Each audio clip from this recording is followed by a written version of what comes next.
everybody. Happy Halloween. I was gonna put something nice for the model, and I didn't have anything to put for the model, so hi. Hi, Miri. Hello. Can we get a shout out? Hi. Hello. Oh, whoa. Oh, whoa. Hello. Is it Cutie Patootie I see? How are you? I hope you're doing well. I love you. I love you. I hope everything is going well on your end and everything's fine. I know you like messaged me too, but yeah, if you need help with anything, please let me know. I love you so much because you're awesome and amazing and a best friend and the bestest friend because I love you. I like ran around because we had kids come in for Halloween and I couldn't walk around with this costume on.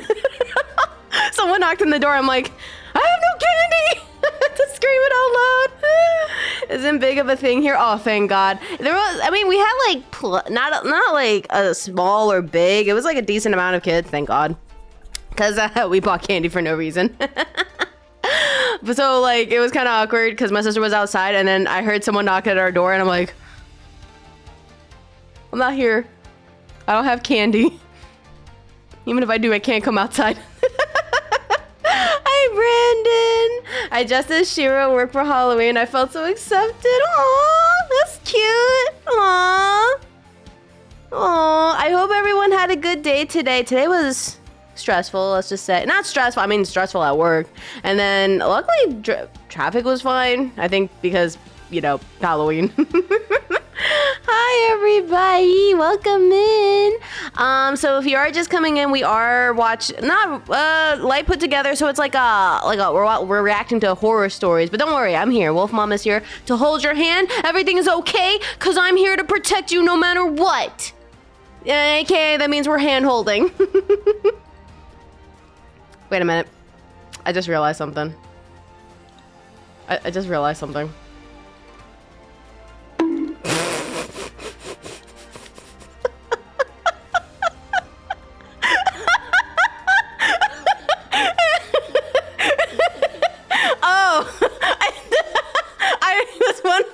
It's everyone putting emotes on.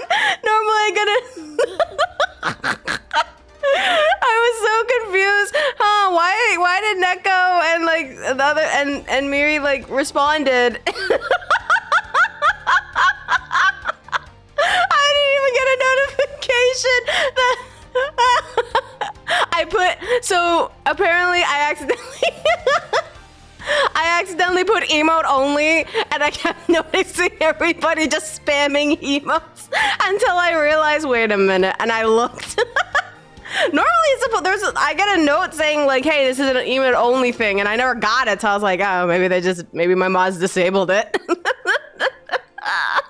Trick or treat, I'm so sorry. Oh my God, I was wondering why no one was just talking. I was like, damn, did something happen? I'm sorry. I do love you guys.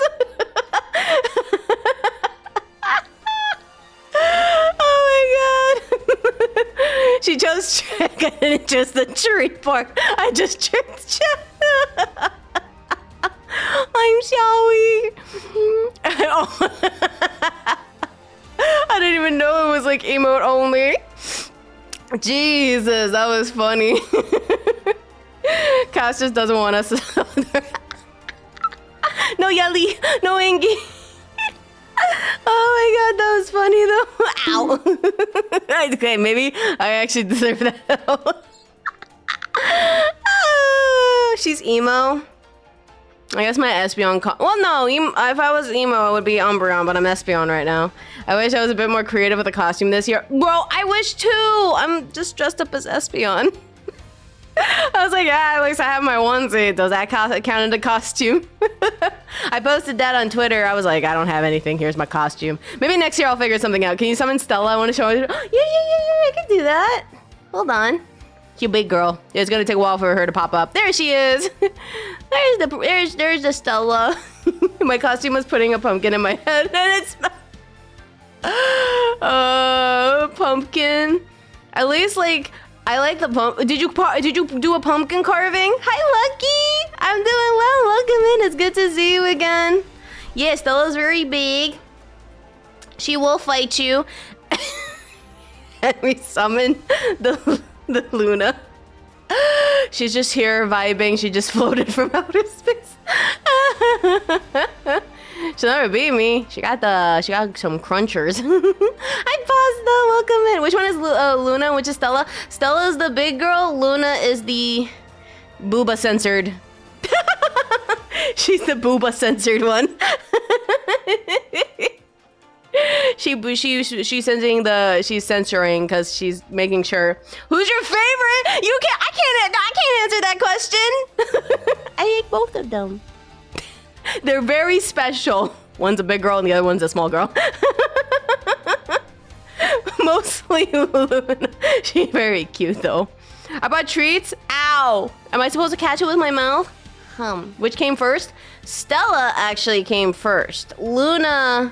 Well, she was like, when was it? 2023? End of 2023? I like showed the mascot. And but technically Stella is the one that's Luna Nacho Okami and Stella Enchilada Okami. Not the enchilada, even though enchilada sounds really good. There are two wolves inside you, one big and the other one small. I thought Luna came during your re-debut. She did, but Stella is the first. Always the first. Stella was here from the beginning. She was like a PNG too. Well, no, she was just an art. And now the last year when I had my 1.0, she had a model. And now this is 2.0 Stella. God, there's something in my eye. I put like eyeliner and eyeshadow and it's in my eye. I suppose you can have a treat as well. What? Oh, I didn't get a treat. Oh, thank you. Oh god, oh god. Stella 2.0, baby. Oh god, this is what happens when you put eyeshadow. It likes to trick you. I put eyeshadow on. But yeah, I was saying I'm gonna go poof and work out. Work out, girl. Get those gains. Get those gains. Void, you're such a good boy. Have a lovely rest of your stream. Oh, thank you. Get the gain. Ow. Get the gains. Get the gains, Loon. Mary, I keep forgetting, damn it! I'm so used to Luna. I'm so used to it. Here's your treat. Oh, I love cheese. King, you're such a good boy. So yeah, today we're gonna react to horror stories, Reddit horror stories, and it's a video. So we're gonna actually listen to it and we're gonna react to it today. Because I think it'll be great to just at least there's no jump scares though, so that's good. Give the cheese to the kids. What happens one of them is lactose intolerant, like me? Would you still give the cheese? Would you still give it? Why is Brandon looking at me? Why are you looking at me, Brandon? Will you ever play Dead Space or Dead in Space? Wait, there's two separate games? Little wolf. You're talking about Luna, right? Luna. Gave them candy. Even more reason to give them. Oh my god! You act like you actually care about your lactose intolerant. Not really. I sacrifice myself because I really want the ice cream or cheese. So I can't say I'm still at work and have a party right after. No worries. I hope you have fun at the party though. No worries, Red. I appreciate you being here for a little bit. I'm still Justice Fiona. I have a tails and paws. So wait, do I have to say Shiro? Oh, also Neko, your gifts came in today. It's not like I had anything else. God, after my stream, I'm gonna do some nail stuff. I'm like really obsessed with like nail designs and I'm like watching videos and I'm gonna try one today and they're supposed to be easy. And then I looked up online and I got really invested, let's just say, with nail designs, and I think I'm going to try to do one. And it's not like I added anything else. Don't worry, nothing is in there in the link. Don't worry about it. Hi, Hakuma, welcome in. Hello, welcome into the stream. Hello. I'm like dressed as Lightning McQueen. Heck yeah, Lightning McQueen, baby. I did. It was really nice. We still have more candy. We still have more candy, which is gonna be great. I don't know what I'm gonna do with the rest of the candy. I'm trying not to eat like a lot of sugar, even though I ate like some of the Japanese candy that Donda provided. Hi Tristan, welcome in. It's good to see you again. Hello. Welcome in. Welcome in. Welcome in. Is Kaz hiding? I am hiding it. You can't get it. Leon, thank you so much for the 5-stream streak. Thank you. I dressed as Shadow the Hedgehog and my bestie was my Sonic. Oh, that's cool. To be frank, the Japanese candy ain't too high in calories. I know.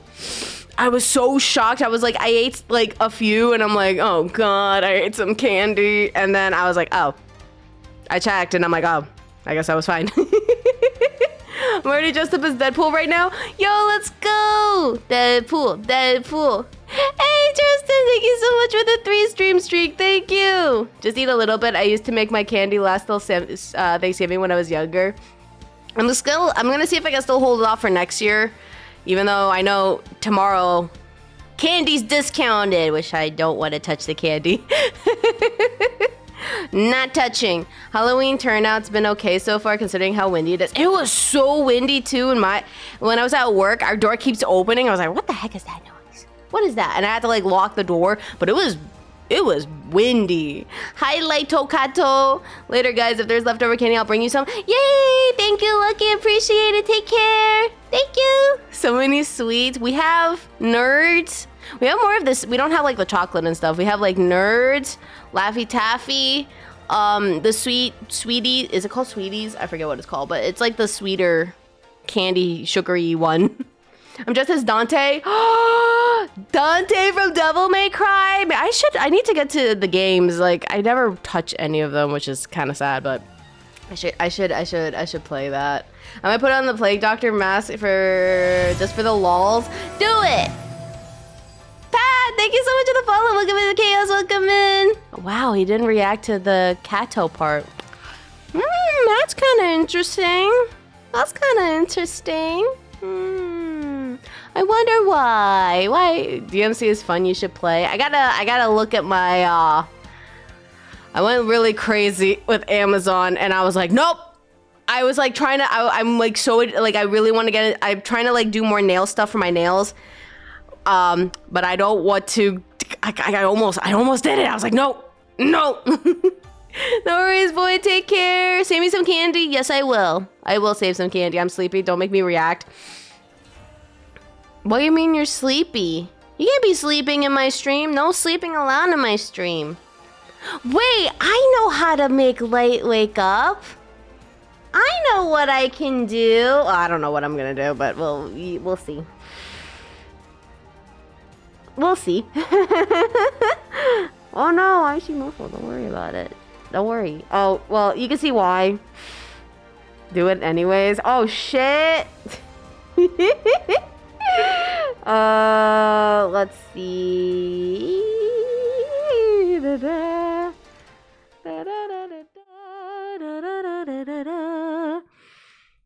Hi. Also, big Wimpy here, but mom is all dressed up for the candy, so she's super excited. She's so cute. Oh, your mom is so cute. Hi, Mog. Welcome in. Hello. Garcia, thank you so much. Welcome into the chaos. Welcome in. I am being welcome. Oh, sorry, shit. Sorry, Brandon. Bye. I guess I broke your immersion. Hi. Hello. It's a woman.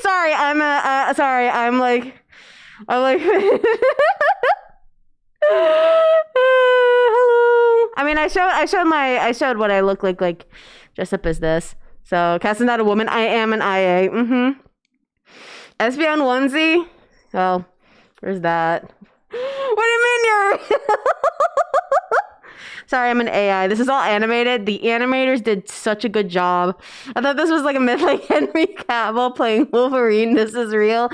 No, I pre-recorded all of this. I pre-recorded all of this.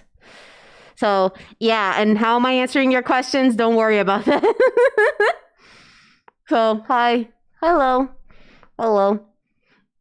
Sussy animators cast as smoking. Wolfmom AI. Yeah, they're really good with the AI stuff. I 100% agree. The mythical woman. Yeah, we gotta respect that 40 animators. This showed up. Oh, you ain't gonna leave, huh? Jay, hello, thank you. Welcome in. Hello. Welcome in. Hi. Hi. I showed what I looked like before with some pictures on Twitter. But I don't think chat. Well, you see my hands before. You look amazing. Thank you. It's not like I'm sweating in here. I thought the women were Miss like El Dorado. Yeah, but that means it's rare. We didn't see it. Show it again. Oh no. No. Boop boop. Thank you, Starlight Pups. You guys are so sweet. Thank you. I just like, yeah. Oh my god, please don't pass out from the heat exhaustion. I'm fine. I'm good. Praise the thighs. Praise the thighs. I took a nap before I even had candy today. Are you gonna get candy now? Get the candy. The Starlight Pups love Wolf Mom. Wolf Mom loves her Starlight Pups. I 100% agree. Praise the Thighball. Praise. And I thought the model tummy was comfy. You think my tummy is comfy? Love the hair, thank you. I got next 2 weeks, I think. The following week, I'm getting my hair retouched, so. Espeon is the best Yon. I don't know, Umbreon sounds really better, though, even though Umbreon's also my favorite. Oh, you had miniature. Oh, no, get the king size. They're much better, though. Get the king size. Because my dad used to do that. Anytime Halloween happens, he'll get us the candy. One time we bought some candy. He was like, no, get the king size. So he always got the king size. You brought the red back? Well, the color is different, but it's actually pink. It's a pink hair. I hope you're wearing something under that hoodie.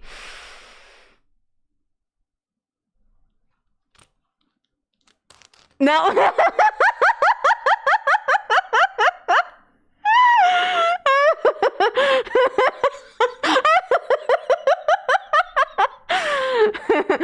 The answer is no, but I can't show that on Twitter. Don't get banned off of Twitter.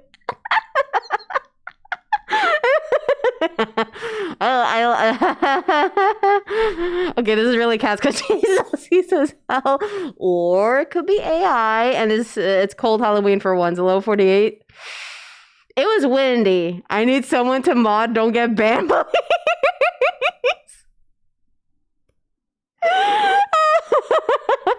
That'd be funny if Twitch is like, all right, we don't like this. We don't like this. Oh, it's okay. Now everybody knows what I half look like. Yeah. Bro, it's super, not super hot, but it's like, cause it's all wool. You can see like the fabric. So yeah. First of all, being Commando. Oh yeah, I was Commando before. But no, chat I've seen before, and damn, holy shit. I'm just looking at this now. What the fuck? Huh. I was Commando before, you're right. For some reason, people didn't even put 2 and 2 together. But yeah, I just want to show. Oh, even though I showed it on Twitter, you can see it. I didn't have a costume, so I was like, okay, I'll put the onesie on. That's a close costume enough. I always thought, but never wanted to say. What, the Commando?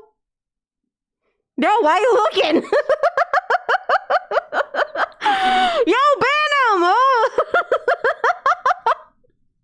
Please never change, Cass. I won't change. Cass, make 2 + 2 = 5? No. The government will find you out if you find out 2 + 2 = 6. You told me to look. I did not say!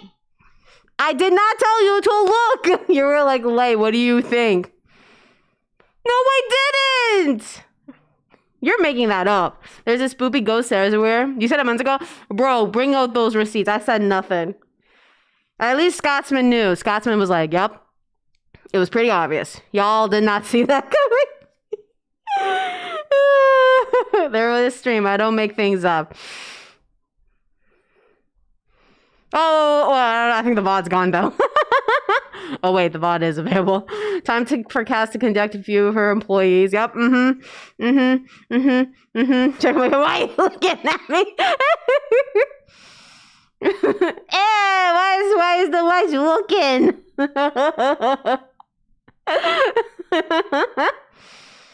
Oh my god, you guys are funny. You guys are hilarious. You guys are hilarious. Oh my god. Yeah, I won't change. I won't change who I am. I'm still sussy. I'm still a sussy wolf girl. Forever and ever.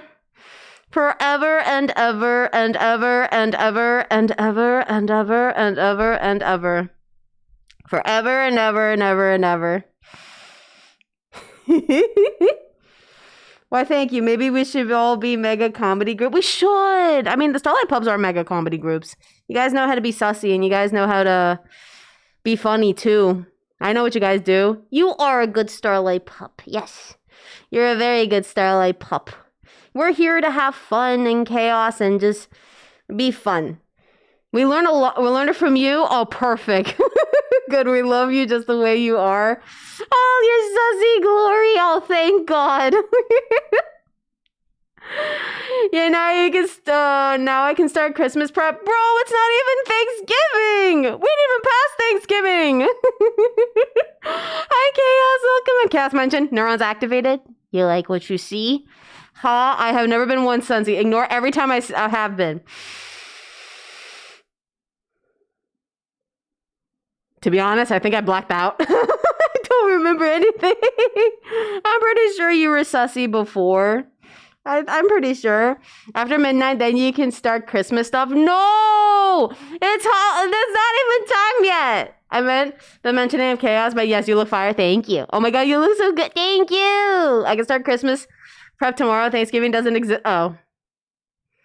But it's like, I thought the whole point was once Black Friday hits, Christmas starts. Bro, it's not even, like, for us, it's not even, like, the Christmas stuff yet. I don't even want to look at Christmas, especially, like, how expensive everything is. My coworkers mentioned Christmas is tomorrow, so they're right. Right? There's going to be a video. I wait until November 2nd, then I start Christmas preparations. The unfortunate part is the daylight saving.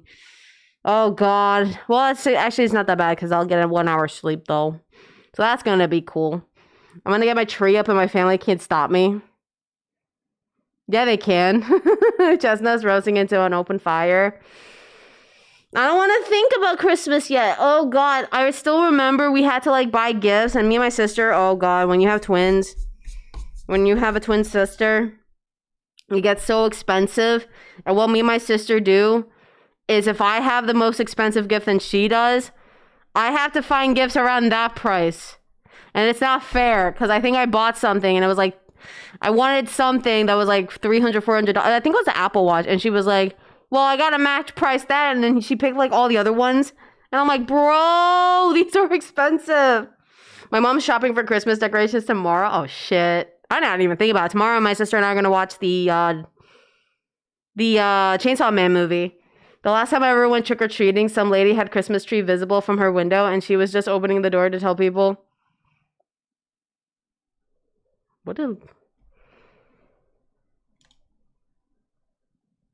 Oh, I was like wondering, like, why did I get lights text like right now? Movie has been rated very high. You're gonna love it. Yeah, and then we're gonna get Japanese food. I just say you like absolutely beautiful. I'm not cute. I'm not cute. Does this look cute to you? This is not cute. I was trying to be cool. Chat, okay. 1 for cute, 2 for cool. Thank you, Mock. Ow, don't slap my boobs! Punished? What the fuck? It's adorable. Ah, shit. 1 and 2? Hey, 1 or 2. You can't choose both. Okay. Okay, at this point, you just have my nipples. Now we see you and try to convince us you're not. Oh my god. Hi, Pascal. It's good to see you again. Do you still like the tail still? People think I'm crazy when I say I listen to Christmas music in summer. I think it. Whoop! How dare you? Hi, Fenrir. I see you. Aren't you supposed to be sleeping? Who wins indeed? Chat, predict. Who will win? I'm gonna laugh if someone did say, like, fuck no. Look at that hair. Are you sure you're looking at the hair? Are you sure? I didn't realize, like, you can kind of see the, wow. You could see that. Ow, Cookie! It's good to see you again. Welcome in. Hello. Why'd you bonk me, though? I can see some thigh. No, you can't. You can't see it now. You can't see it. I blocked it. Ha! Oh, well, you kind of see it. It's over there. I want to make an introduction. Okay. I see thigh too. No, you didn't. I'm sure we'll see more. Yeah, I just jump up. I just like try to get up or something. Taylor in real life. I went. Well, I have a. Oh, well, there you go. There's my thigh. Hold on. I have a Espeon tail. I just have to pull it. Where'd it go? There you go. I have an Espeon tail. That's not great, but there you go. Is that Miss Kasumi on camera? No. It's her mom. Not gonna say it? Say it. You like my tail? Oh, do I see real Kasumi? No, that's, Oh my god, Mom! Don't pull the plug. Kale can be chomped? No. Do you like my tail? Can I have tail?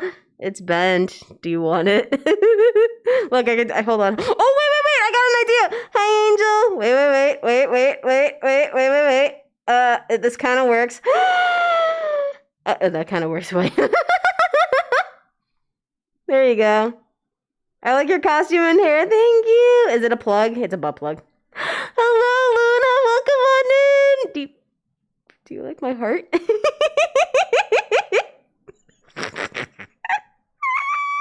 Hi, welcome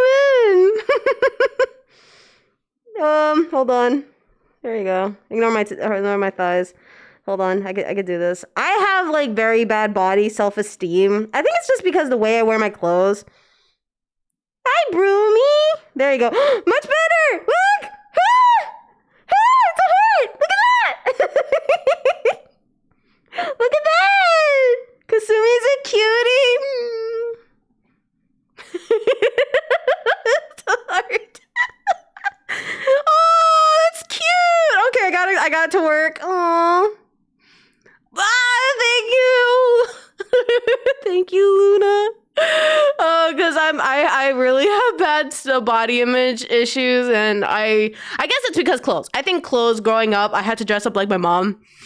God, the amount of times I get like, compared, and I was like, my mom is so conservative with the clothing, and so I'm trying to work hard working out, but I'm doing good. So I'm hoping I can find some cool styles, but I guess the onesie works.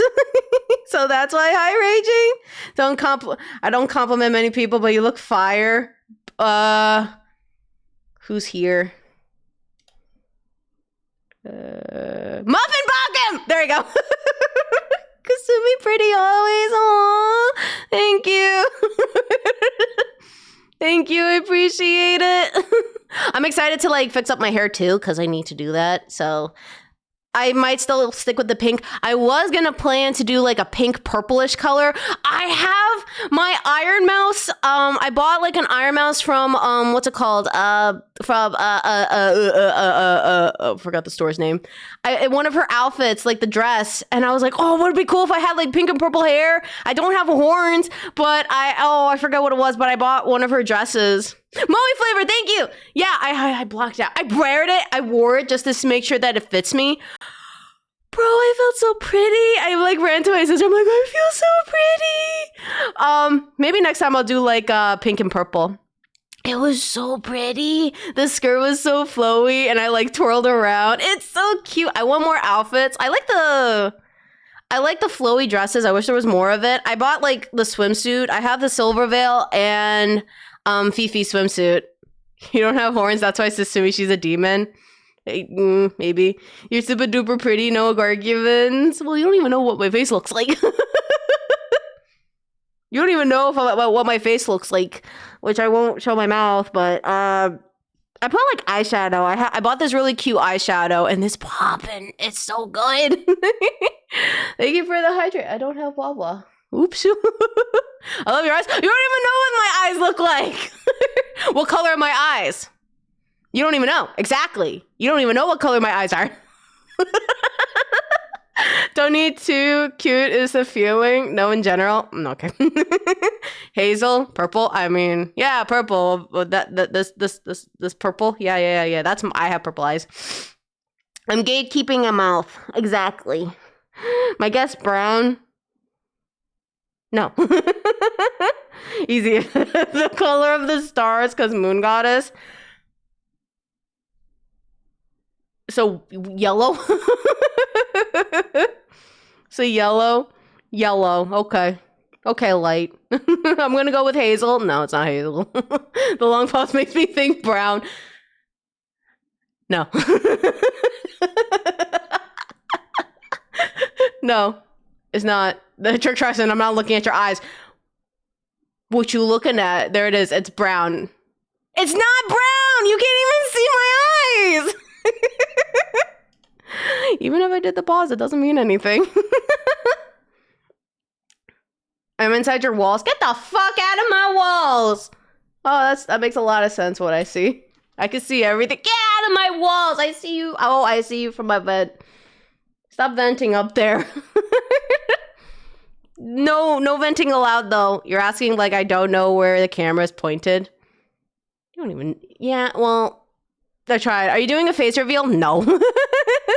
Body reveal. Never face reveal. Cause we all know how face reveals are. I can show body, but not face. I have low self-confidence with without my face, unfortunately. Unfortunately. So you just get body. And real life boobs.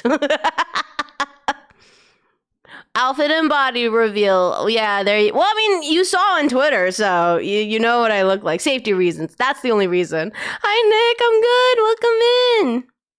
All right, what was the prediction? This cast is cute. Per people. Oh, I don't even know what the prediction is. Yes and no. 4% said no. I accept that. Venting Among Us. There's a Venting Among Us. We're going to get started soon with the reaction thingy. Maboober. So, yeah. Damn, no face. Guess I'll just take these thighs and boobs. But you like it, right? You like it. That's the good thing. I could be huggable. I was going to say, but no Maj will rig it. I think those 4% are actually just you saying no. That's also that too. I don't believe it either. That's true. Self-confidence. Hey, stop with the point. We get it. Screw the boobies. I just want to brush your hair. Oh, please do. Especially like it's very... Is it tangled? I brush my hair. Thighs. Don't look at the thighs. No thighs allowed. I'm trying to say good, but you're not helping. What are you trying to do? You're not doing anything. Time to see if the playlist work. I grabbed Jasper because trying to see the horror expert. He's a horror expert? Oh, I guess that makes sense. Just a zombie. They chose a prediction instead of poll. Perfect. Oh, I think it's just to waste like the channel points. That save lives? Exactly. I may never see your face, but I know that you're beautiful and pretty anyways because your look reflects the wonderful and kind. Oh, thank you. Does this mean we can finally call you cute? No. Only the VIPs can call me cute, unfortunately. That I promised. He introduced me to the most horror stuff.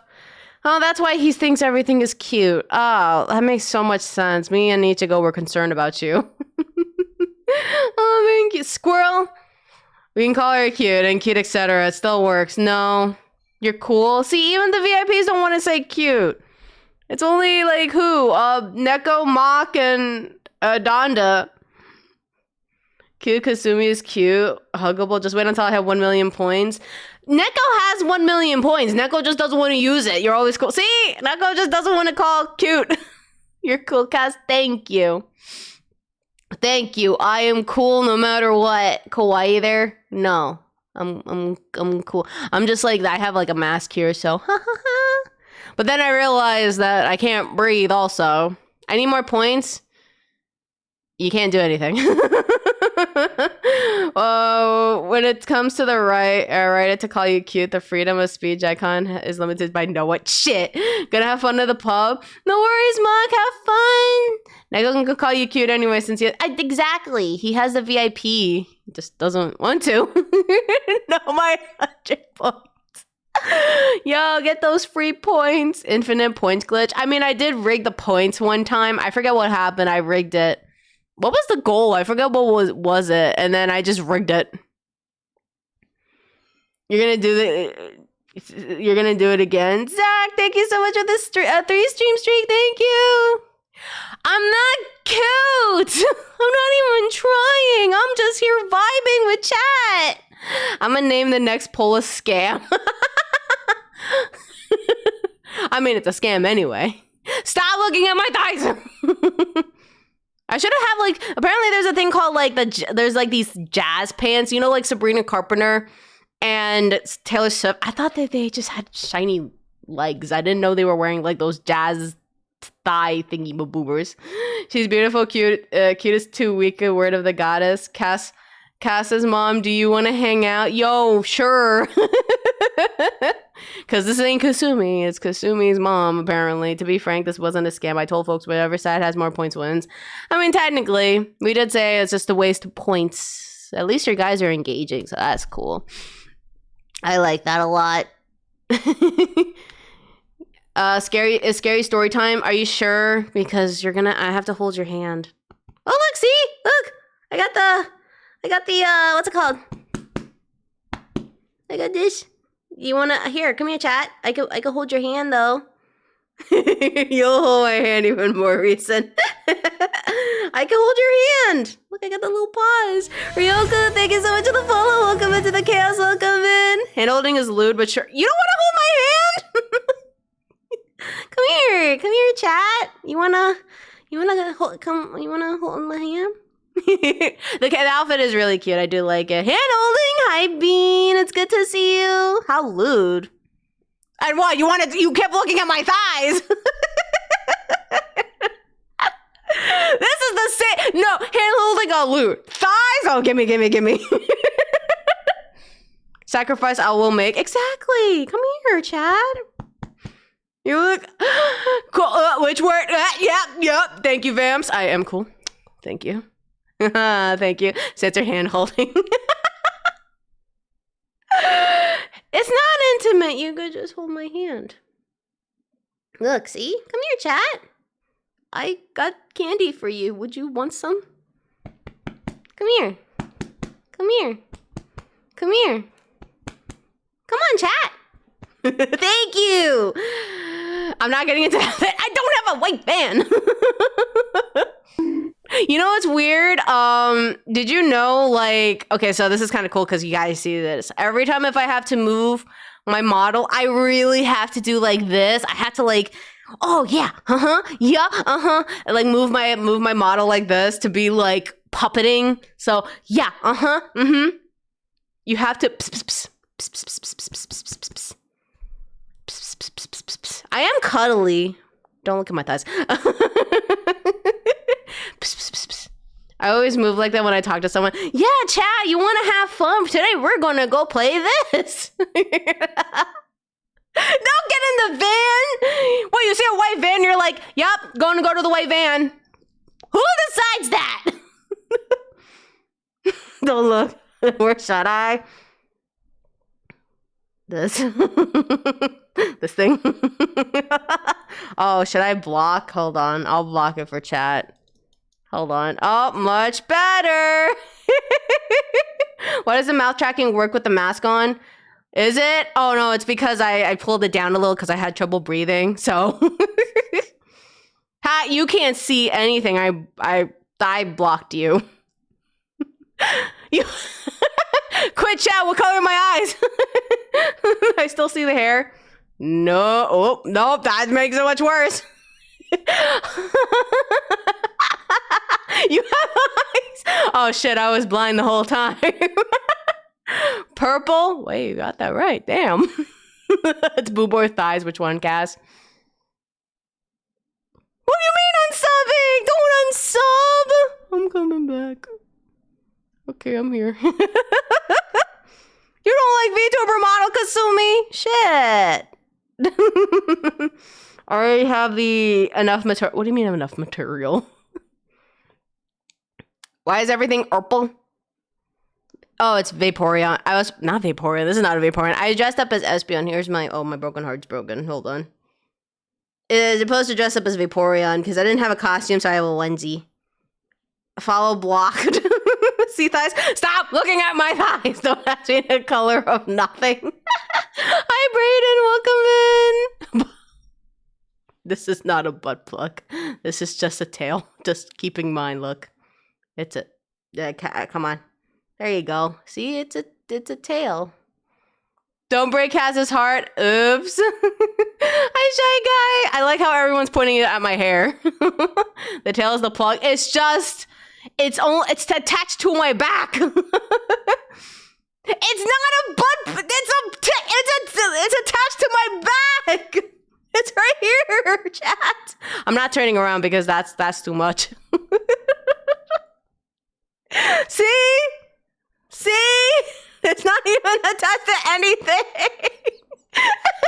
I need no. See? It's not attached to anything. Is removable? It is. I choose to believe you. Please choose to believe me. You just pull out like that. It's still attached, though. Damn, I get to turn it around. Do that whole moment. Be like, oh, shit, let me double check, chat. I'm gonna go check. Oh, my oven is on. Hold on. I'm going. You're gonna have to, like, pull a good move or something for me to, like, check. And then, oops, you see something. Which I don't know how you're gonna do it. It's the one VTuber. Look, cookies. Where? I can see something under the bed. Oh, I have some paint. It's like some gouache paint that I did. There's a spider next to you. No. Favorite person in the world behind you? Who? What kind of cookies? Cookies. Where's cookies? There's cookies? I don't remember any cookies. Hi, Damo. That's a weird looking Pokemon. What are you talking about, Damo? I'm an Espeon. Oh, my tail's broken. Lycon? No, Lycon's never here. How dare you, Kingsley? I literally thought that there was an alarm, fire alarm, which I don't think we do have one, so. Hi, Kingsley. Time to change the batteries in the smoke detector. Did I just hear a smoke detector? Yeah, it's the Tangia. Ha! In your face. I don't have. I don't even have. Look, a distraction? Where? You're really gonna have to try me hard to, like... Please don't try me hard. You're gonna have to try hard to make me turn around. Ha! In your face. No! No, I mean, you're gonna have to try hard to turn. No, wait, that makes it worse. Fuck! You're gonna have to try harder. Oh my god, that's not. No, whatever. That doesn't make any sense. Oh my god. Flaggy Jam, thank you so much for the follow. Welcome into the cast. Welcome in. I'm not say so. Boobs. Yeah, boobs. So all I got was you're gonna have to try harder. No! That's not what I was trying to say! No! I have so many clips. Fuck. You know what's funny, Light? I got 3 clips from Liable. Of course he edits the one that I knew it was gonna be clipped. He clipped the 3 I knew was gonna be clipped. That's the work conditions I'm in. What do you mean? Hi, Harrison. It's good to see you again. I'm good. Welcome in. Oh my god. Am I in trouble? No. To be honest, he's very grateful. I wish some clipper comes in and be like, whoa, a woman. Whoa! In real life, whoa! Halloween has been spooky so far? No, unfortunately, I got scared by a big-ass spider, which became a memorable moment. That was my Halloween, but that Halloween was Saturday. Womans, yeah, there's a woman here. I ain't real, though. This is the energy I thought you meant boobs? Yeah. I thought you meant boobs. Women, yeah, women. Clipper. Whoa, a woman. What? Thighs. Yeah, I can't wait for that to be clipped. Can't wait for that. I don't know how. I don't even know. Who keeps saying boobs? Who's saying boobs? I didn't say boobs. Hi, Malumon. It's good to see you again. Welcome in. Hello. Someone's gonna be here like, whoa. In this economy, yeah, it's not free, unfortunately. Why can't I eat? Because you can't. You just said it, never said it. You can't show proof. Oh, shit. Fuck. Raging. Thank you so much for the 10. Spike, have a very good night. Sweet dreams. Turn around now. Well, I do have to go check something real quick, so I'll be right back, chat. Well, I do have to do something real quick. I gotta put some my look.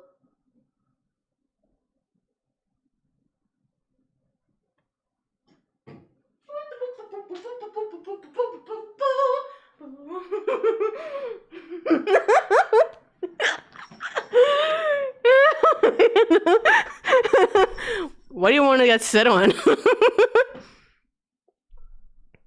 You thought, Chad? You thought?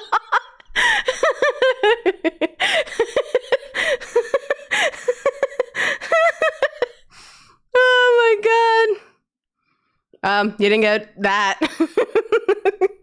You didn't get that. You just got thighs instead. You thought you were gonna get it. Ha. In your face.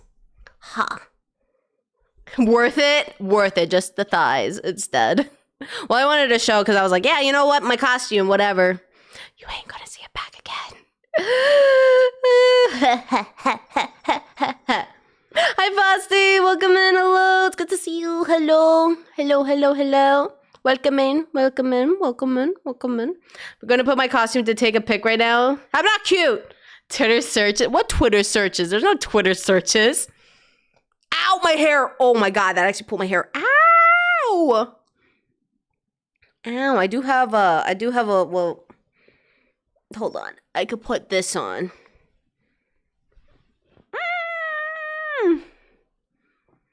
Hi, Clever. It's good to see you again. Welcome in. Thighs, is this a treat indeed? It is a treat, even though Chad is trying to turn me around, which, ha! Didn't get what they want. Soon, I think once the ads start, we'll go to the reaction thing, so we'll do that too. Oh god. What if the trick and treat is just the friends we made along the way? They didn't get, oh, actually, no. I tricked chat, but I also gave them a treat. Fair. And cute. I'm not. None of those. You don't even know. Sorry, this is like very, I'm probably like, maybe also I'm going to probably change off of it because this is boiling. We got a treat and tricked. Well, it's midnight. I should probably head to bed soon. Well, it's the weekend, Demo, so you don't have to sleep. You could just party and do other things. Yeah, don't torture yourself by melting in that suit. It is hot. I work on the weekend. Oh shit, bro, not the weekend. That's terrible. The weekend sucks. What's your favorite Pokemon costume you own?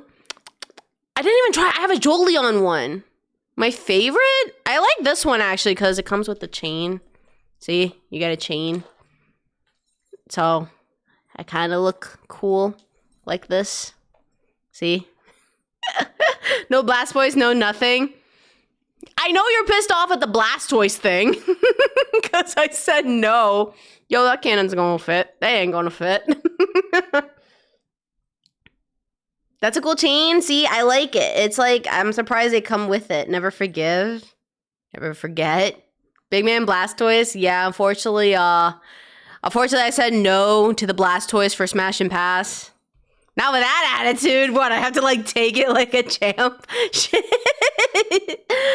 I'm trying to find a Turtwig or Mimikyu onesie. There is a Mimikyu. Well, okay, there is a Mimikyu onesie of like this. I like Mimikyu. Mimikyu is very cute, so I do like Mimikyu. I didn't try. Hi, Snuggle Fox, aka BT. Hello, welcome in. Hello. Oh well, thank you for the posture check. Oh shit, now you guys know if I'm shrimping or not. For the team. What, are we tag teaming? Thank you for the stretch. Oh, I fell crack. Shit. I've never seen Mimikyu one, but there's but it's for women. I don't think they have it for the hips. I'll do it. No.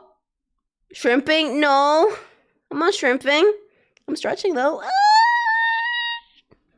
Sorry, I stretched. Oh, 5 minutes, perfect, because that way I can change because it's hot. What did you think the redeem was? What'd you do? Oh, cheek hold? What'd you think the cheek hold was for? Sussy. What'd you think the cheek hold was for? I have food. Welcome back, Neko. We're gonna get started soon. Change off of this because it's so hot and sweaty, and then I deserve that. What happened now? Well, ads are gonna start, and then we're gonna react to some horror stories.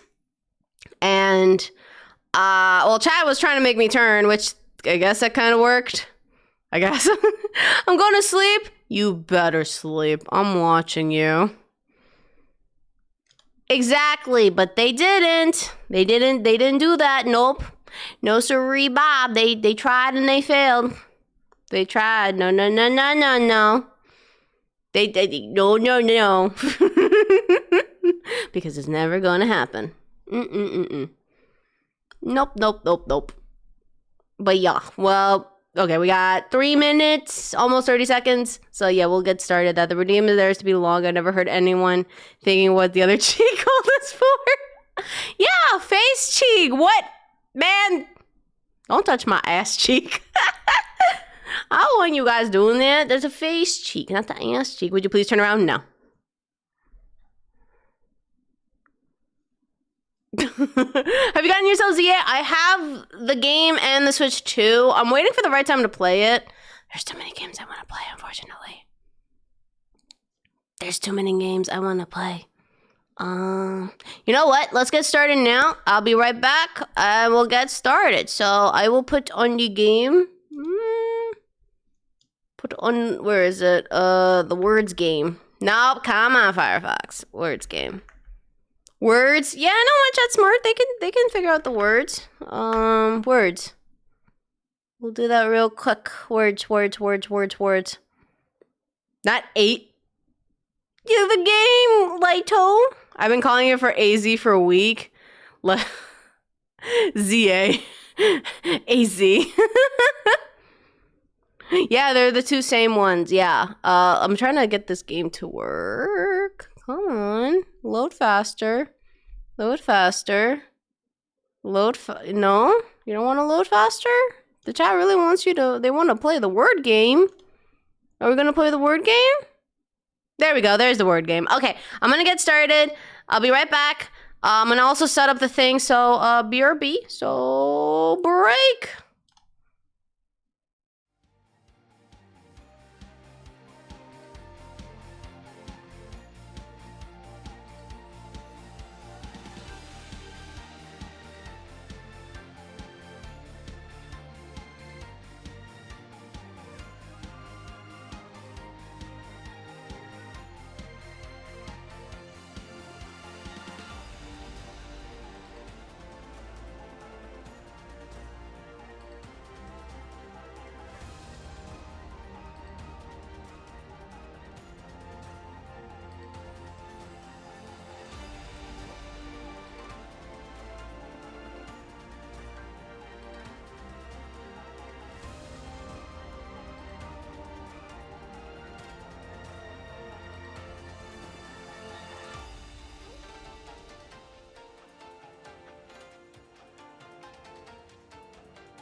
are good at the words. Hold on, I'm here. Hi, I'm back. All right, so we are going to... Whoa!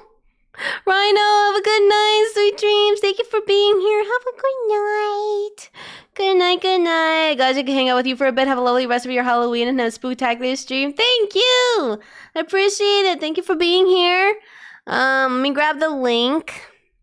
We got the horror list. Horror. All right. So, yes. Spooky. All right. Hand over the Halloween. No. No. Sorry. Not a thing. All right. There we go. There we go. All right. You ready for the spook Halloween? You ready for the spook? The spooky spook? Let's see. Making sure. There we go. Gotta make sure. There we go. So we got some things to react to. So. Hey, what's up, guys, and welcome. All right, the spooky. I want one story about unicorn. Tell me more. All right, let's see. Back to another Reddit Stories video, and today we will be going over some unsettling true Reddit stories, and we'll be getting into stories like that, and they're all true, and I mean, it is Reddit, so they could be not true, and they lied to get into the guidelines, but that's the only thing I worried about. These stories are true, so I hope you enjoyed this video, and true stories are some of my favorite because it's kind of more scary that they're true, so I hope you enjoy it. And thank you so much for watching. And before we get into it, please like the video and subscribe to the channel. It's the channel's goal to be at 500,000 subscribers. Holy so shit! Please subscribe. And all right, y'all, anyways, we gotta subscribe 500K. Let's get into some unsettling true Reddit stories. Pulled over by weird cop. So this was right back when 9/11 happened. I, female, 24 years old, was driving by myself across country to get to my son who was with my ex. I had been out of state taking care of a sick family member. It was the middle of the night in New Mexico and I saw police lights behind me. I was exhausted and annoyed because I hadn't been speeding or anything. There were not really any other cars on the road at the time, and I was close to the exit for the hotel I had planned to stop at for the night. I pulled over and the cop came over to the driver's side window, which in itself was weird because usually they came to the passenger window on busy roads. Right. And this is a highway, so I give him all my stuff and he just stared at me for the longest time. He walked to his car look and then returned away. almost immediately. No worries. He told me to step outside the car. Oh. Okay, so I was worried at this point because I'd gotten tickets before, but being asked to step outside the car was not the norm. I did as he said, and he asked if I had been drinking. I said I hadn't, and then I asked why he pulled me over. He said I was driving erratically, which was not true. What? He then asked me if I was a terrorist, which was absurd. What? I was a young American white woman. What? Just driving, Wait. so there was Wait. What? How did it? Whoa. What? really no reason for this question. It was weird, and I was a veteran with an ID also. He gave me a walk the line drunk driving test, which I passed, and then said he needed to search my car to see if I had drugs. What? I thought about this for a minute because I knew my rights and all, but it was so late and I was so tired. I just didn't want to deal with all the BS of refusing. God, so it felt I gave that him the feels okay so because I fake. knew I didn't have anything in my car. So when he got to my truck, he opened up a small suitcase I had that was my dancer's stripper stuff. He asked about it, and I told him I was a stripper. Okay. This really set him off, and he started screaming at me about being a trash person. This pissed me off, What? and I started looking around at my situation. I was alone for the most part with this weird guy, and every once in a while, a car would pass by, but for the most part, the roads were empty. It was the middle of the night, and I didn't have anything on myself to protect myself, and he had a gun. He told me then I needed to walk back into the tree line What? that was next to the road. I stared at him and said no. Yeah. I demanded he call for backup and other officers come. He was thrown off by this. I said I wanted a female officer and I would no longer comply with anything he said. And then I started trying to wave down cars when they did pass by. Okay. He told me to calm down, wrote out a speeding ticket, and let me go. I never paid the ticket and never heard a word about it. This was 20 years ago. 20 years ago? Okay, it is true, like, you know, because these stories could be fake. If this wasn't fake, this is really disturbing. I don't know how I feel. Like, if it, I'm pretty, like, I don't know. It does sound fake, but I don't know. 20 years ago, though? At the time, I was really shaken and just forgot about it. But looking back, I don't think he was a real cop. I will say it could be, yeah, that's what I was gonna say. It could be like a fake cop. Hi, Link. It's good to see you again. Long time to be telling it. I mean, there's no internet at the time because back then it was like what? Well, I don't even know what it was like back in like the 90s because it was like, hello, cute. No, ha! You missed what happened in the beginning of the stream. Ha! Sorry for anyone who just joined in. You missed the chaos, the peak moment. Message boards. See, I don't even like. What would message boards be like? Like, let's say someone does want to. Like, wouldn't that? Well, I mean, you could still chat with people, but it's not like Reddit. What it was. If she never paid the ticket and didn't get in trouble, it could have been. It couldn't have been real. Cause like, I mean that. Then they said the cop. The person said like, oh well, the cop might not be real. That's kind of weird and disturbing, though. Why I'm not a locksmith anymore.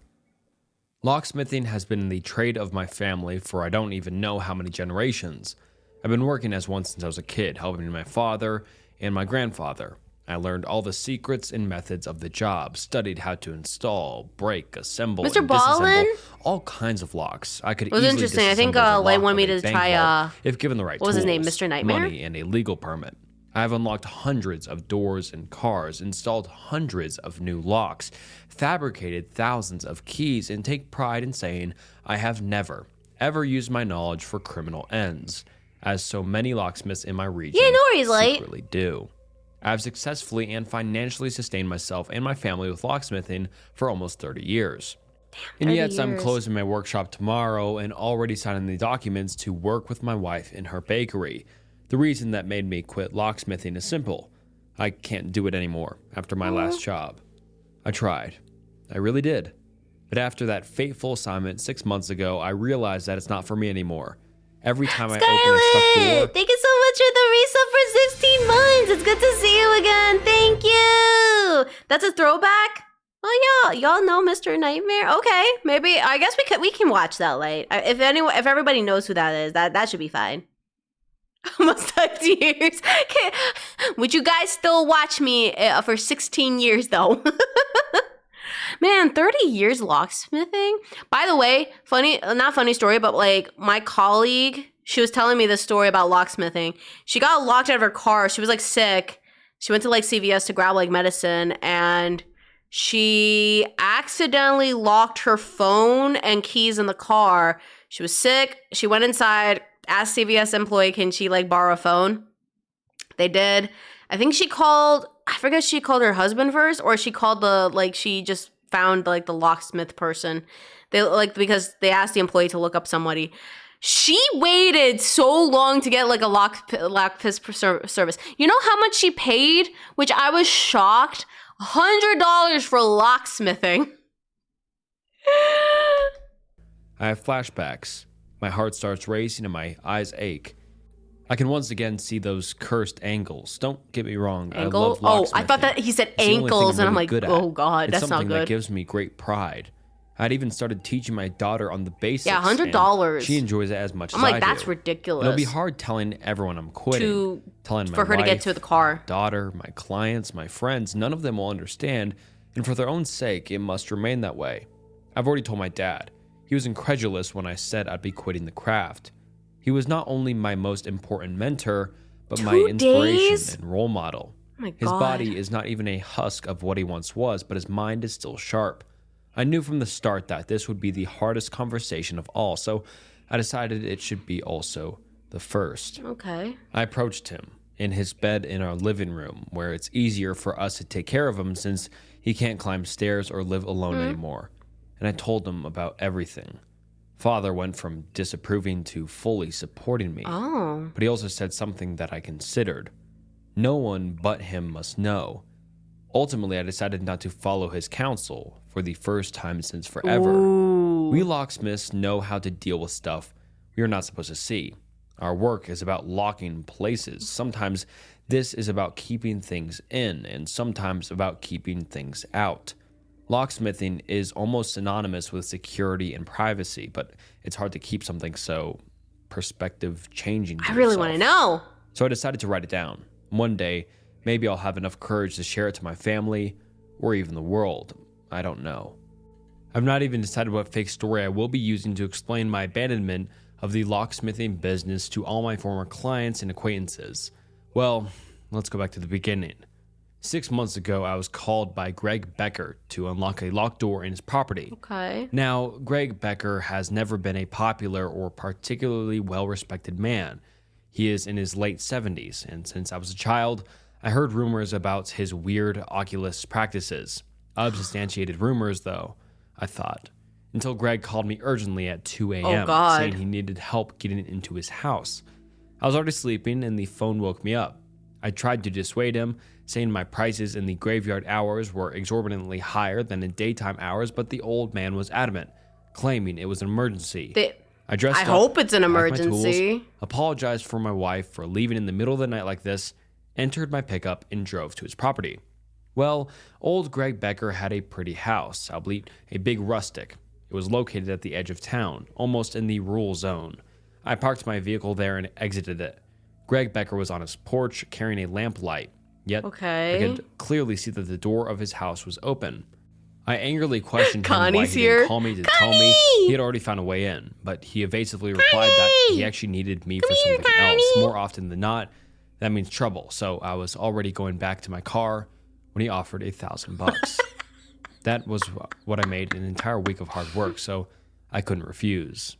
I followed Greg cautiously through the overgrown grass to a barn located a couple hundred yards behind his house. If the old man's house was rustic, then the bar was outright decrepit.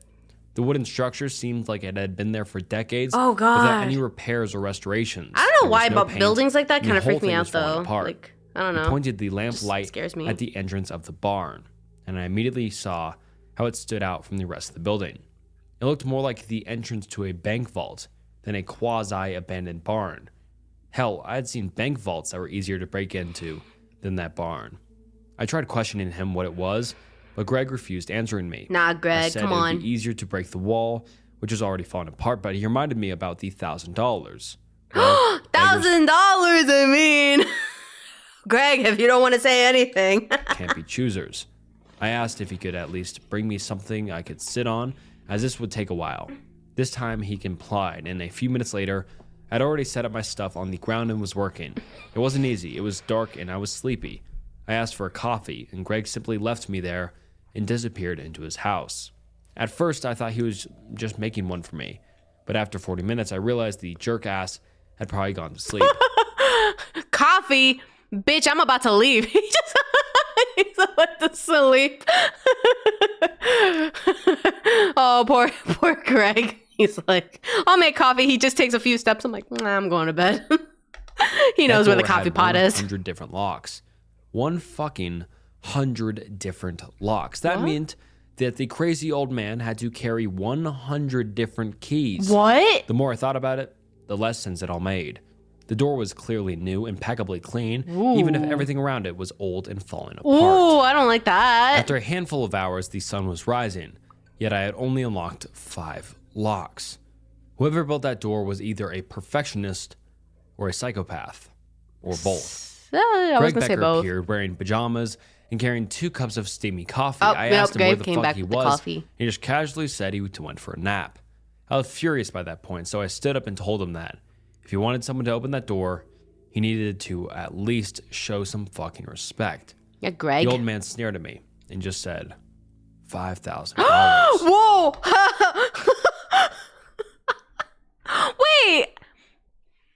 Wait, but did they mention like Greg lived there for a long time? Sorry, my brain was like thinking like maybe there's something in there that Greg wants something in, he just doesn't know how to unlock it. So he asked like a locksmith to open it.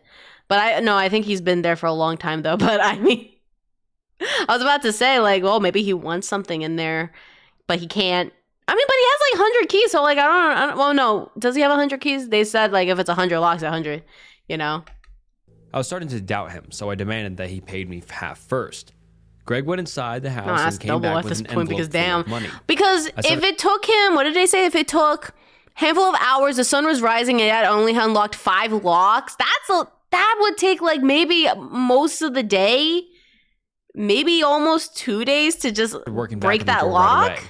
The worst part was not the unending locks, the disrespectful client, the mystery surrounding the entrance, or the scolding hot sun on the sky. It was the maddening boredom of it all.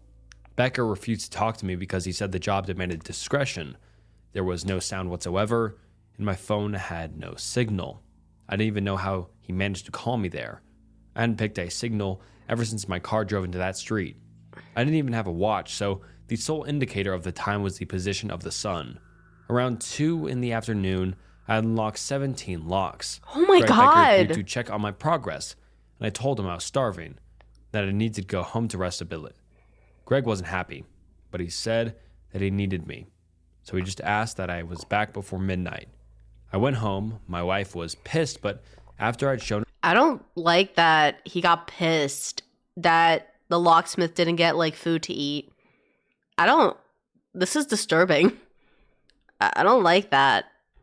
And especially like he already unlocked 17 locks. And the fact that he didn't eat, I'm guessing, so like if he was there in the middle of the night, he probably didn't even eat breakfast too. Her the money, she reluctantly agreed to let me keep working on Becker's door. I didn't sleep well that afternoon. I kept having these weird dreams about Becker, years younger, carrying lots of bloody plastic bags into the barn. In the end of the dream, I saw myself opening the door only for him to appear behind me and beat me to death with a baseball bat. What? The nightmares were unnerving, but I attributed them to stress. At 6 p.m., I was back on Greg Becker's property, but that time, I brought 20 hours of downloaded podcasts. Greg handed me a cup of coffee, his lamplight, and said he'd check up on me on the morning. I started working again. On the first night, the experience was stressful, but that night it was somehow dreadful. I kept having this irrational instinct that made me check behind my back all the time. And considering his property was his house, his barn, and a big, dark, endless open field of overgrown grass and nothingness, there wasn't even a moon that night. I kept working on the door, promising myself I wouldn't work here after the sunset. Bro, yeah. I unlocked another lock. That was number Oh my 21. God. I heard the house door opening. Becker was coming towards me, carrying 2 cups of coffee. Something was wrong. The sun was already shining. I had unlocked 32 of the locks, had my automatic mode fully taken over. I looked at my phone. I'd only listened to 3 hours. Wait, what? Very wrong. I felt like this barn was wrong. This door, it was evil somehow. Becker handed me a cup of coffee, and I refused. I had this feeling that he wasn't trustworthy. Why do I think he put something in the coffee, though? And went back into his house. I continued my work, but even more than during the night, I was feeling watched. When I unlocked the 46th lock around 2 in the afternoon, I heard a loud scream coming from inside the barn, and I almost broke one of my tools due to the fright. Enough was enough. I went to Becker's house and knocked on the door. He came out, that smug smile on his face. Ooh. I told him about the scream and asked what the hell was going on. He told me that I should go home, eat something, and rest a little bit until tomorrow. Oh, okay. As I had been working for more than 10 hours. I went back home, unlocked my own door, and then I was back on the barn. Greg was running towards me, carrying a baseball bat. I woke up screaming, covered in sweat. My wife asked me what was going on, what happened, and I told her about my nightmare. But what really freaked me out was not remembering when exactly I laid down to sleep. She said that ever since I started this job for Greg Becker, I'd been acting strangely, like something was bothering me. I replied that something was indeed bothering me, but I couldn't figure out what it was yet. She said that I should stop, that I should give like the it's man the his coffee. money back and forget all about all He gives this. too much coffee. And I agreed with There's her, but probably somehow I druggies couldn't in the stop coffee now. too, which I agree. Even before the sun rose, I had already packed my stuff and was driving to Greg's property. This time, I promised myself things would be different. I would end the job, get my money, and never pick up a call from Becker again. I went towards the barn door and started working on it immediately, putting on my earphones and listening to my contacts I downloaded. It was only after Becker appeared carrying 2 cups of coffee that I realized I had left my phone in the car. And that meant that the voices I was listening to were... Wait, what? I quickly removed my earphones and looked around, horrified. The voices were coming from behind the door. Becker approached me and asked if I was okay. I tried to fake a smile and answer that I was, but my head was slowly shaking and my forehead was sweating so much that no matter what I said, he'd know the answer was a blatant no. He then chuckled and went back inside his home. I decided that I didn't care at all for him or his weird antics, but I needed to open that door. I had already done 60 of the locks. Around 3 in the afternoon, It's he not asked even if I wanted worth something it. to eat. It's taking that I long didn't hear him to coming, break but the I didn't locks? care. I just shouted for him to leave me alone and went back to my work. 71, I muttered. Oh my At 9 god, p.m., dude. the sun had already set, and I was starving and thirsty and needing to go to the bathroom. But I couldn't stop. Not when I was this close. They agreed with me. I feel like Everyone I was feel like at this point, like it's not worth it. Like, oh yeah, $5,000. Whoa, that'd be great. But the fact that it's taking this long, and he's like, right now we're at like 71 locks, like, and it's been like how many days? Like what, 3-4 days? I want to say. I didn't figure out like how many days there were. It ain't worth it. I'm sorry. It ain't worth it. Like, oh yeah, it's great. Nope. The fact that I think his mental health is dropping and now he's like hearing things too, and something's not right. For me to unlock the door. Becker once again appeared. He wasn't smiling this time and didn't have his usual smugness. He looked concerned and asked what was on my hands. It was then that I noticed that my hands were covered in a thick black liquid, liquid that was coming from all the locks. I screamed and asked with all my lungs, why the hell was he doing to me? Becker ran away towards the house, screaming he would call 911, and I started working again. 79. And then I smashed his head with a baseball bat. Wait, what? 82. And then I started working again. Wait, on the door. what? I needed to open that door. Wait, then I smashed his head with a baseball bat. Wait, what? Wait, did I read that wrong? Hold on. Wait, what? Liquid, screaming, he would call 911, and then I started working again, 79, and then I smashed his head with a baseball bat? 82? What? 85. The sun rose. I'd eaten something, not sure what. Maybe there was something on the old man's kitchen. I didn't know. Still don't. 95. Midday. Wait. There was blood everywhere. Leaking from the door, I think. Greg Becker brought me a cup of coffee. Oh, no, he's alive. Okay. I think it was him at least. Or 98. 99. 100. The door opened. Slowly, my eyes started bleeding and I saw something. It wasn't in the barn. I saw a strange, nonsensical version of my house, my father, my wife, my kids. All of them made of weird, strange angles. None of them living, mere objects, animated, four-dimensional beings. In fact, none of the angles in anything made sense. They all were straight and curved at the same time, and then I saw something on the sky, a being of incomprehensible utmost darkness. They, whatever it was, started talking. My ears started bleeding. They told me about the world, a world of false geometry, of darkness, death, and suffering, a world where extreme violence was the solution to all mathematical questions. They asked me for my eyes. I was about to gouge them out when I saw Greg Becker, years younger, carrying a plastic bag full of human organs. I looked around. I was dehydrated, hungry, covered in sweat, clearly having a heat stroke. My head was aching like hell. I fell to the floor, and when I picked myself up, I saw what was really behind the door. There were several bodies, all of them mutilated, the limbs broken or outright missing. Oh god, this is like Criminal Minds shit. Geometric shapes. One of them was that of Greg Becker. What? I closed the door, and immediately all the locks locked themselves again. I went back to my car, and then I went home. Luckily, my wife wasn't home, and no one saw that I was covered in blood. So I burnt my clothes and took a very long shower. My family questioned me where the hell I had been. I was officially missing for days. The police had even gone to Becker's property to look for me. As I told my wife, I had gone there before my disappearance. Greg Becker was found dead due to natural causes. What? He didn't have a barn in his property. And yet, if the barn wasn't real, why did Greg Becker give me $2,000? When the police arrived to his house, The door was unlocked. What? Wait, what? Whoa. Okay.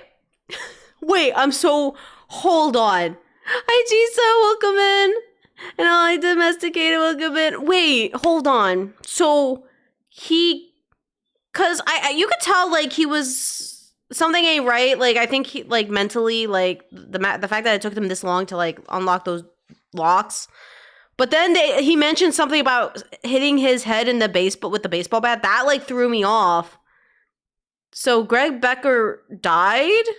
But they said he died due to natural causes.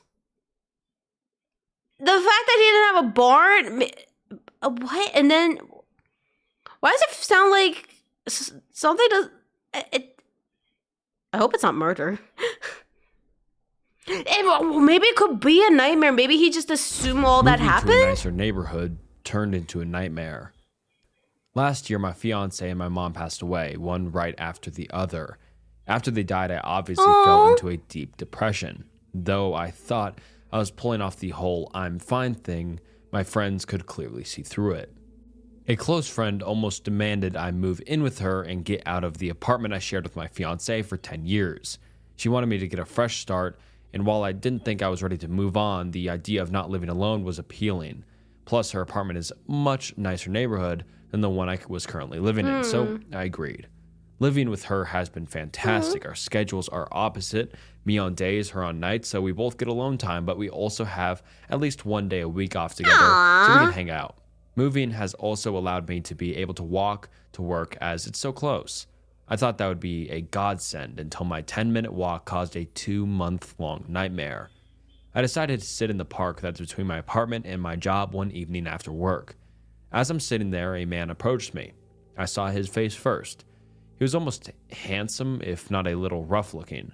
Daddy. Even though I live in an urban area with a high homeless population, it didn't occur to me this man was anything but a mildly handsome 40-something guy. Daddy. So I smiled and looked back down at my phone, expecting him to walk on by me. Nope. He asked me what time it was. When I looked up to tell him, I noticed all the stuff he was carrying. It was so random. Listen, okay, he said handsome, 40, so I'm just like, okay. Kid's chalkboard with nonsense all over it, a paper bag full of old magazines and paperwork, and a steel shelf that, at one point, would have held CDs. I then noticed he wasn't wearing shoes and his hands were filthy. Needless to say, it finally dawned on me that this was not going to be a normal encounter. He started talking nonstop, some of it nonsense, but some coherent. Never mind, I take back the daddy part. Now he's starting not to make sense. Sorry. Not interested. Crazy. Of the parts I could follow, he told me he'd just been released from prison. Oh, I take that back. Nope. Sorry. Because he wanted to get fuck the DOC, the Department of Corrections, in 34, the number of DOC violations he had while in prison, tattooed on him, and he wanted the DOC to pay for it. He then noticed a button I had on my bag that had the logo for a local gay bar on it. He told me he had gone there one night and went home with a guy. Then he looked me up and down and said, "But young ladies are my problem." What? I gathered my stuff and left immediately. Okay, that guy doesn't sound great. No. Hi, Zarek. Welcome in. I'll take back what I said about the guy. He kind of creepy. I don't like him. Now, I love this apartment, but it has its drawbacks, which become glaringly obvious after this encounter. The apartment is on the first floor. I love it because you can walk out the sliding glass doors, one in the living room and one in the bedroom, right onto an awesome gated patio that has tables and grills for barbecue, and so it's awesome in the summer. I now hate it because it's right on the street and the fencing is clearly very easy to scale. I get it. And one very early morning, around 5 a.m., I hear a man scream, "What the fuck are you doing?" So loud and so close, it woke me up from a dead sleep, and I legitimately thought it was coming from in my bedroom. As it turned out, it was coming from outside. A neighbor had been leaving for work and discovered the man from the park, sleeping against my sliding glass door. Oh, what the fuck? The dude got scared off. My neighbor checked on me, and once I calmed down, I chalked it up to a fucked up coincidence. 2 weeks later, no, that can't I was sleeping, be. And at some point, this man came on the patio and was now tapping on my sliding glass door. I honestly just laid there, frozen in fear. That's Until he creepy. escalated to full-blown kicking the glass. I turned the light on to grab my phone and he took off. I called the police and then they came over to take the report and to look at the footage from the cameras in my building. The footage confirmed it was the man from the park. God. And more disturbingly, the footage from the hallway cameras showed that on more than one occasion, he had slipped in the building behind a resident and sat in the lobby for several hours. At one point, going down the hallway and trying my doorknob and my neighbor's doorknob to see if they were locked. What? He even went so far as to hide in the little mailbox room when he saw my roommate coming in from work. What? The police think he either followed me from the park or had just happened to notice Yeah, I was me gonna at one point say. when I was on the patio. Maybe it sounded like he did lock his door, but it's disturbing. I don't know. He said so, like the way the guy mentioned when we heard about the guy. I don't know. Something sounded really off when he said something. There was something off about him. Nah, is it a coincidence? Nah. And I think, why do I feel like there's a reason why he was in prison? I don't know. There has to be a coincidence. It's been a few weeks and I haven't seen him. Time to get no strapped, one has reported boys. seen him in and or around the girls. building. My roommate brought me pepper spray and my kind of kooky, well-meaning neighbor who has made it very clear he's retired military and a bit of a gun nut. He checks on me nightly, so I'm not as... That's good. That's good. There's a neighbor that actually is there. That's good. Can you imagine you have to be by yourself and like you have nobody checking? Like that's... If you have a neighbor that trusts you, good. That's good. That's good. As freaked out as I could be, but still. Crazy fucking guy from the park. Let's not meet again. That's creepy. No, there has to be a reason why. Never exploring ever again. To Now, a this cave? is something I really want to talk about to be sure that everyone is cautious and stays level-headed at all Exactly. times. Now, Don't mess with the vet. Oh my god. Oh, at least it's good that there is somebody like there to protect. context, I lived in the middle of nowhere in Canada. It was an old town that had quite a few abandoned buildings due to the absence of residents. Yeah, apparently Me and many that friends too. were Yeah, tired Zach. of the lack Yeah. of entertainment options for us. So what we did was explore these abandoned buildings. Prior to the experience I am about Apparently that's like a lot of people do that. Hi, Commander. It's good to see you again. Apparently like people like to explore random buildings, like even the abandoned ones. I don't know the exciting part for it. I try to watch a video of someone exploring an abandoned building, but I'm like, for ghosts, I guess. Hi, Al. It's good to see you again. Hello. Cave explorers who have wives and kids, and when they learn from the cave name, they can't tell. I guess just came to say hi from work. Yo, I'm Blake. we never had anything Commander, too you missed crazy the happen peak to us. moment. Occasionally we would see a small bit of blood-like liquid, and we did see a pentagram on the ground from someone. Ah, it who makes it worse if there's a pentagram. Never mind. First thing you hear, pentagram. Nope, run away. Nope, don't look. Nope. It's like the Ouija boards. Nope, pentagon. Nope, you see a pentagonogram. Fuck it, leave it, go. I stepped there. I see one. Ain't exploring it. into a house What peak did previously, I but miss? nothing That too might be bad. clipped. Until the last time I had gone exploring abandoned buildings. Now, when I was younger, I used to go to a daycare that was part Ouija mental board? I hospital. keep Weird saying Luigi combination, board I know. every It time. closed down. Just Shantae, thank you so much for the follow. Welcome to the chaos. Welcome in. It's bad due to juju. the lack of patience and lack of children at the daycare. I call decided them to go back Luigi there boards. with my friends a few years ago. For context, Hi, I was welcome 15 in. when this happened. Most of my friends were the same age. When we did get there, it was rather cliche. There was fog, Silent Hill. it was rather dark, and there was a light drizzle of rain. Silent Hill. We went to the main gate, which was padlocked shut. We decided to help each other hop over it and made a ton of noise. We were laughing and giggling the whole time, unsuspecting of what was to Does it mean come. ghosts are scary? We looked around the small They play are place scary. / park I mean, with there's Casper flashlights the we had on friendly our person. ghost. Even with our somewhat Sorry, powerful Jasper the flashlights, friendly ghost. our visibility was rather limited. We decided to enter the decaying building. Glass and dirt crunched under our feet as we stepped into the daycare section of the complex. There were still old Legos, wood chips from previous furniture. Why do I think Brandon's gonna explore the Legos? Whoa, ghost, horror store, Legos? Give me. Old torn dolls and toys strewn about. The further we walked around the daycare section, we naturally became more and more silent until all we could hear was the crunch of the dirt under our feet. I found some crayons in a plastic container in the corner of the room. I walked over to pick them up when all of a sudden we heard a loud crash coming from behind a metal door leading to the psych ward part of the building. My friends and I all looked at each other. As a whole, we were a group of 5. Most of them were very bold and Hi, Zon. Welcome in. It's good to see you again. We all looked at each other when my friend Brian suggested we go and look to see where the sound came from. Why? Why do you want to look where it comes from? Bitch, no. Listen, you hear a crashing sound. The first thing you decided... The first thing you decide is like, let's go check the scary place. Let's go see the loud noise. If I heard a loud noise, I'm getting out of there. And you don't even know if it's a ghost. There's probably someone there too. Personally, I was not too fond of the idea. Yo, same. I would. With my group of friends, there was no way anyone was going to decline such a thing. We all stacked up on the door and opened it. It was rusted to the floor, and we heaved to get it open. Oh my God. As we walked in, the metallic smells and must became stronger, with a hint of something else, which I couldn't put my finger on at that moment. We walked in, our flashlights pointed in every direction with Brian leading the group. Damn it, Brian! Tight and to the left and right were the occasional metal doorway, some with doors open. I felt slight claustrophobic, and it felt a little hard to breathe. Oh, shit. As we continued, Brian shone his flashlight into a room and recoiled. We all stopped walking as Brian slowly entered the room. What is it? I asked him. I thought I saw someone here. It seems all fine now. What? To be honest, I thought he was just messing with us to increase our anxiety, but looking back, I think he was completely honest.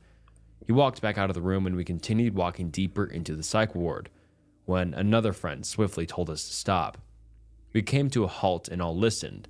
In the distance ahead of us, we heard the subtle pitter-patter of footsteps echo through the hallway. Oh, hell no. We all looked at each other. Oh, hell no. Eyes.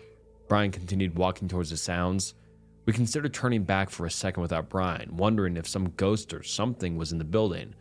But we couldn't do that to him. The closer we got, the more I felt like I was being watched. God. When finally, we entered a room on the right, which had the smell of rotting meat. Oh, what the fuck? In front of us was a dead deer. Its innards were spilled all over the floor, staining the concrete. A friend of mine had a very weak stomach and vomited all over the floor. That's when we heard whispering from somewhere. Brian shone his flashlight to the corner of the room where a man with short hair was standing with his head down. What? He wore a bright green t-shirt stained with what I assume was blood. So it was there was somebody here. What? Torn beige pants. He did not have any socks and his feet seemed damaged. He was twitching sporadically and continued to mumble even after we saw him. We stared at him for a solid 30 seconds before he made his first true movement. Oh, God. He looked up at us with a haunting grin that sent shivers down our... Oh, no! Oh, God, it gives... Why does it give me, like, maybe Silent Hill vibes? I don't know, I don't like it. Especially he's grinning. Spine. You guys here for a feast? He said... What? What do you mean feast? The deer? What? Oh, God. Wait. Oh, God, no. Not Fox, man. Oh, wait, wait. I did thought it was weird there was a dead deer. Are they gonna eat? What? Ew. Each word with varying inflection and energy. This kicked us over the edge and we bolted out of the room all the way back to the daycare center. The door was still open and we decided to try and slam it shut. Right. But the rust and pure weight of the door almost kept it open. It took 3 of us pulling with all our strength to close it. And just before we did, I could see the silhouette of the man watching us, his white teeth being the only other human feature I could see. God damn. As we sat behind the metal door, catching our breath for a second, all looking at each other for confirmation that we all just saw the same thing, after a little bit of a labored breathing from each of us, we heard a light tapping on the door. That's when we decided that it was time to leave. We booked it, out of the vicinity completely, and ran home. A year after we visited that spot, police went back to do a routine search of the area and found the man. It was stated that this guy used to go to the psych ward before it closed down. He escaped the facility he was transferred to and lived off the wildlife around the complex. When the cops brought him in, He had a series of diseases and sickness from eating raw meat. His mental condition was much worse than before. There were future rumors that he did kill someone in the forest while searching for food, but nothing has ever been confirmed. In the end, guys, be careful, especially in dangerous areas such as abandoned buildings and creepy dude. Let's not meet. Yeah, especially the guy who's like grinning with his white teeth. No, we are not going. It's no. I was about to say I did see someone to that apparently there is attractions like there's like haunted like the abandoned buildings. Yeah, no. Nope, I'm good. Lost dog signs keep appearing in my neighborhood, but the thing in the picture isn't a dog. Doggy? I live in the middle of nowhere. Great When we Plains, try to riz, aka yo, try to riz when I showed what I looked like. It's not the worst place to live, I guess, if you like corn, but as you can imagine, not a lot goes on up here. Not much changes in my static little world. Protection. I know, right? Like, at least have, like, pepper spray or any, like anything to attack. Like, because you don't know what's going to happen. When something new emerges from the monotony, I take notice, as in the case of the sign I saw about 3 years ago. It was a Friday night in the late October, and I was driving home from a party at around 10 p.m. I had just reached the most isolated portion of my drive, a winding forest road that has more deer than cars using it on any given day, when my headlights illuminated a flyer posted to the trunk of an elm tree. As I passed by, I saw the words "lost dog" along with a photo, presumably of the animal in question. Now, the location of the flyer was already strange enough to give me a pause, but from my brief glimpse, the photo was even stranger. I read that wrong, Light. I just thought... I just read most of the time younger folks like me make it up. Oh my god, I was like, yeah, I could, we're going exploring. Me grab Maybe I was tired from a long day, or maybe the printer had messed up that particular flyer, but the picture hadn't looked like a dog at all. I can't read. Like We all know that. of shapes. Like I said, not much happens in my town, and the flyer was probably the most interesting thing that I'd seen all month. There was a turnout just after the elm, so I slowed down, pulled over, and stopped my car. I grabbed the flashlight I always kept in my console and got out to take a look. The flyer was even stranger up close. For one thing, there was no contact information, and the reward seemed exorbitant for another. The photo itself was also bizarre. Do you remember that AI-generated image shared on Twitter a couple years back with a caption, "Name one thing in this photo"? What? That's what the so-called dog reminded me of. Wait, what? A bunch of colors. I wish I knew what they were talking about. Like what? They should have been recognizable, but weren't. It had a short description of the dog beneath the photo. John, Shepherd mix, white coat, brown hood, blue eyes. That was a weird $10,000. Can you imagine someone sees that note and just like, yo, $10,000, sign me up. Weird name for a dog. That I is chalked it up weird, to an art John. piece, which helped dispel I mean, of the some people unease that had name begun their to build in dog me with human upon names. staring at the photo. A part of me wanted to take the flyer, but I didn't want to be selfish with the art. Not the blues, the blue eyes. Yeah, that's what I was confused. White hood. Is it like, what is, well, it says white coat, brown hood. What's the brown? John, Shepherd mix, white coat, brown hood, blue eyes. It's a blue eyes white dragon. They're trying to hide it so people have to like guess what that is. That picture had a lot of stuff in it, but somehow it was impossible to make out anything. Is there a way you can show that image like on the media cave? Because I don't think I've ever seen it. Artist's work. Maybe I So did, but I I just never contented put two and myself two with the together. photo. Because I am curious. Just as I slipped my phone back into my pocket, the sound of snapping twigs made me start. Maybe the deer want to look at the art too, I thought, shining my flashlight into the trees. Deer's I like, waited what is for a this moment, art? scanning the forest with bated breath. But even though it sounded like Thunder, there was happy an animal right Halloween. behind Look me, 'em I saw in. nothing. I returned to my car after that and continued home. The next day, I gave my buddy Eric a call, hoping to catch him for drinks at our favorite brewery. Halfway through the call, I remembered the photo I'd taken of the lost dog flyer and opened my photo gallery so I could send it to him.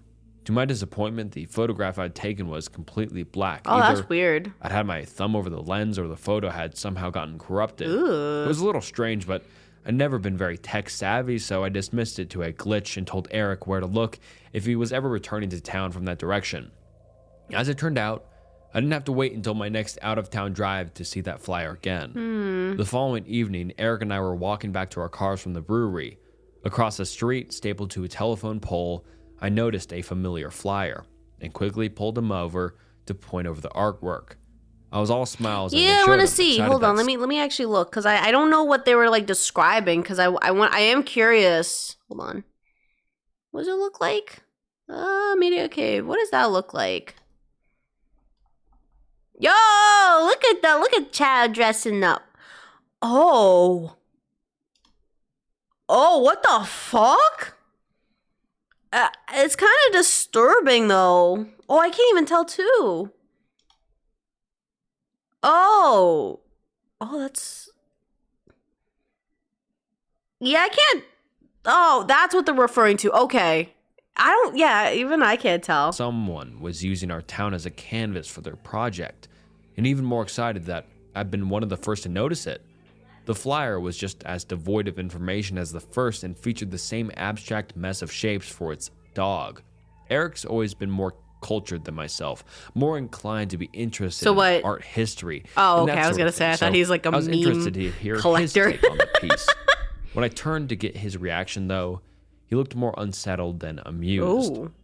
What up? I asked him. Instead of answering, he just shook his head. Nah, man.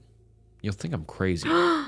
I tried pressing him a little bit more. Press him. When it became clear that he wasn't going to divulge the source of his apprehension, I let it go. Before I continued towards my car, I pulled out my phone and snapped a photo of my shoes, which showed up in my photo gallery without issue. Then I pointed my phone at the flyer, aimed, and pressed the capture button. And nothing. Again, the photograph was completely black. That's weird. When I got home that night, I went down a rabbit hole of anti-surveillance patterns, aka designs created for the express purpose of confusing cameras and facial recognition technology. Apparently, anti-surveillance fashion is already a big thing in some parts of the world. So it's likely that the Lost Dog artist used one of these patterns in their piece, explaining why I can't get a good photo of the flyer. It didn't explain Eric's reaction, though. I fell asleep wondering if my friend was seeing something that I wasn't. For the next few days, Wait, so they're saying, like, the way the photo's designed, like, when you try to take a picture of it, it just doesn't show up? Is that a thing? Hi, Ferret, welcome in. If you ask someone how they're doing, they'll mean to say, you'll think I'm crazy. Yeah, no, if you say that, it's like, yeah, they're crazy.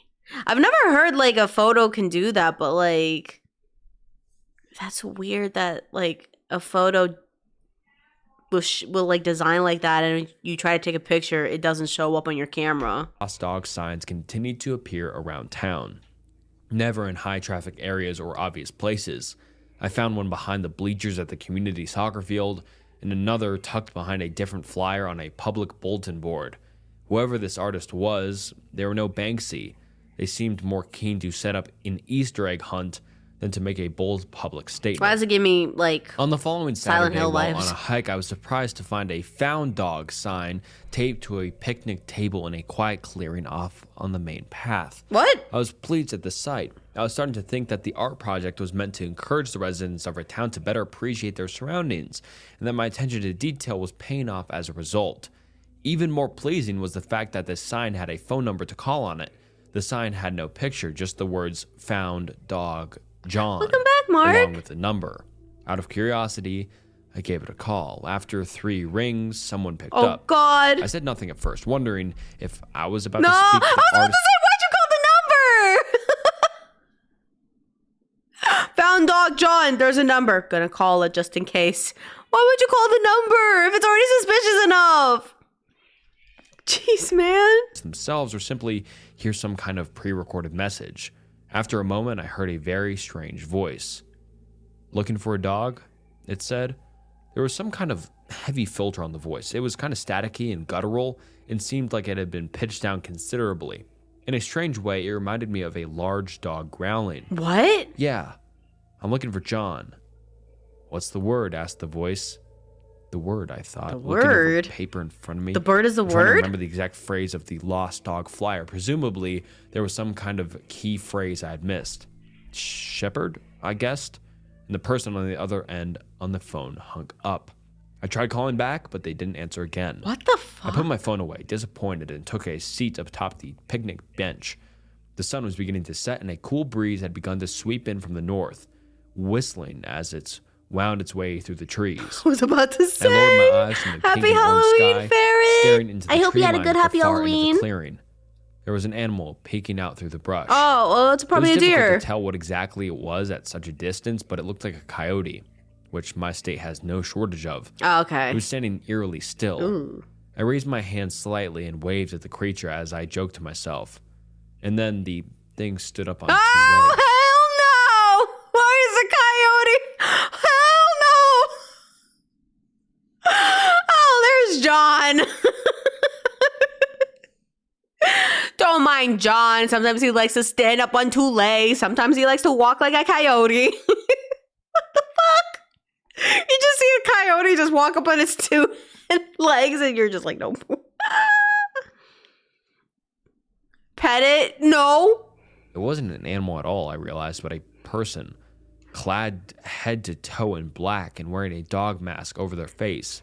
The person turned their back to me and walked deep into What? the trees. Someone's just Needless to dressing up say, as a- That was not comforting thing to witness. What? I left quickly after that, half jogging back to my car and glancing over Good my night, shoulder Mark. every few Have a good minutes. night's sleep. If I'd seen a person in a dog mask trapezing through the forest a week ago, I would have laughed. I would have laughed I would too. have assumed they were some kind of LARPer, rare as those might be in rural South Dakota. After my strange phone call, though, the side I was having a hard time reading it. What the fuck is a LARPer? Good night, Mark. Sweet dreams. Thank you so much for being here. Have a happy Halloween. Tomorrow is November. What the frick? sightings felt more ominous than funny. Was that person I'd just been on a call with? If so, had they seriously just been standing there waiting for someone to see if their found dog flyer? The next day, as I visited my usual worries, weekend Connor. haunts, I realized that the lost dog signs had been torn down. I guess that the art project had reached its end, even though it seemed like a remarkably This short can't run. be an I art was disappointed project. that nothing more had come from it, and that I would have never gotten answers regarding who was behind the flyers, but I probably would have moved on with Oh, my is that life what and forgotten LARPer all is? about it if it Huh. weren't for the visitor I received that night. It was around midnight. What? I was at home playing video games and trying not to think about work in the morning when I got a text from Eric. Oddly enough, he asked if Is I Eric gonna could come explain? over. Eric? It was such an uncharacteristic request that I figured there was something wrong. I said yes, and he showed up at my door 20 minutes later. He looked like a wreck. His hair was disheveled, his eyes were red, and his whole demeanor was nervous and fidgety. When he walked up into my house, he held his phone in one hand and a rolled-up piece of paper in the other. Okay. You're not going to believe me, man. You're going to think I'm crazy. He said after declining both my offers for a glass of water and for a seat on my couch. I assured him that he could trust me, that I would take his words seriously. After a moment, he unrolled the piece of paper in his hands to reveal one of the lost dog flyers. This is me, he said. I was taken aback. What the fuck? What do you mean this is you? What? I was not. I thought the story was gonna end when they just said like, yeah, there's some just strange guy just wearing a dog mask. He likes to, what?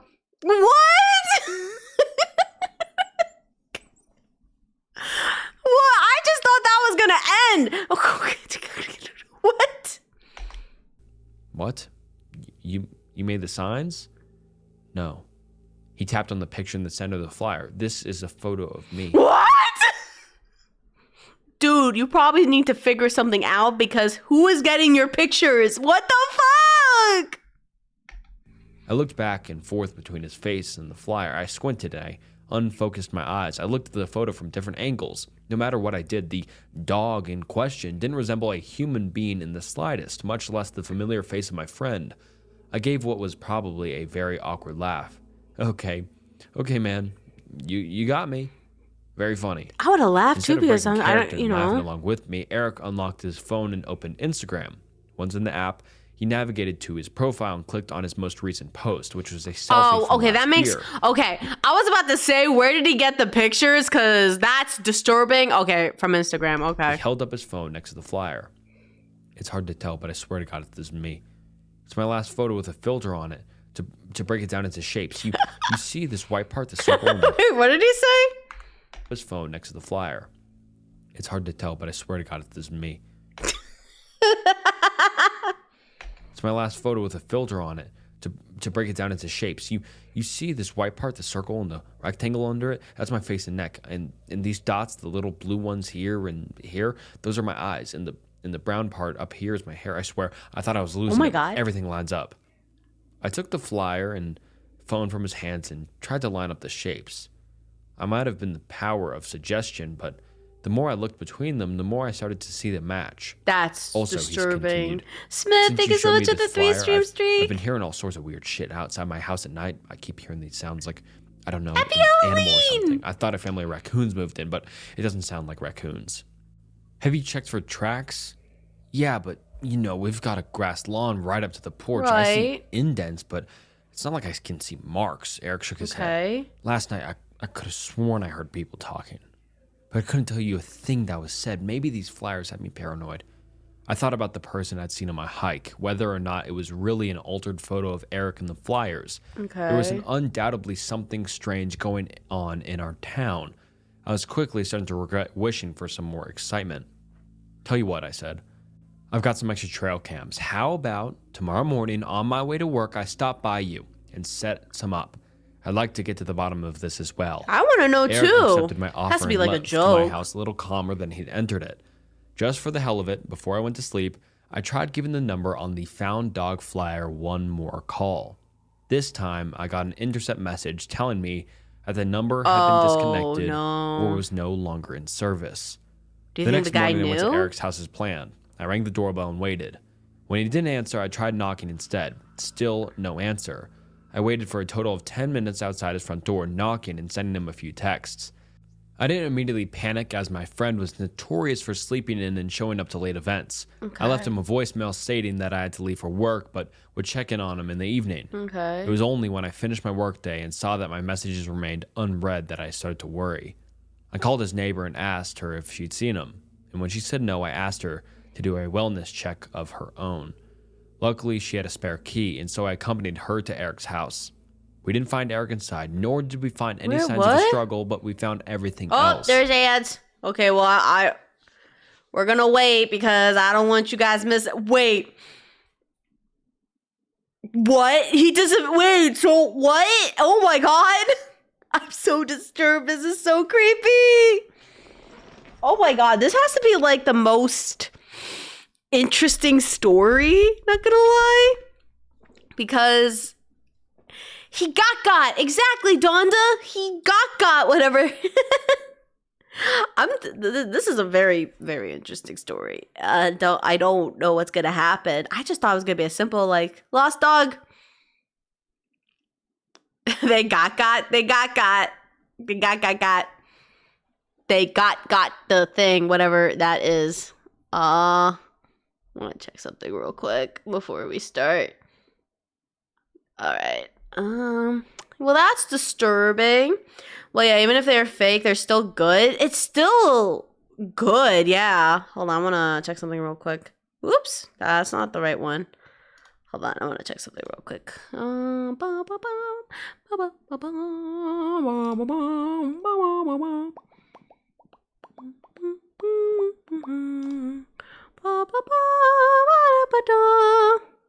Yeah, I was gonna say some of them could be fake because you don't know what's gonna happen. Who put this oh, god damn it! Sorry, I was looking and I had to look at my email. God dang it! Okay, approve. There you go. That's funny, man. I will say, sometimes the stories, man. Sometimes the stories do be good. This one. Yeah, there we go. I think what I enjoy about the horror is, at least for the realistic ones, I can hear that can be either real or fake. I enjoy the spooks they give. I do like this story because I think for me it's just like you don't expect it. You don't know what's going to happen, and then boom, that's what it is. I remember the 2-sentence horror story trend, but it was Evil Kitty. Isn't that mute?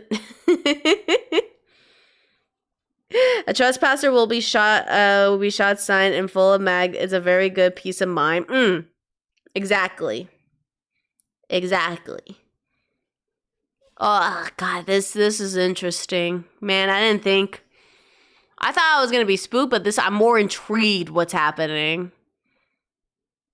Damn. I also have I want to know how anybody can just remember all of this detail, even though it's fake. You have the time to put these together.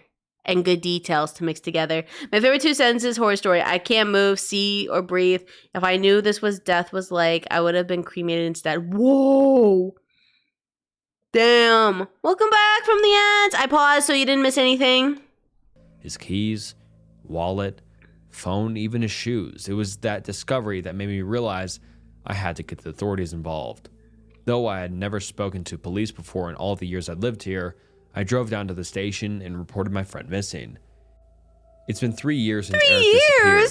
In all this time, I haven't received any word from him, nor have the police been able to make any breakthroughs. I'm not sure if I should be happy or sad. On one hand, I'm grateful for the ambiguity.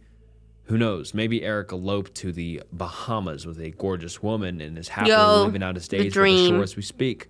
On the other hand, the events leading up to his disappearance seem to point to something more sinister. Eric is a good friend of mine, and a good man besides, and I pray that wherever he is now, he's all right. The years have gone by in a blink. This town has always been oppressively unexciting, even more so now than the one guy who could kick my ass in billiards has dropped off the face of the earth. Not much changes in my static little world, but when something new emerges from the monotony, I take notice, as in the case of this sign I saw last night. It was early in the morning, and I was taking the old forest road back into town for my friend's party. Same emptiness, same stretch of road. It might have been the exact same elm, too. In any case, as I drove in silence, a lost dog sign caught my eye. Posted against a tree at the edge of the road, it read, John. Oh, again? Shepherd mix. White coat, brown hood. Brown eyes. $10,000. Beneath the text was a photo. Though abstract and blocky, I couldn't help but note a striking similarity between it and the last photo of myself I posted online. Oh, he dead. Sorry. Sorry, dude. Oof. He gonna get you. Whoever that is, when to go. No worries, Commander. Good luck at work. You got this. Nah, he's gone. And alright guys, that wraps up Unsettling True Reddit Stories. This video is kind of shorter than usual because I just kind of want to get a good that mix was 44 minutes of the video. Shorter-ish videos just for people who don't have the time especially to watch people take advantage of using photos online. Watch a 40 or whatever. I think what's worse, and I don't like it either, and I've seen this on YouTube. It's not even photos; it's videos. As a content creator, I've seen people take other people's videos. I mentioned about the side by side. Did I mention side by side? They'll put someone else's short, and then they'll put something unrelated to it, and they just make so many views, and it's that's not yours. It's crazy. I hate them. Even though I think that's the reason why I got into the polygel. That would get me fired up. Whoever took my friend, I want them to come because time around, I'll be ready. You be ready. You be ready. It just sucks we don't even know who did it though. It is disturbing. Hope Eric is okay, man. Yeah, unfortunately, Light, I think that's why I'm interested in polygel. I had one yesterday where it was 20K likes, and the video above was a guy below just watching, saying nothing. Damn. Okay, that's oh yeah, I think I know what it is. Exactly. Make them come and you'll find out who did it. Exactly. I think ow, bunny. Why did I get bonked? I know it's your like entrance. I get it now. Yeah, no, I think I just don't like it. I saw this. There was a live, and it was weird. It was a girl. It was like Roblox. Obviously, it's not like a kid playing Roblox. It's like an adult, grown woman playing Roblox. But she was sleeping, and I think I mentioned in stream. She put like, "Oh, super chat, equal wake up." I was like, what the fuck is this live? What is this? And, well, the comments made it much worse, but someone was like, I'm going to try the super chat. And they super chatted. Nothing. And I was like, yo, y'all getting tricked with this? What the fuck? I hate those videos where it's someone video and has a Subway Surfer or Family Guy played. I just saw one where it's like those skits. And then the next to the skits, it's like, the one I saw was like the polygel nails. And I was like, okay, well, this is kind of weird. And then you look at the likes and views. Minute video. And it's like, so you're going to profit off of someone's like stuff? Yo. So let me know what you think about the time of the videos. Would you like to see longer, shorter, really, really long, really, really short, or something else in between? So thank you so much for watching this video. I think what's worse too, because now I'm like bringing this up and it's like, oh, well, like, oh yeah, guys are reacting to this. There was no credit on those videos because I looked and they didn't bother giving credit to who the actual like the creator was. So that was also weird too. And it means the world. And thank you so much for the support on the channel. It's been so crazy. And I mean, you watched the end of the video and you're still listening. So please like the video and subscribe to the channel. It helps a ton. And so just thank you so much for watching. And yeah, until next time. Until next time. What is this one? Scary Appalachian Reddit Hey, what's stories. up, guys, and welcome back to another Reddit stories video. And today we will be going over some scary Appalachian stories from Reddit. And as I hate those implies, and what I just said, this will be some people's first-hand experiences and stories from Appalachia, and that interesting neck of the woods. And I really hope you enjoy this video because I really enjoyed the stories that I picked out for this video, and they are all just super interesting, and they're great to listen to when you study, sleep, just work, or just want to watch a scary video. I don't think I would sleep. Yeah, and this video is perfect for all of that. And also, please like the video. It helps out a ton. And also, please subscribe to the channel. It's the channel's goal to be at 500,000 subscribers. And I think we can do that kind of soon. So please subscribe. And all right, without further ado, let's get into some scary Appalachian stories from Reddit. The Appalachian Horror. I grew up in southern Appalachia, in western North Carolina, 30 minutes outside of the town in Asheville. Oh, God. The hills and hollers of the Appalachian Mountains are some of the oldest mountains in the world, with some of the rock formations dating back over 1 billion years. Oh. That quite literally means I feel like maybe people will be like, nah, I'm not scared, and they just go anyway. With most things that have been on the earth for a long time, there were inexplicable anomalies, both benevolent and malevolent. For example, the Brown Mountain Lights.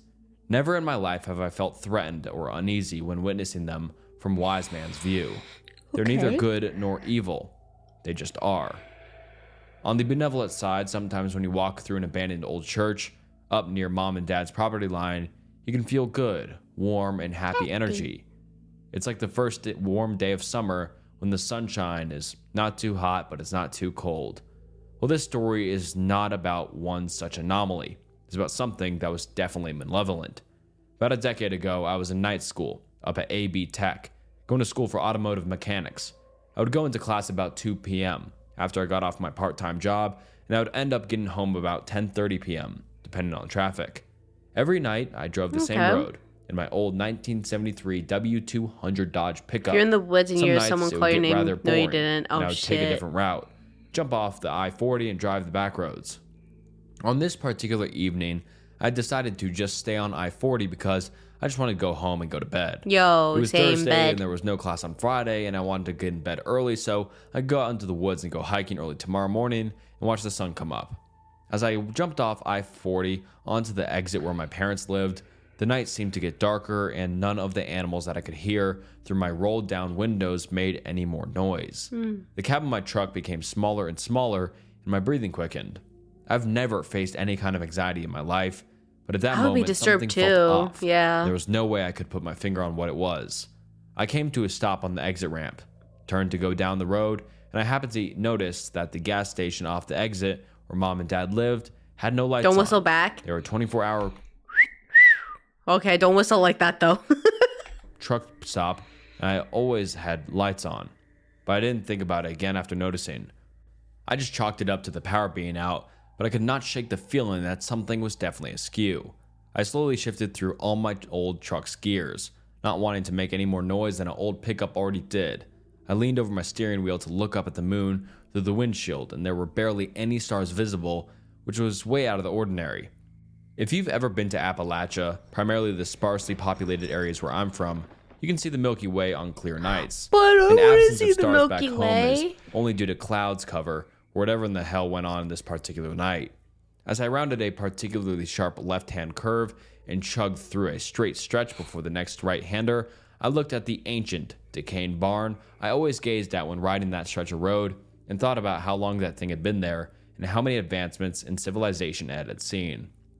For the split second that my gaze wandered, a very large, sickly-looking dog ran out in front of my truck. Oh, shit. No more than 10 feet in front of me.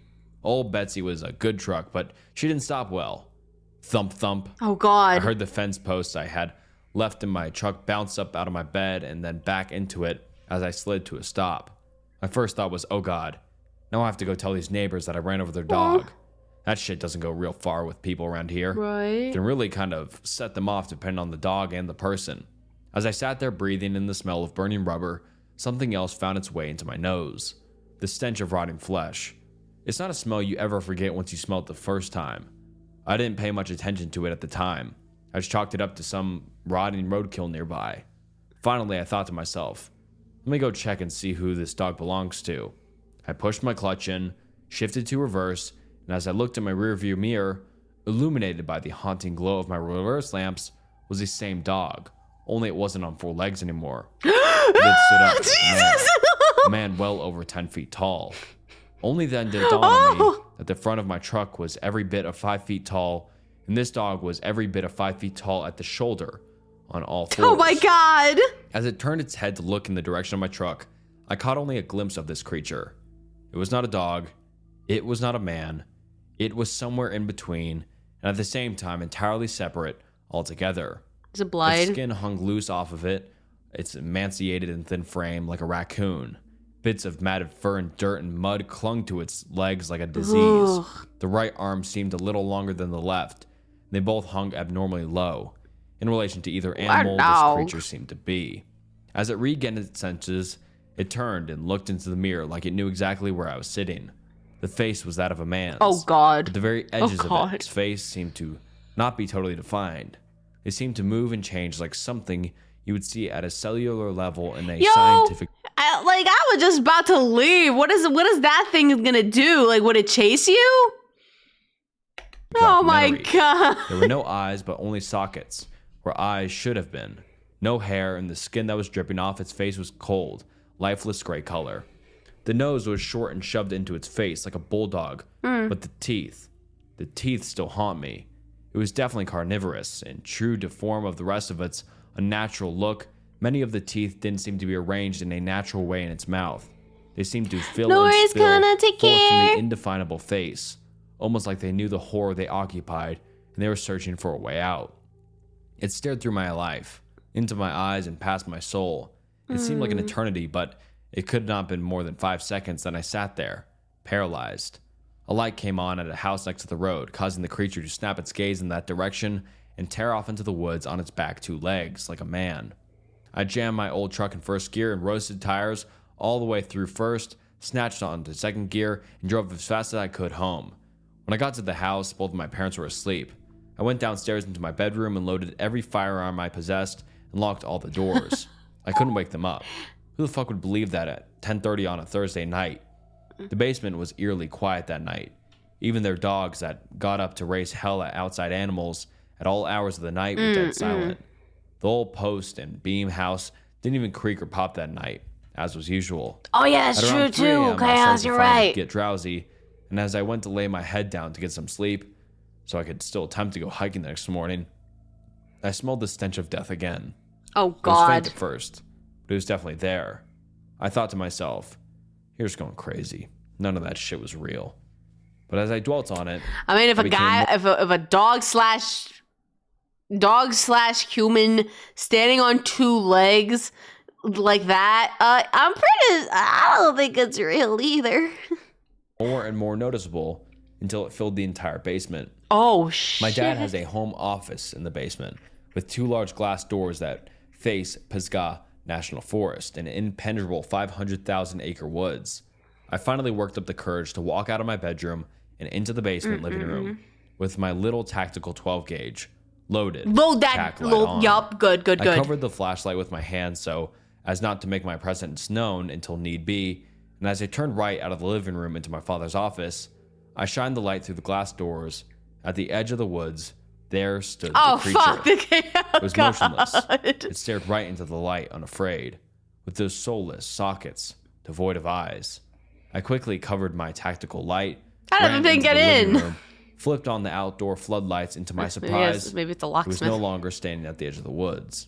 But between the house and the edge of the woods, still motionless, I swung the door open and fired every round I had in its direction. I must have scored a couple of hits because it screeched an unearthly scream, like that of a woman being slaughtered, as it took off into the woods. The dogs went crazy. Mom and Dad woke up asking me what the hell was going on. I told them that a bear had gotten to the trash and I was scaring it away. They didn't believe me, but I knew they wouldn't believe the truth either. I didn't see You would. Oh, I didn't mean to do that. You would think. The bear in the trash can? No. But a Wendigo? Oh, yeah. No, that's bad. Hi, welcome in, Angel. Hello. Welcome into the stream. Hello. We're doing good. We're just reacting to the horror Reddit story. Ooh, spooky. Oh, God. Son, what was that noise? I was trying to scare off a bear that was on our trash. I don't believe you. Okay, fine, Mom. It's the Wendigo. Yo, shit! Grab the gun. Grab the bolster. Grab a shovel. that night, or any time until the following Sunday. Everything seemed to return to normal. I didn't think about that creature again until I met my wife about 6 years later. Her mother's house sits at the mouth of the holler, no more than 4 or 5 miles up the road from my mother and father's. Up on the side of the holler, there are kennels for her brother's hunting dogs, no longer in use, and haven't been in years. But the fence is still there, and the concrete pad is still there. It's a thing of great use when he needs to quarantine an animal.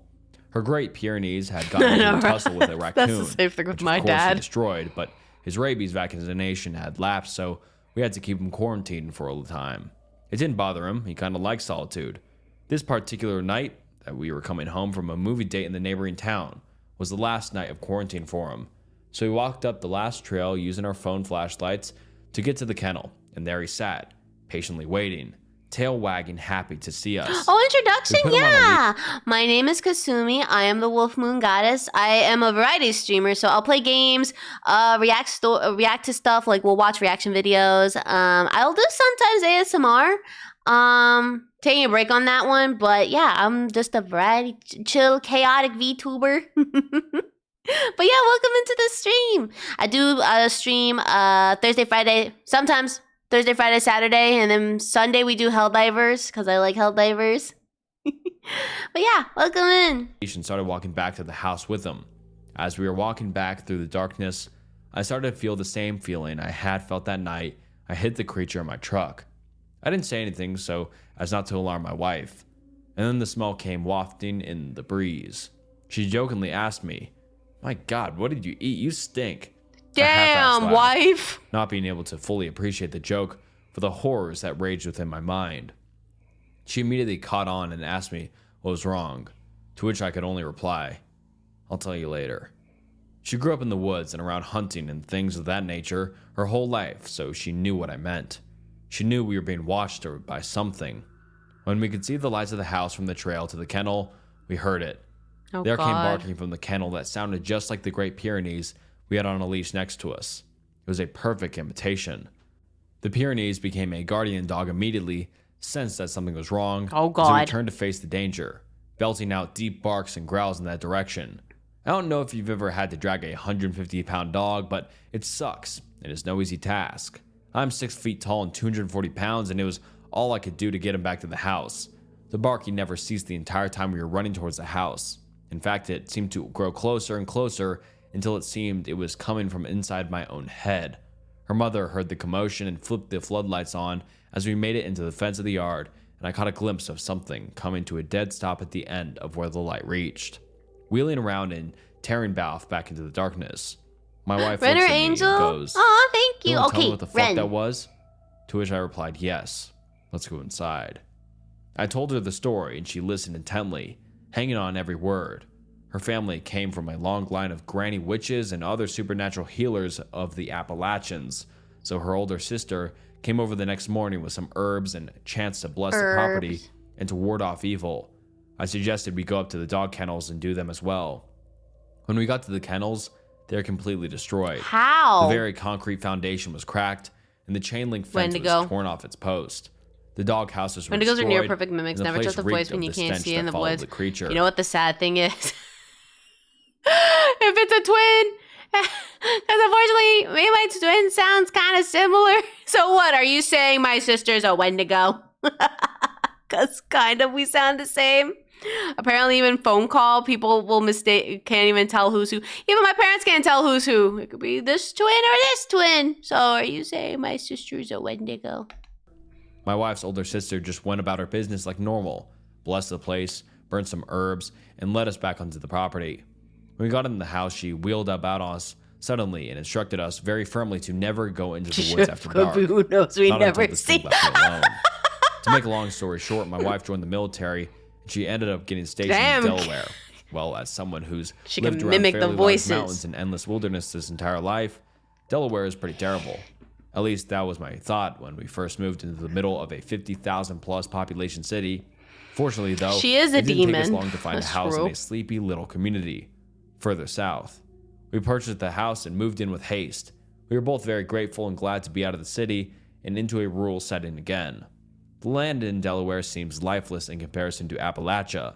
The sparsely populated woods Wendigo don't possess any decided, energy "I'ma follow that them." goes on one way or another. The ground doesn't seem to be alive like it is in Appalachia. Having not thought about the creature in a long time, I resumed my staying outside after dark and playing with our dogs in a rather large yard that borders a small patch of woods. Well, last night I went outside to play with the dogs, and as dark sat in it, I built a decent-sized fire in my fire pit and consumed some good old-fashioned Appalachian Mountain cough syrup from a mason jar. And just as the fire was dying down, my American Bulldog tore off towards the woods. He has a habit of running off to go on adventures, so my immediate instinct was to chase him down in the yard and tackle him so we could not get away. As I tackled his 110-pound ass to the ground and threw him in the fireman's carry over my shoulders, I heard him begin to bark. Only the bark was not coming from him. The only sound coming from him was a deep rumbling growl, a noise I've never heard him make. It was a threatening noise. Something was definitely wrong, and as I ran with him on my shoulders back to the house, the stench of death again began to fill the air. Oh no. The two other dogs must have caught wind of what was happening and met me at the back door, which I threw open, slammed shut, locked, and again loaded my firearms. How the hell could this thing have followed us 650 miles up here? As I flipped my floodlights on, at the back side of my house, several of the bushes and small trees at the forest edge were still shaking like something had just run through them. My dogs went crazy all night, barking and howling and attempting to get out the windows. I didn't sleep a bit. I don't think I will for a while. I know for sure I won't be in the woods after dark ever again in my life. Not until this thing is gone. I want to know what time are you like outside? Because once 6 o'clock hits, I stay indoors. I don't go outside. Fuck outside. I don't go outside. It's too dark nowadays. Well, what are you doing 12 o'clock at midnight? 6 o'clock is safe because then you don't have to worry about the scary outside part. Chad, give me 1 second. I gotta go and tinkle. So don't do anything weird when I get back. Okay, I'm watching. From my bathroom. I only go outside at 3 a.m. Why the fuck are you going outside at 3 a.m.? That makes it sound like you're trying to get a burger. I went out at 9 p.m. Worst mistake because the spooky trying to walk out late. Yeah, I told you. You can't. No. Run ads. Thank you. I'll do that real quick. Boop. All right. Behave. I'll be right back. I'm watching you in my bathroom, so don't do anything. I'm watching from my bathroom.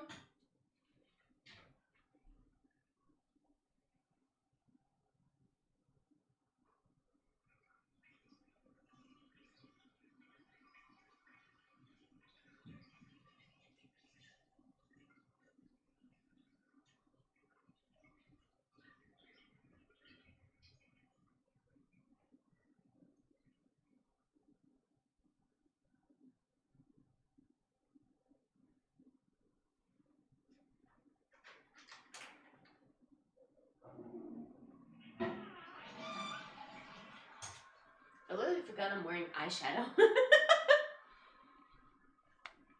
Well, the new bot is like last time I'm consuming. See? Wait, what did the bot say? Hold on. What did the bot say? Let's observe the chat. Wait, what?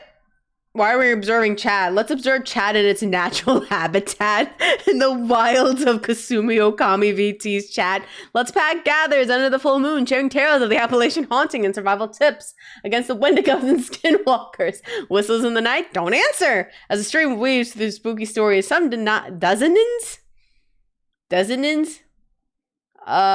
bid farewell, while others ponder the fate of a mythical creature in the wood chipper. Stay safe and remember, not all voices in the dark are friendly. Exactly. Hi, angels. Good to see you again. Welcome in.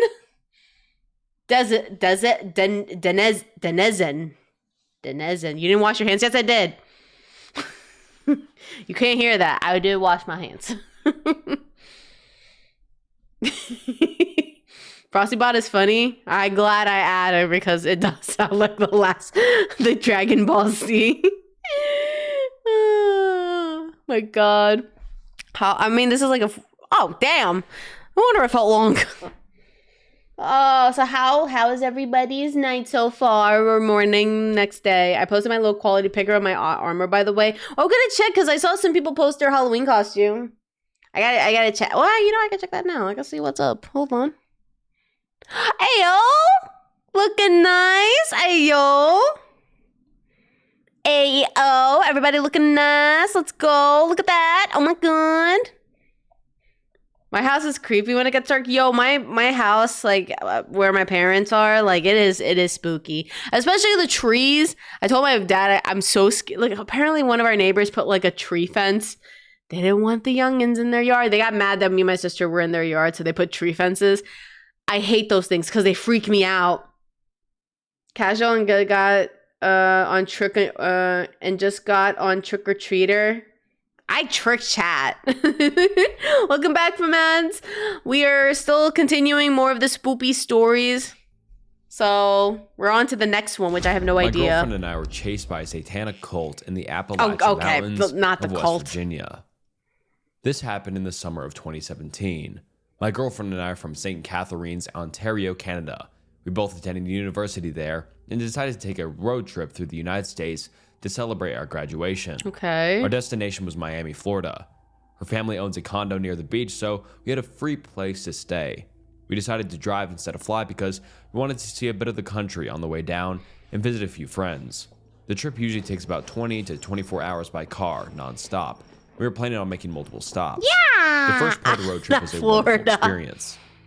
We went shopping in Buffalo, then made our way to Pittsburgh and managed to catch a Pirates game. However, once we hit West Virginia, things changed. It was nothing but endless wilderness and a few small towns sprinkled in between.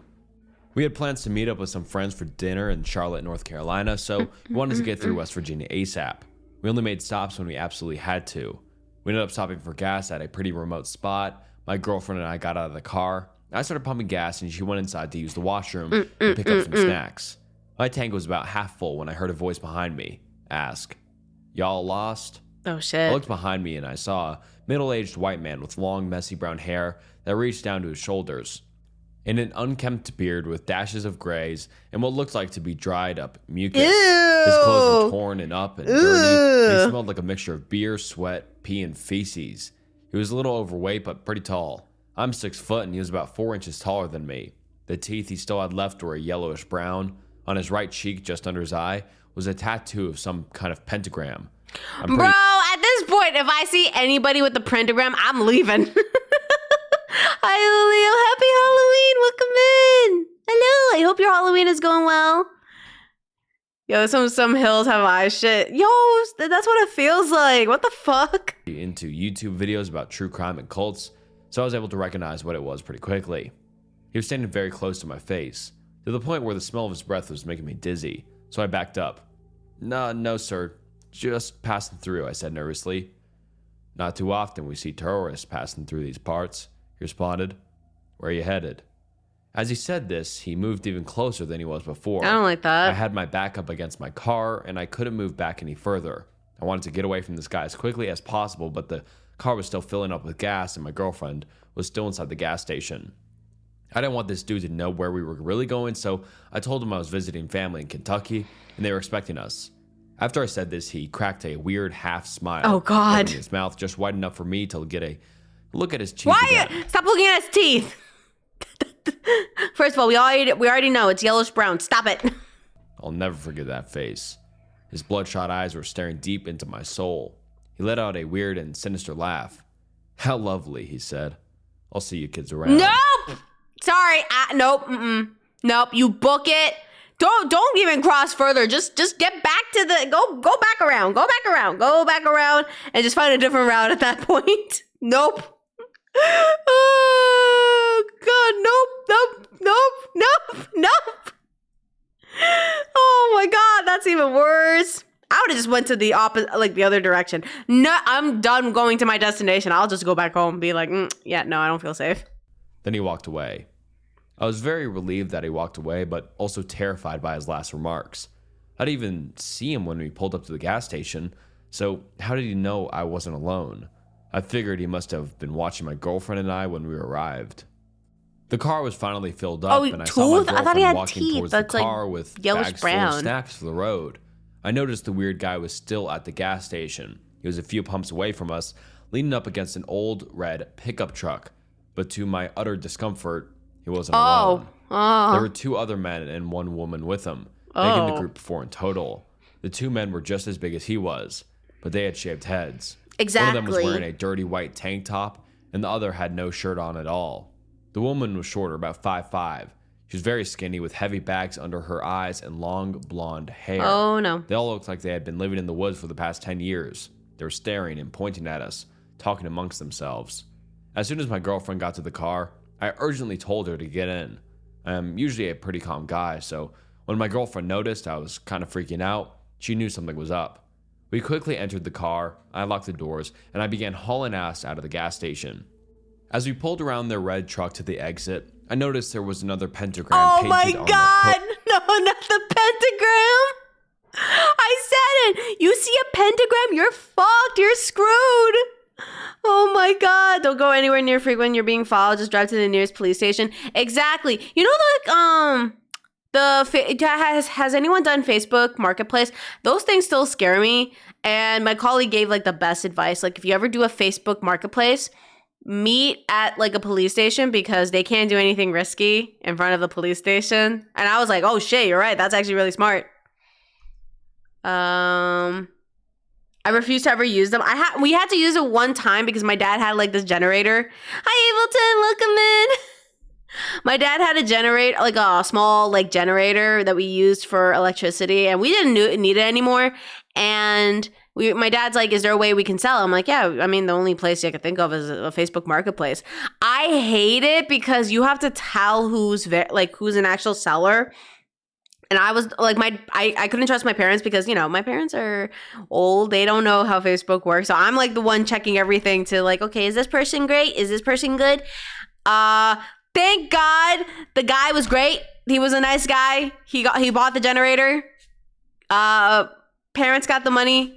I told my dad, just like, don't do it yourself. Just have like a mom just stay there so he's not alone. But yeah, if you ever do Facebook Marketplace, always do it like in front of a police station. If you have to meet up, it's better. So that way, no sussy person is going to do in front of a police station. It's scary because there's been where it's going to someone's house is scary. That scares me. Especially when they offer the free stuff.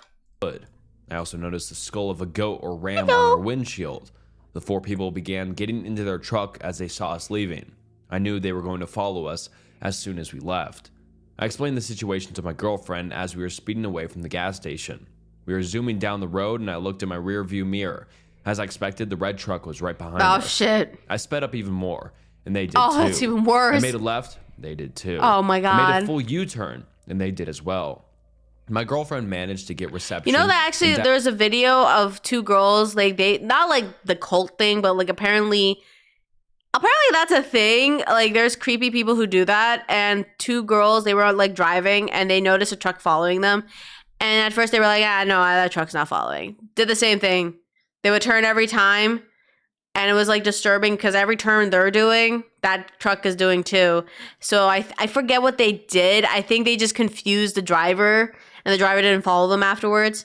What if I'm selling not legal stuff? Do I sell it in front of define the not legal stuff, Julio? Define it, because who knows? Maybe, I don't know. Maybe the police just like, yeah, we'll let you off the hook once. The girlfriend shouldn't have pointed at the phone. Just get the truck as close as possible so the cops can't find it. Oh, the cops can't find it. Yeah, exactly. I had to pick something up at the marketplace for my dad one time. I drove 2 hours away and had to go down the driveway with, "I'll shoot if you're a trespassing" sign. The guy acted suspicious of me, even though he knew it was coming. Why? I mean, like, why would the guy be suspicious if you were trying to pick something up and you had the conversation? I mean, I get nervous too. Hi, Jack. Oh, thank you. I hope you're doing well. If anyone is chasing you, run for the porch and yell base. Yes, base.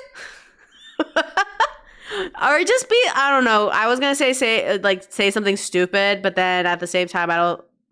What is stupid? Anything could be stupid. Dialed 911. We gave the operator our location, and they gave us directions to the nearest police station. The operator also asked for the license plate, but the truck didn't have any. That's worse. Once we were off the phone with them, my girlfriend stuck her cell phone outside of the window and started pointing to it, letting the creeps know that we called the police. What? Oh my god! Oh, that's what you meant. Oh, that's what you meant. Oh my god, that's so dumb. Pointing at taking your phone out of the window. Hey, and you're pointing at the phone. I got the police. It's uranium. Oh, that's fine. Uranium is good. Actually, give me some. What the fuck? You just roll down your window and just be like, "Yo, I caught the popo. Only 1 hour left. You got this. You got this. I believe in you." Oh my god, that. Come on, girlfriend. Don't do that. Don't let them know you called the police. That is the #1 rule. They finally got the message and stopped following us. We arrived at the police station, filed a report. We gave them the description of the truck and the suspects. The investigators said they would call us if they had any more information. We were extremely shaken, but also relieved. Hi, Flaming. Happy Halloween. Hello. I hope your Halloween's going well. I need to get like a walkie emote. I should do that. All we wanted to do at that point was get the hell out of West Virginia. We thought we had shaken the group for good, but unfortunately, we were wrong. We decided to drive through the night to cover as much ground as possible. The area of Appalachia we were in had no streetlights, and I could only see what my headlights allowed me to see. Oh god, Everything that's was even fine worse. until I noticed 2 headlights in my rearview mirror. At first, I didn't think anything of it, but I kept an eye on them. The headlights got closer and closer until they were tailgating us. Oh my god. To my complete shock and horror, it was the same Oh red my truck from the gas God! station. These people had somehow found us again. How? And were right behind us. "It's them," I yelled. My girlfriend began to freak out and dialed 911. I floored the gas pedal, not even knowing what was 10 meters in front of me. All we cared about was escaping. We got a mile up the road until my girlfriend yelled, "Watch out. There were 3 dead cows blocking the narrow road." I slammed on the brakes. The red truck was right behind us, and we couldn't go forward. That can't be like a convenience that 3 dead cows were blocking the road. That can't be just like a coincidence. No. Took the nieces out trick-or-treating. It was fun. My youngest was Nezuko. I was Tanjiro. Oh, that's so cute. Oh, that's adorable. Give me a second, chat. I'll be right back. I forgot I had to call my parents. Give me a second.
Sorry.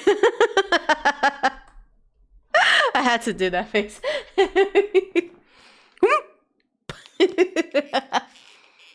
I'm back. Hello. Welcome back, everybody, from no ads because I'm here. Scatter. Thank God y'all didn't touch my throne. I'm back. All right. Sorry. I was talking to my mom and she said that they had like a bunch of kids from trick-or-treating and I told her I'll bring the rest of the candy. So I haven't touched sugary snacks before. Touch what? Don't touch anything, Neko. We knew we fell into the trap. All of a sudden. Oh, I was saying, it's so weird that there's 3 cows dead on the narrow road. Like, that's suspicious. Wearing a goat mask, darted from out the woods and began hitting our car with what looked like a large axe. The naked man got on the hood of our car and started making cheap noises. My girlfriend was still... Wait, what is it? Cheap? Sorry, I'm trying to think. What did they say? Oh, sheep noises. Phoned with 911, but all she could do was scream. The people behind us got out of the red truck and began walking toward our car. 2 of them had rifles and one of them had a large machete. I knew what I had to do. I put the car into reverse and floored it. The naked man fell off our car. We smashed into the truck and I managed to knock it into the ditch. After the truck was out of the way, I pulled the fastest U-turn of my life and we got out of there. The people were yelling all kinds of obscenities at us as we drove away. I drove as fast as I could away from these people until we finally arrived in a town and filed another police report. My girlfriend and I were uninjured, thankfully, but we were extremely traumatized. The car was still drivable after that, so we were able to get the fuck out of West Virginia the next morning. The entire experience made my girlfriend and I scared to do any more road trips. I still call the local police department in West Virginia once in a while to see if they have any leads on these people. But so far, they have not found anything. They're not going to do anything. The fact that these people were able to find us after we went to the police station and drove far away still scares and baffles me to this day. Who knows what kind of sick and twisted things this cult had planned if they managed to catch us. That's all you hear. Stay safe out there, everyone. Be careful of sheep noises, guys. It's loud in the distance. God, I never thought West Virginia was that bad. I went to Virginia last year. It was actually nice. I didn't have any problems with Virginia. No, we went to, I think we did went to West Virginia. It was actually not that bad. It was really nice. I didn't think there was the bad part of West Virginia. I was told you guys over here might like my story about camping in the Appalachians. Why the fuck are you camping in the Appalachians? I posted this as a reply to an Ask Reddit question and was told you guys might enjoy it. So enjoy reading about one of the most nerve-wracking experiences of my life. A few years back, my girlfriend and I, having hiked several other parts of the Appalachian Trail, decided we wanted to give the southern portion of Virginia's trail a shot. It is about 166 miles long and runs through George Washington and Jefferson National Forest from Roanoke County to Pearisburg and Gillies County. Okay. It is definitely one of the more remote and less traveled parts of the trail, which is exactly what we were looking for. We gathered our gear and made our way to the start of the Virginia Creeper Trail to begin our journey. We had planned our journey to end at Damascus and figured that by the time we got there, we would be more than ready to get home to our own beds. It was early October, and the changing of the leaves and colors were amazing. The air was crisp and cool, perfect hiking weather with beautiful scenery. The majority of the trip was pretty uneventful, just your typical hike, but our last couple of nights is where things got weird. On this portion of the trail, you were supposed to camp on the trail or a designated shelter. We didn't really want to run into other people and didn't want anyone coming up on us in the middle of the night. Wait, there were reports of people in the Appalachian Mountains who went feral from living several generations in extremely remote locations with no outside interactions. People think that's why there are so many disappearances around that region. We decided to ignore those suggestions and find our own little spot off the trail. A little searching around and we found a spot a little ways off the trail in the middle of a small clearing. It was perfect. We set up camp, cooked some food, talked for a while, then snuggled up and went to sleep for the night. Somewhere around 2 a.m. I was awoken by my girlfriend shaking me awake, telling me, "Get your gun. Someone is outside walking around her tent." What? She informed me that she woke up to what sounded like someone right outside the tent running a knife or something along the side while circling us. When hiking, I carry a 1911 and a judge with me. You never know exactly who or what you might run into when on such a long hike in a remote location. I got the judge out of my pack, and then we sat silently listening for any sounds. A few minutes of nothing but the breeze blowing through the trees, and then I heard it. Snap. Crunch. Snap. Someone or something walking in the woods behind our tent. Oh, God. I got the flashlight and silently made my way out of the tent. Our fire had went out, so it was nearly pitch black, illuminated only by the dim glow of I the can never go October outside moon. like this. I told my girlfriend to stay put while I checked it out. I didn't flick the flashlight on right away so as to not give away that I was out of the tent and to have become a shining beacon of my location. Instead, I waited to hear some more noises. After a few minutes, snap, crunch, crack, it sounded like it was a bipedal based on the way the steps were paced. I turned on the flashlight and flooded the area with light. I thought I saw someone move behind a tree. I yelled out and told them to go away and that I was armed. I kept the light on the area with my gun drawn and slowly approached towards the area where I thought I saw the figure. Then, from my right, I hear what sounded like someone running away through the woods. I spin and face my light that way, and then from the original spot, hear who or whatever was there take off into the woods. There's no way I'm giving chase, so I returned to the campsite. I told my girlfriend about what happened, and I end up sitting guard outside the tent, in the darkness, until daybreak. In the morning, I looked around a bit for signs of who or whatever it was. I discovered a boot print in some soft, moist dirt not far from our tent. It wasn't mine, and it wasn't my girl's. This freaked me out as it confirmed that someone, perhaps more than one, was skulking around our tent in the dark. I kept it to myself because I didn't want to freak my girl out any more than she already was. At this point, we were pretty deep in and still had 2 days left. That day, we walked a little faster than normal and covered as much ground as possible. When it came time to set up camp, I found a spot near a cliff. What would you guys do if, like, you were in that situation? Like, the fact that there was someone that was just walking around the tent, would you just, like, just stay I don't know. For me, I wouldn't go outside or anything. I would just, like, pretend I'm not there. I'll try to not make a sound. Like, what would you do in that situation? Because, like, you don't want the guy to know, hey, I know you're there. Honestly, never find myself in that situation to begin with. Like, but what would you do though? Like he knows, like, or they know you're there, and then it's like, do I just tell them I'm armed, or do I just like pretend like I'm not there? Where we could place a tent in a small overhang. I mean, yeah, obviously make sure to bring coming protection up behind us. The whole day up to this point, I had a feeling we were being followed. I had no confirmation of this as I hadn't seen or heard anyone else, but it was just a gut feeling. We set up camp and made some food, then retreated to the tent. I gave my girl the 1911 and perfect. Yeah, I was gonna say that would make sense. I assured her that if I slept at all, it should be with one eye open. After a while, she drifted off to sleep, and I stayed awake listening to the sounds of the woods at night. I was awake for a few hours, just waiting to see if anything was going to happen. At some point, I guess my exhaustion caught up with me, and I drifted off. I woke sometime later to what sounded like someone going through our stuff outside the tent. I grabbed my gun and woke my girlfriend, shushing her to be quiet. From the faint glow of the fire, I could see someone's silhouette against the tent. There was really someone out there. I yelled out to them something along the lines of, "We are armed. Get the fuck out of here." They dropped what they were doing and bolted. I came out of the tent, gun drawn and ready to shoot someone. Our stuff was strewn all about. Okay. They had rummaged through quite a bit of our stuff. I walked to the edge of the woods in the direction whoever was out there had fled. There was a creek nearby, and I walked to the edge, where there was a small trail running alongside it. Down the creek, I could see a light. It looked like a lantern the way it flickered. Then I saw 3 more emerge from the other side of the woods. I told my girlfriend to start packing up whatever she could and that we were leaving now. We packed up everything of value, left the tent and a few other items, and headed back onto the trail. In the middle of the night, I kept hearing people talking off in the woods and hearing branches snap for quite some ways. I kept looking behind us every few seconds to make sure nobody was coming up on us. It was completely nerve-wracking. If something happened, we were still a long ways from anywhere, and quite literally on our own. Since we hadn't seen another hiker the entire time we had been out here, I really felt we were in serious danger. We had been walking for quite some time when I heard something in the woods behind us.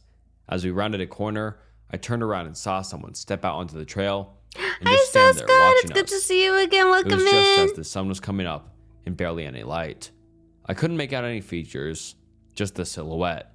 Oh, God. I stopped and looked at them for a second and asked them who they were and what they wanted.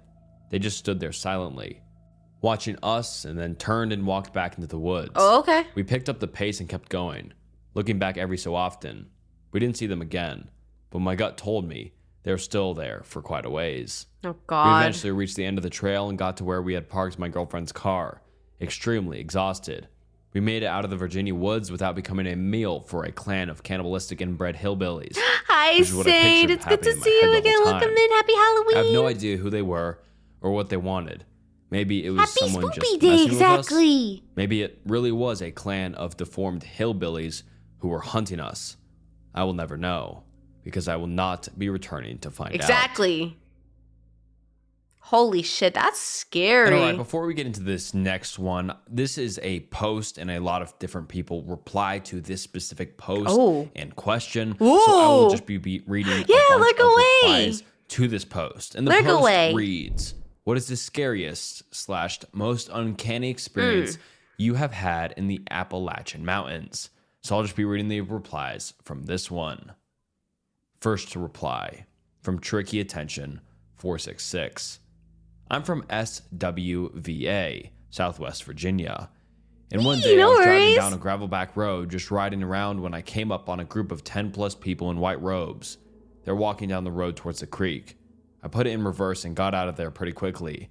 But in hindsight, I'm pretty sure it was just people performing a baptism down by the creek.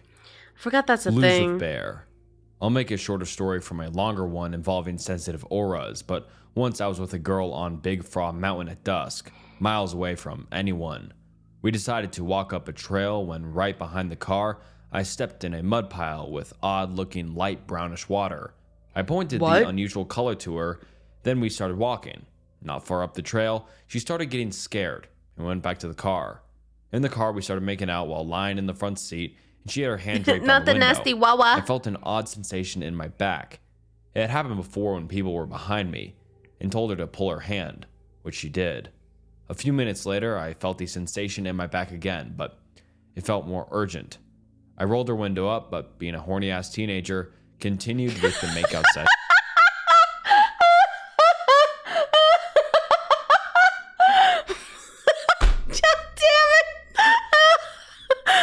Wow, this is very spoopy. I don't like this. I'm gonna start making out. God damn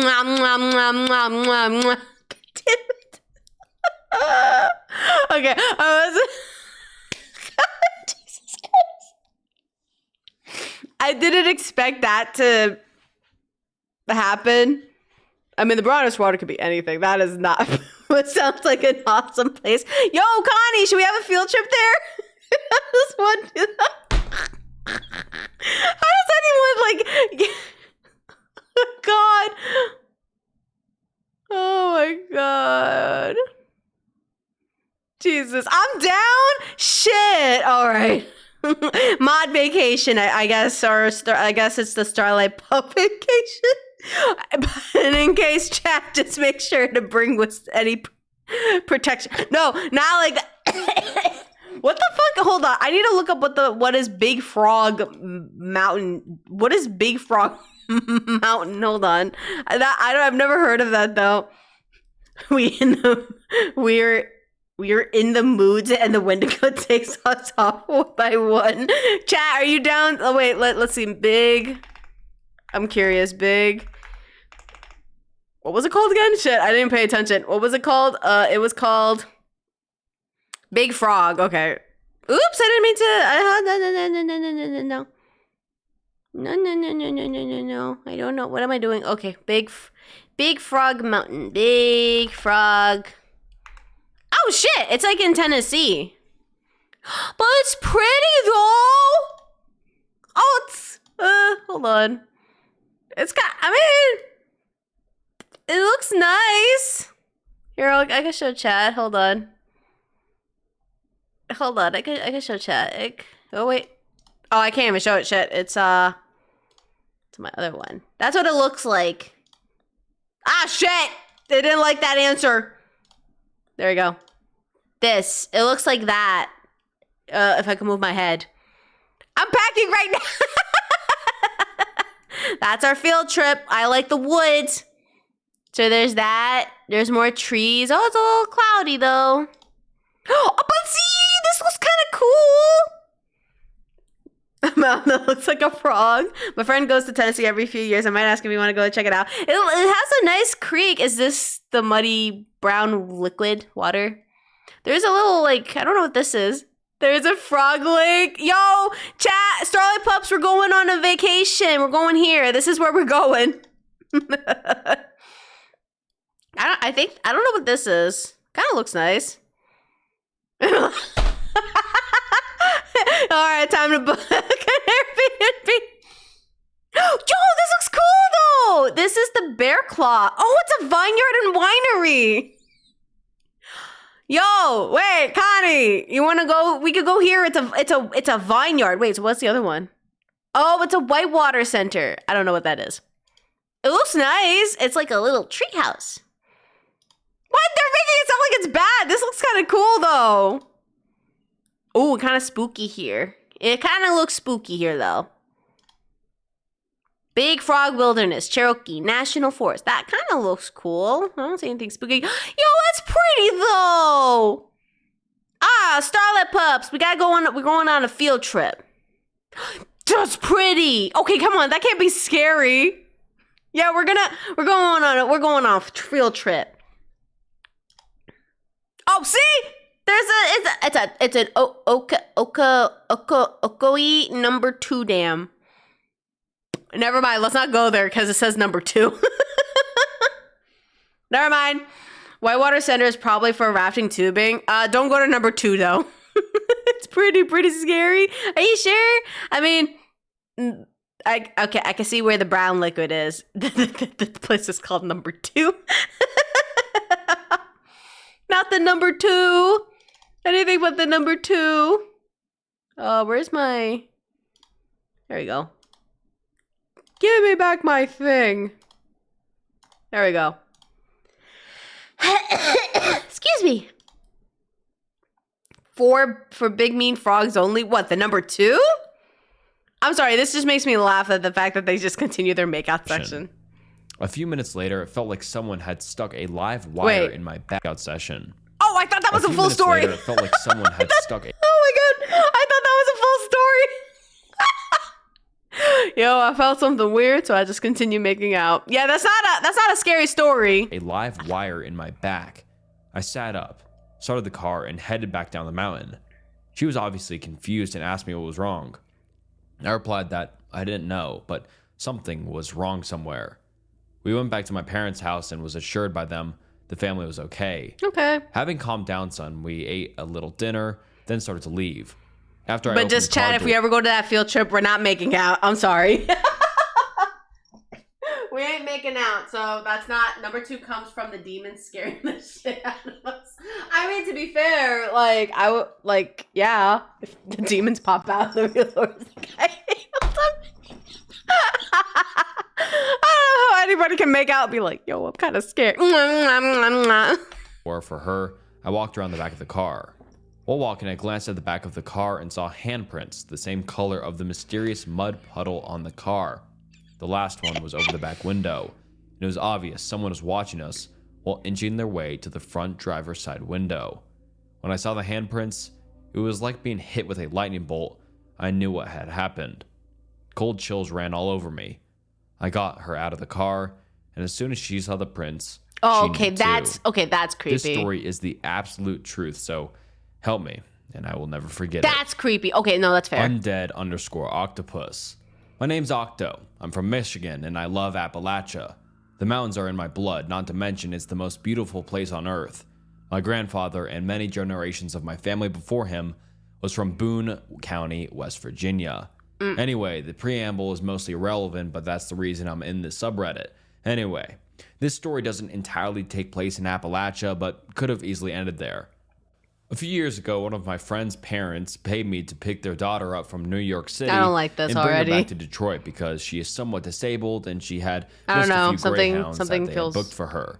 The drive to New York City was relatively uneventful. Got pulled over for having an out headlight. Sucks. Slept in my car at a rest stop and woke up in western Pennsylvania to a misty mountain sunrise.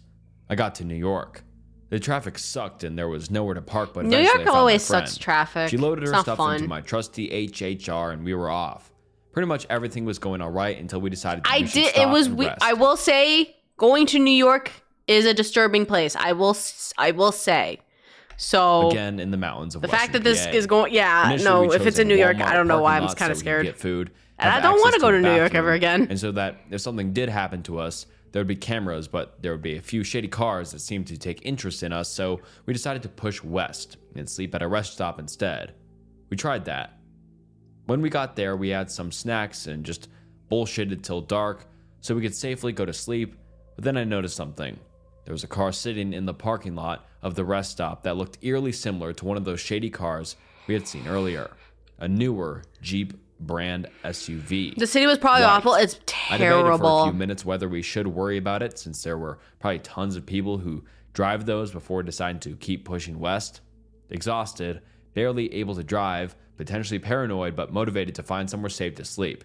Eventually, we found another Walmart and parked somewhere distant from the door. But not so Why'd you distant go to that we were Walmart? invisible. That's 10 times Talked, worse. bullshitted, and eventually we're almost asleep. I can never go to Walmart because like there's the bad part of Walmart. So I have to find a different Walmart that's a little bit better and has a better area. I will never go to the Walmart near this area. That is the worst part, that the guy went to Walmart. Nope. Not worth it. Especially if you have someone like creepy as that. Nope. Another white Jeep Compass pulled up right next to us. I saw his eyes and I'll never forget them. Oh shit. They were cold but hateful. What? Barely awake. I slammed the transmission from park to drive and floored it, heading straight for the highway. Eventually, we decided to get off and try to lose him by zigzagging and changing roads, heading southwest instead of due west, as he probably presumed we were doing. After daybreak, we found ourselves in a small town with a busy Wendy's or McDonald's or something where we finally got some sleep. That night, I was either paranoid as all hell, which is entirely feasible, or we were followed for well over That would be 100 crazy. miles. Someone follows you for Either 100 way, miles. It was the most terrifying thing to happen to me in the mountains so far. Strong excitement. Yeah, Alchemic. That's like kind of me. There's like a few Walmarts like near me. I want to say two are the bad ones, and then there's one that's like pretty decent. And my dad like questions like, why do you go to that Walmart? We go to the one that's like better, and I'm like, well, one, it's a super center, so and also it's a little bit better. And he's like, that's fair. I swear to God, every time I go to Walmart once a year, someone always gets arrested. It was weird. Like back, I forget if it was before Thanksgiving, but we went to Walmart to grab something. Bro, everybody was shocked. Like there was a van that just sped through the parking lot, and like a girl fell out of the car from like behind the trunk. And my mom and my dad was there with my sister. We're like, what the fuck just happened? The girl fell out of the trunk. I don't know if they stole something, but they just like booked it. I think there was police chasing them, but like we just saw the girl fell out of the trunk of the car, and one of the customers was just like, "Did you see that?" I'm like, "Yeah, I saw that. I don't know what that was." The nice one is a smaller town, so it probably doesn't have many crazies visiting. I know, thank God. 35. Didn't happen to me, but happened to my mom in the late 60s. My mother grew up in New Hampshire, but was born in Virginia. One year when she was about 4, she was getting dressed in her snow clothes to go outside. She had a younger brother at this point when he was 3. My grandmother, her mom, would dress her and then go and dress her brother, and by the time she got back, my mom would have taken off all her snow clothes. So to fix this, she dressed my mom and stuck her outside with the dog right after. My mom just wandered off into the forest. What? They lived pretty much in the middle of nowhere at this point. Okay. The dog went with her, and then she was missing for 2 days. The dog returned home. They thought she was dead. And then they found her a couple miles away, sitting at the bottom of a hill, covered in dirt and just plain in the snow. She doesn't remember what happened, but I guess she was just missing and then found. What? Even though there were tons of search efforts the 2 days that she was missing. And like dogs and everything. And she was also missing a lot of her snow clothes, which were never found. What? Always gives me chills whenever she or my grandmother talks about it. What? Good night, GVP. No worries. I'm gonna slowly make my way back to the cave. No worries. Go get some sleep. After this, I know tomorrow we have Silent Hill and Sunday is Helldivers. We're actually got some fun things we could do with the chat. Actually, Light got me, like, not got me. Light didn't get me anything. Light recommended me a game that I think you guys are gonna like. It's super cute, and you guys can interact with it too. And I saw the short of it. It's really cute. Light didn't get me nothing though. All right, this is going to be another post, and this question was people who have done a multi-day hiking trip, such as the Appalachian Trail. What is your horror story from the trip? And the first one I will be reading is from user Stider14484. It's not crowd control, so it's like a restaurant. What is it? It's like there was a cute game I saw one VTuber was playing, but then this one, it was like a restaurant thing, and then you get customers popping up, but apparently it's Twitch fast food. Thank you, fast food. But Twitch, your chat can actually interact with it, and I've seen funny moments with it. I'm like, oh, that'd be cool for chat to interact. Light technically got you the melon milkshake candy. Technically. That's still good. That's still good. Night 1 of a trip at Sleeping Giant in Canada, I believe. First night out. I'm always a little jumpy because it takes a while to get used to the sounds of the woods, and this was no exception. It was a solo trip, so just me in a little tent on the edge of the forest, looking out onto a small slope down onto a pebble beach. I was having some real trouble getting to sleep. The woods were just so loud, and my mind kept jumping. I don't think to I can ever sleep in the woods instead of normal wildlife. I was trying to convince myself otherwise when I hear some heavier footsteps, breaking twigs. My heart is in my throat because I just know I'm going to die all alone in the Canadian backwoods. Then I hear a crash and some falling rocks directly outside my tent. Oh, hell no. And I work up the courage to turn on my flashlight and unzip the door to have a look. At which point I catch the glimpse of the very clumsy woodland elk that had just fallen down the slope onto the beach right in front of me. What? Didn't die. Uranus be cold. I was on a canoe camping trip on a...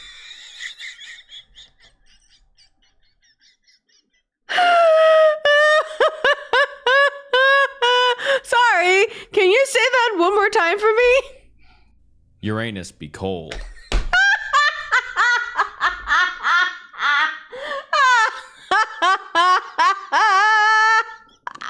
I didn't catch that again. Can you say that one more time for me? Right in front of me.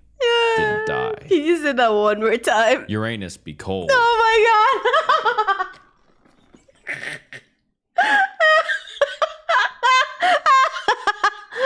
That's not even horror at this point.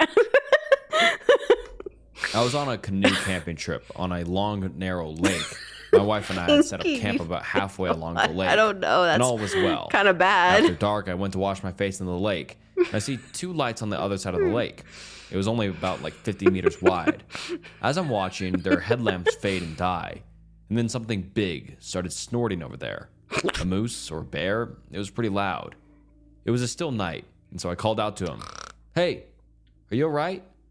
Turns out they had accidentally started hiking from the wrong parking lot, delaying them an hour or two. Oh, shit. And then when they got to the lake, they had hiked down the wrong side of the lake. So I offered and then went and picked them up in my canoe and lent them a flashlight so they could set up. I think they were pretty relieved to have gotten away from whatever animal that was. If I hadn't been there, it would have been hours of hiking. I mean, it could be a bear snoring. Campsite without lamps. The Quickness Inc. Day 3 of 5 was at a waterfall. There were a few large flat rocks, maybe 500 feet from the base of the falls, that were large enough to fit a tent. So that's what me and my tent mate did. It rained that evening. The rock we pitched on was raised from the surrounding river by a few feet when we set up camp, but the river quickly swelled once the rain started. To complicate things, the wind coming off the falls was pushing the falls facing wall of the tent in by about a foot or so, and rain was pouring horizontally through the space where the two zippers meet. At one point during the storm, I stepped out with the intent of moving our packs to higher ground, and while I was doing so, my tent mate decided to get a look at the situation as well. Well, as soon as he stepped out, the tent instantly caught a gust of wind and was swallowed by the river, sleeping bags and all. Holy shit! Luckily for us, there was a few solo guys in our group with extra room in their tents.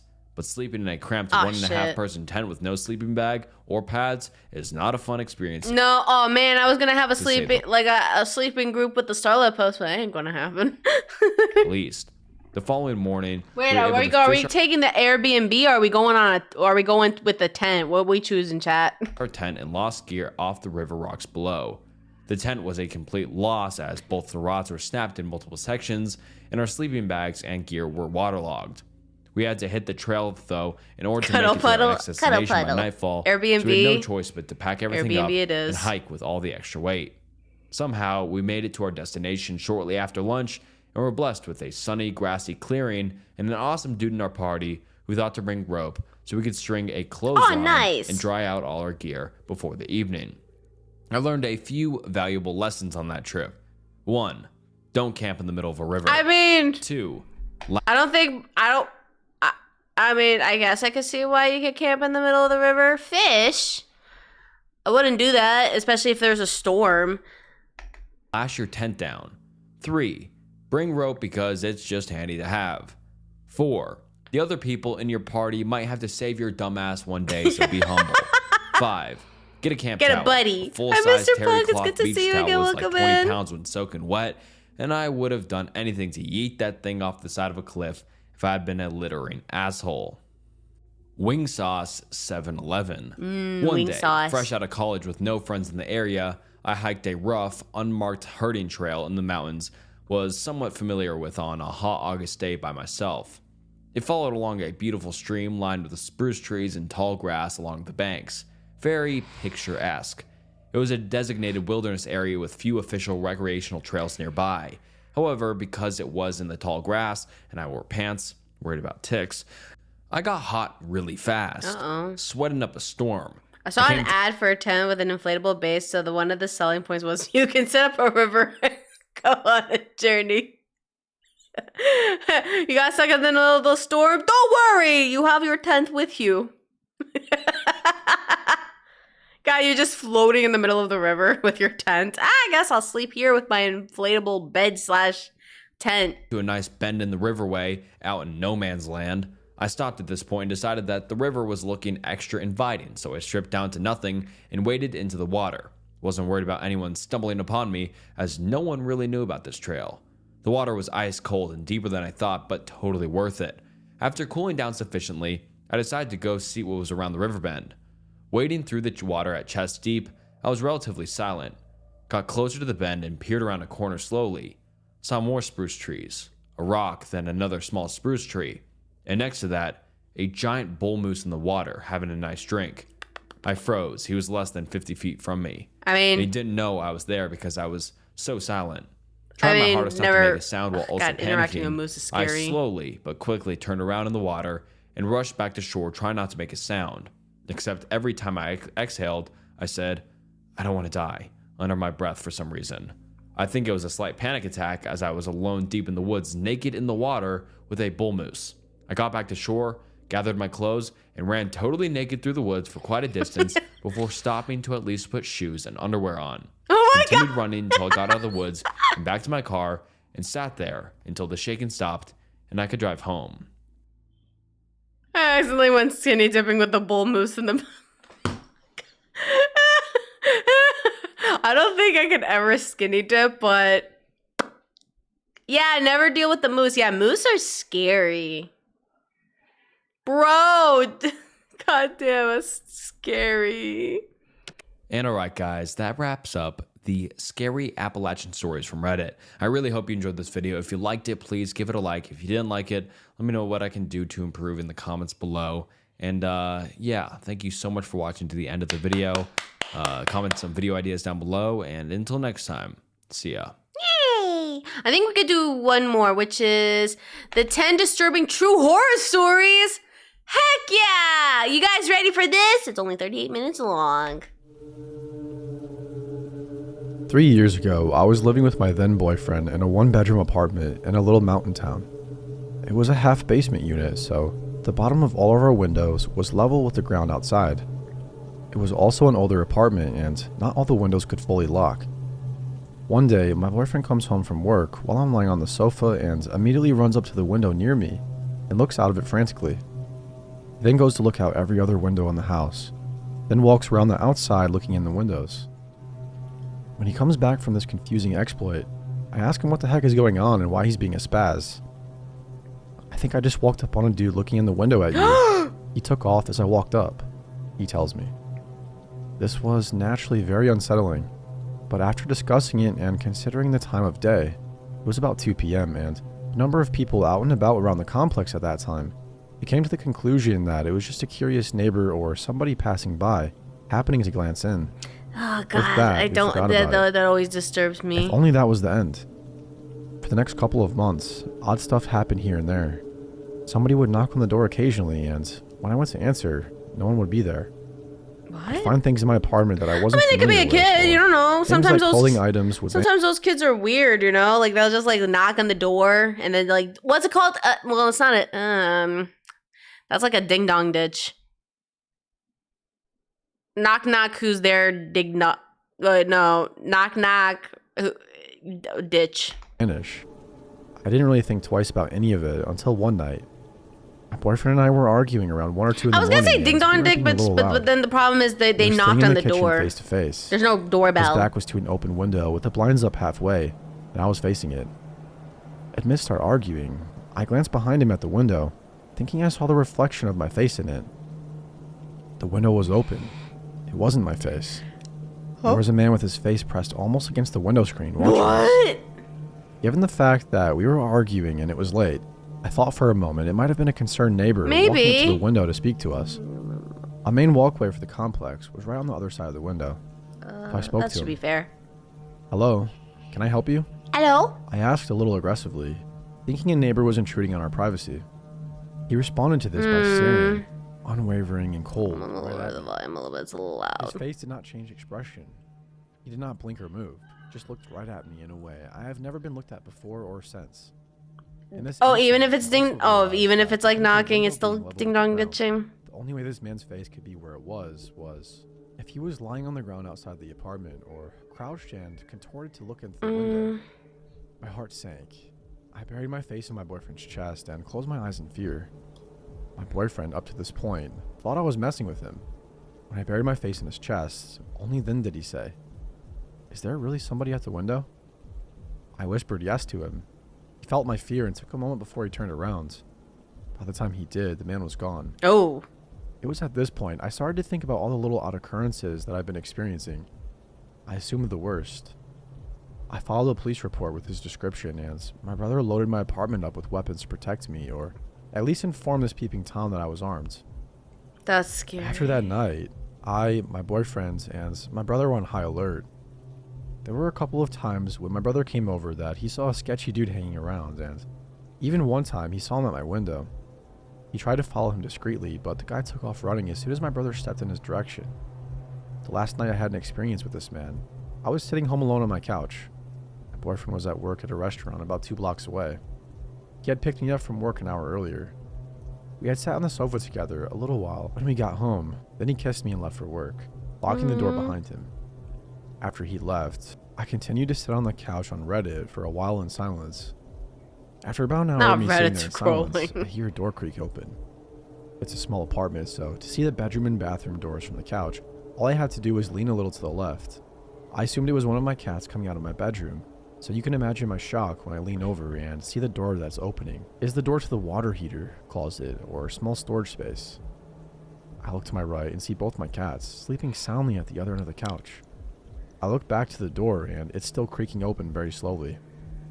It opens enough for me to see it. A set of fingers wrapped around the door, easing the door ever so gently to open it as quietly as possible. That was going to be a no for me, man. I ran my ass barefoot out the door, into the snow, and down the street to my boyfriend's work. I called the cops, and everybody was back to check out the apartment. He was of course gone. After that, my boyfriend and I packed our shit, went to stay with my parents, and 6 months later moved 1,000 miles away from that town. Shut up, Connie! Since I live so far, I was trying to imitate a door sound. I didn't even know Connie was here. That was supposed to be a door. That's not a cat sound. away now, part of me thinks there's no way this person You could went have found me. nya in the chat Last before week, in I my heard a knock on chat. the front door of my apartment. I was expecting a package, so I figured it was a delivery driver and didn't answer. I go get the package later. Then they knocked again. Don't make And me again. bring the screenshots. The third time, it made me feel really uneasy, so I waited a good 20 minutes to check the door. When I did, there was no package, no note, no nothing. Somebody was just knocking. Although it made me uneasy, I didn't initially think back to my stressful experience in my last town. Then 2 days ago, I went out to get groceries. I have a little patio and I go out there in the mornings to just chill or check on plants a lot. And I've been known to leave it unlocked in the day on accident. Never thought of it as a huge deal. Until I came home from the store 2 days ago and the deadbolt to my apartment was locked. The deadbolt could only be locked from the inside of the apartment. I assumed somebody robbed me because I dumbly left my patio unlocked. No! I called my sister. I called my current new boyfriend. I waited for people to be with me, and I went into my apartment through the sliding glass patio door. Nothing was out of place. Nothing of value was taken. At this point, my heart sank. Nothing was touched. Nothing stolen. Somebody was inside my apartment just because they wanted to be inside. I told my boyfriend about my stalker, and he is not taking this lightly like my past boyfriend. I filed a police report. We checked for recording devices and cameras. He put Nest cameras up all over the place. Hi, and Hammerhead. It's we are good to on see you high again. alert. Welcome in. Happy Halloween.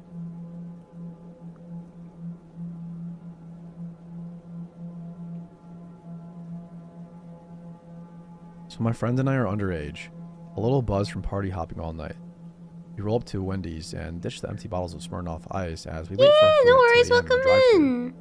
I had no idea that it was illegal to be out past a certain time if you are under 18 and unsupervised. Oh yeah, that's a It's thing. past 12 p.m. in Arizona.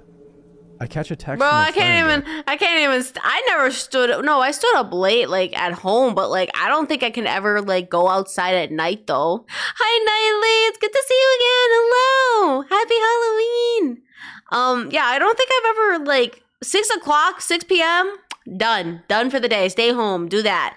I don't think I've ever, the only time I stayed, like, past that was because my sister needed to go somewhere important, so I had to take her. It was, like, the time we moved in. I think it was beginning of October, and then I'm only pissed off because someone took my parking space. I'm like, damn it, I'm not leaving after 6. I can't, but only for a good reason. Pick up, getting drinks, maybe like 7 p.m. I visited my grandma, for example, but I ain't staying out that late. Man, after, like, if I want food, I'll just Uber eat it. I'll just Uber. I'll just just Uber eat my stuff and just be on my way. Ain't dealing going out in the middle of the night just for food.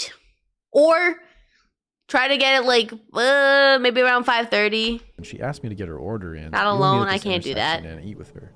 Okay, sounds chill enough, I thought. I get to the intersection and there aren't any gas stations or grocery stores. There's some creepy office buildings and a dirt lot. I stupidly pick the dirt lot to wait for my friends, who calls me and is like, hey, I'm at the intersection. Too late for me to go out. Time to risk the driver's life. The delivery driver is fine. They're fine. Yeah, they're okay. There's a reason why they're going out at night. They're okay. I just hope they just don't take my food, though. Are you okay? I'm like, yeah. Oh, I see you. And she's like, is that you with the cops behind you? And I was like, no. Only to discover that, in fact, cops were behind me. Luckily, the car smelled like food and not booze and cigarettes. Oh, but thank goodness. This cop knew I was under the influence, and I had a large bottle of rum that I tried desperately to hide under shit in my car before he knocked on my window. He's not stupid, and it's Arizona. Nobody gets away with a DUI in Tent City Central. This cop asks me and my friends for our parents' phone numbers. My friend's mom gets a call to come pick her up and gets a verbal lashing from the cop about being underage past curfew and explains the citation. Fair. So I already knew what was coming.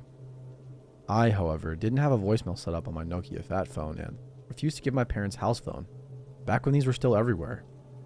I told them they simply don't have one, only a cell number, and I put it on silent as he repeatedly calls. I tell them they are probably out with friends themselves, and the cop says okay and explains the ticket to me. I Okay. think I'm going to get away scot-free when he says he's going to follow me home. Oh. I made sure to go the speed limit and not to make any errors, but I'm shitting myself right now. parked my car out front of my house, and my parents parked in the Mock, closed you're not garage, new. dark house, and I'm like, yes, it looks like nobody is home. The cop proceeded to park his car and said, hey, you could have broken the rules a little with getting home.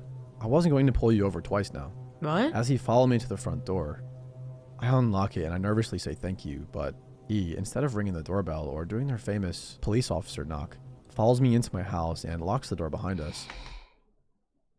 Huh? What do you mean? What do you mean? What? You're cool, wolf lady. I'm always cool. Hold on a second. The police officer just went inside the home and just locked the door? That's okay. He's talking to me, making small conversation. What? Checking out my living room, and I'm starting to freeze up because Yeah, I was I'm about to suddenly say, sensing a different what? energy from him. He asks me where my bedroom is. What? Why? What? Why is the cop's first question is, may I see your bedroom? The minute, like, I get it, maybe the guy's underage and, like, you know, he wanted to make sure the kid's safe at home. Hi, King. Hi. Welcome in. The guy's underage, so, like, the cop was like, okay, let me follow home. You would think, like, by the time you come home, like, they see you in the house, they're like, okay, they're all good. Time to move on. No, this cop is like, let me just go inside. Let me lock the door and go, hi, where's your bedroom? That's not, I don't think I've ever heard a cop say that normally. He tells me to take him to it. I instead took him to my parents' room and turned on the light. Oh, good. Oh, smart kid. Smart kid. Good. 100% thankful to see my sleepy-eyed parents, shocked to see an armed grown man behind their young daughter. And he just lets out it's a girl. and says in Okay. my ear, you lied to me, sweetheart. And he goes back into police mode, telling my parents that he found me at an illegal time and that I need to pay a fine and attend a class. Oh, okay. Oh, okay. I couldn't tell who. Oh, okay. So it's a girl. Oh, I don't like that. Oh, no. That's creepy. Fuck. That's even more creepy. The fact, like, good. She like took to the pet. Oh, I'm hoping it's a fake ass story. But then again, who knows? There are corrupted cops too. Like, that's a thing too. It was so embarrassing because I was 18 by the time I had to take the class with a bunch of 12 to 14-year-olds. Anyway, I never told anyone until now about the comments he made to me, but my dad did ask him why he was in our house. I told him I didn't understand that either. He never read me any rights. He just followed me home. Yeah, that's weird. Before he leaves, he says, that's a nice house phone you have right there. It looks new and shiny. That's the last thing he tells me Thank before you, letting Ren. me I go. appreciate it. Thank Can't help but think you. back to that night and I think about appreciate what it would so have much. happened if Thank I you. had bad parents who weren't home or were out of town, etc. I know there are good cops out there. I personally know some. I go back and forth with being freaked out and okay. Maybe he was just being thorough. The comments are what struck with me though, and that sinking gut feeling. But I'm interested in hearing opinions. See, that's the thing. It could be a fake story, but then there's cops that are bad too. And like cops that are like they're hungry for power too. That's another thing. When I was around 6 or 7 years old, my brother had a friend from school come over for dinner along with his mother and her boyfriend. I don't remember much about the boyfriend except that I didn't like him. He wanted to play airplane with me. You know, where the adult So lies on their back with creepy. their feet in the air and the kid lies on their feet and acts like they're flying. He did it in Skilly. front of everyone. He never tried to get me alone, but I didn't like it. I told my parents I didn't Oh. like him, and if I recall correctly, I believe they didn't really care for him either. Needless to say, he never came to our house again. Not Okay. long after that, my brother's friend's mom went missing Oh. and was later found dead. Turns out that he killed her. Oh. I've never gotten over it, and the fact that even as a young child, something about this man just rubbed me wrong. It still freaks me out to this day. So always listen to your gut. There's a reason you get that feeling about a person or a place. That's disturbing.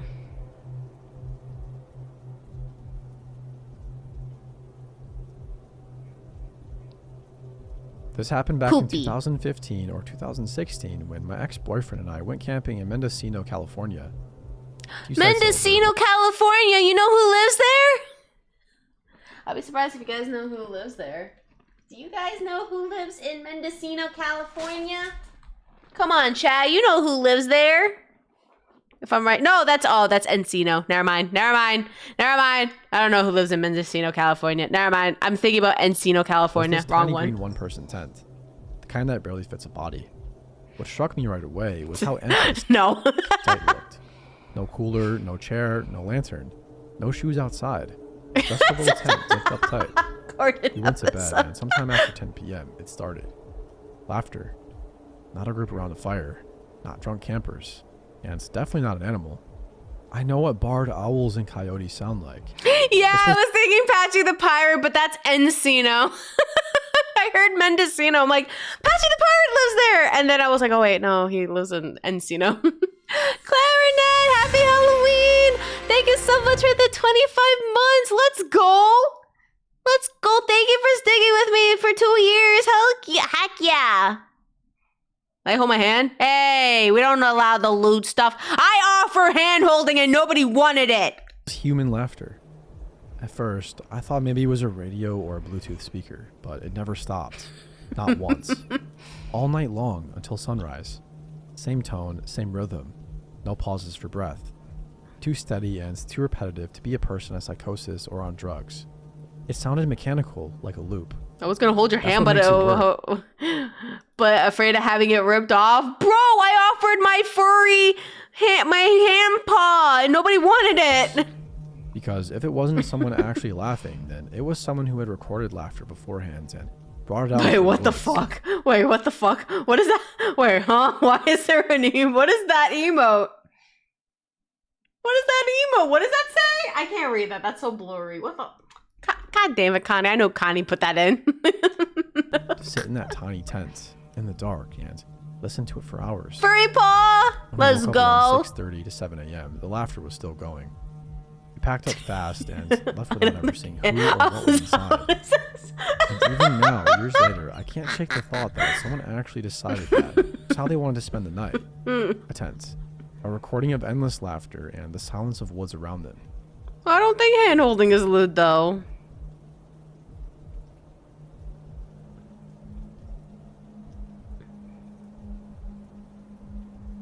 This may well be the worst way to tell your parents you're gay. Do not recommend. My sophomore year of high school, I was on the cast and costume crew for our fall play. One of my castmates/crewmates was a really cute guy. His name was Mark. He always wore skinny jeans, who I learned from a mutual friend was bisexual. So I started flirting with him, looking for opportunities to hang out, sending him memes, everything a closeted nerd could do. After 3 months of flirting, hanging out, and growing gradually more affectionate, I asked him out on the last day of our play.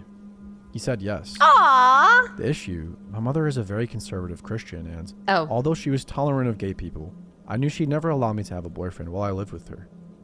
Side note, I had 4 boyfriends. Hi, while I lived with her. Canadian. It's good to So see we you obviously had a hiding again. relationship, which early Hello? on wasn't too bad. We go to the movies or his house and just hang out.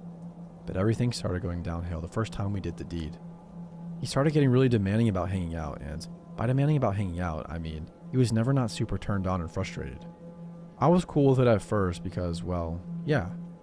But after a while, I was getting pissed about it. Working a relationship around my mom was difficult, and my generally a social nature was not at all enjoying having to leave the house so often. I tried to talk to Mark about it, and he seemed understanding for like a week. Then he started getting nasty. Oh. He'd avoid me at school, only to text me to insult me. Oh, and acting insanely what? jealous around my friends. What? Eventually, I had enough and dumped him in July. after Good. 9 What the months, fuck? Over text, while I was in Florida. Ha. Good. Look, I was 16. Anyway, he lost it. He blew up my phone daily for a week. Then he started acting normal, like we were friends. What? That lasted another month. Okay, so guy's paranoid. That's interesting to know. What the fuck? Fine, then paranoid and me. What the And we got back to school. Dump his my ass. Junior year, his senior. Unfortunately, while we were dating, we had tried to coordinate our schedules, so now we had 4 out of 7 classes with each other. Oh, that's so First, it seemed weird. okay. Then he started staring at me. Then he started texting me again. Sad messages. I figured he was done being a jerk, and I started being nice to him again. But that was a big mistake. He started getting attached again. He would try to integrate himself every time I went out with my friends. Oh. He would beg me to take him back. Oh. I would say no and explain, again, why we couldn't be together. Around October, he Yeah, started because I was a fucking weenie. getting bad. I Like sending me know. really crazy texts at 1 a.m. Shit. In Oh, hindsight, sorry, I better. should have gone to the Fucking douchebag. I don't know where weenie came from. Fucking douchebag. authorities, but I was terrified that doing so would lead to my mom finding out, so I tried to handle it myself. Another bad idea. He got worse. He continued sending crazy messages, and I sent him a laughing emoji. I want to know And he what even these tried to turn crazy my friends messages against are, me. though. The worst day thus far came when we were building our homecoming float for drama club. I was hanging out and casually flirt bantering with two of my male friends, Isaac and Caleb, who are both straight. Mark saw this, stood up from where we'd been painting, and walked out in a hurry. A few minutes later, a freshman girl walked in, asking me where Mark was going. He said I'd know. I found out later that he'd driven himself somewhere to get counseling. I Oh. was happy, thinking Okay. he'd get some help, but I had no damn clue how obsessed he was. Oh. I came home from rehearsal one day to find his car parked up my street, and Mark walking towards it from my house. What? My mom was on the porch, waving bye to him. She thought we were just friends and loved him. Apparently, he'd been in the neighborhood and thought to drop by. Oh. Just for some background, I am the eldest of 7 boys. My youngest brother were 2 years old and 6 months God. during this. My mom raised Seven. us primarily 7. Oh, God. Oh, that's oh, God. That's brutal, man. by Ooh. herself. My dad's a dirtbag. My stepdad was deployed throughout this ordeal. She's an honest 6 feet tall, about half that wide, and can easily sling me across her shoulders. Oh, dang. I'm Strong 6'3" mama. and 180 pounds. Strong She's also the best shot mama. with a pistol I've ever seen, by far. Not somebody that Mark, 5'4" and 120 pounds soaking wet, would want to tangle with. Even while she Hey, be careful, Chad. This woman is 6 foot. She will yeet you across the building. Guy 5'4" thinks he had a chance to beat her. Nope. was heavily pregnant. I told her we did hang out, just not as much. She accepted this, and we went about our days. For a week, everything was okay. And then, I came home from rehearsal. Mark's car was parked up the street again. Oh my and She God. was sitting on our porch with my mother, who had my baby brother on her lap. Oh. She saw me get out of the car and gave me a come hither crook of the finger. Slowly, I walked up to the porch. It turned out Mark had told her everything. Oh. Everything. The Oh. whole relationship. Oh. With me as the abuser and him as the victim. What? She started to lay- What? What? How did that? What? Yo, no! What? The guy gaslights? What the fuck? Huh? Don't tell me the mom believes the guy. Oh God, please tell me he doesn't believe the guy. Please don't tell me he believes the guy. Please don't tell me he believes the guy. What the fuck? This guy's crazy. Oh my God. into me, then dismissed Mark, who went back to his car, snickering. After Yo, she was shut the done fuck up, ranting, Mark. I calmly told her my side of the story. Fortunately, she believed me, Oh. but she was still pissed. Oh, thank God. I was gonna say, please believe in your own child. So I was grounded, which pales in comparison to what happened that night. Our house is old and crappy. The windows can easily be messed with and opened from the outside, even when they're locked. Mark knew this, since I'd used it to my advantage many times when sneaking out.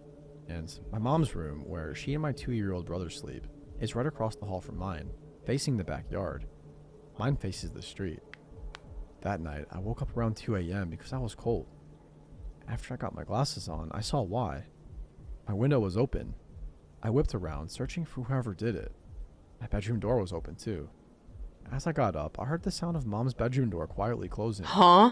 I raced as quietly as possible to the door, and I heard something that stopped my heart.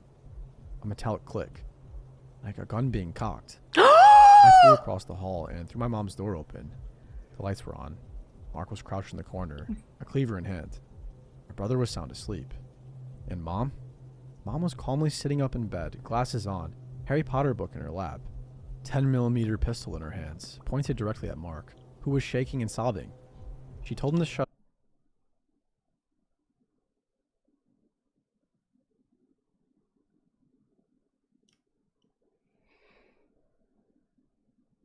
Ayo, what the fuck? Yeah, Mark. Go shrivel up in that corner and cry all you want. What the fuck did I do? What? Up before he woke the baby and directed me to call the cops so she could keep an eye on him. Mark was taken into custody, but my mom declined to press charges because we couldn't afford it. Right. On the condition that Mark move out to Arizona with his dad instead of staying in Missouri with his mom, which he did, and from then I hardly saw him unless he was Snapchatting my friends begging to talk about me. Oh my god! This guy's obsessed! What? It's so weird because it's like everything went well, and then all of a sudden he like switched his personality, and then what? He was about to kill, and then, thank God the mom's just like, hey yo.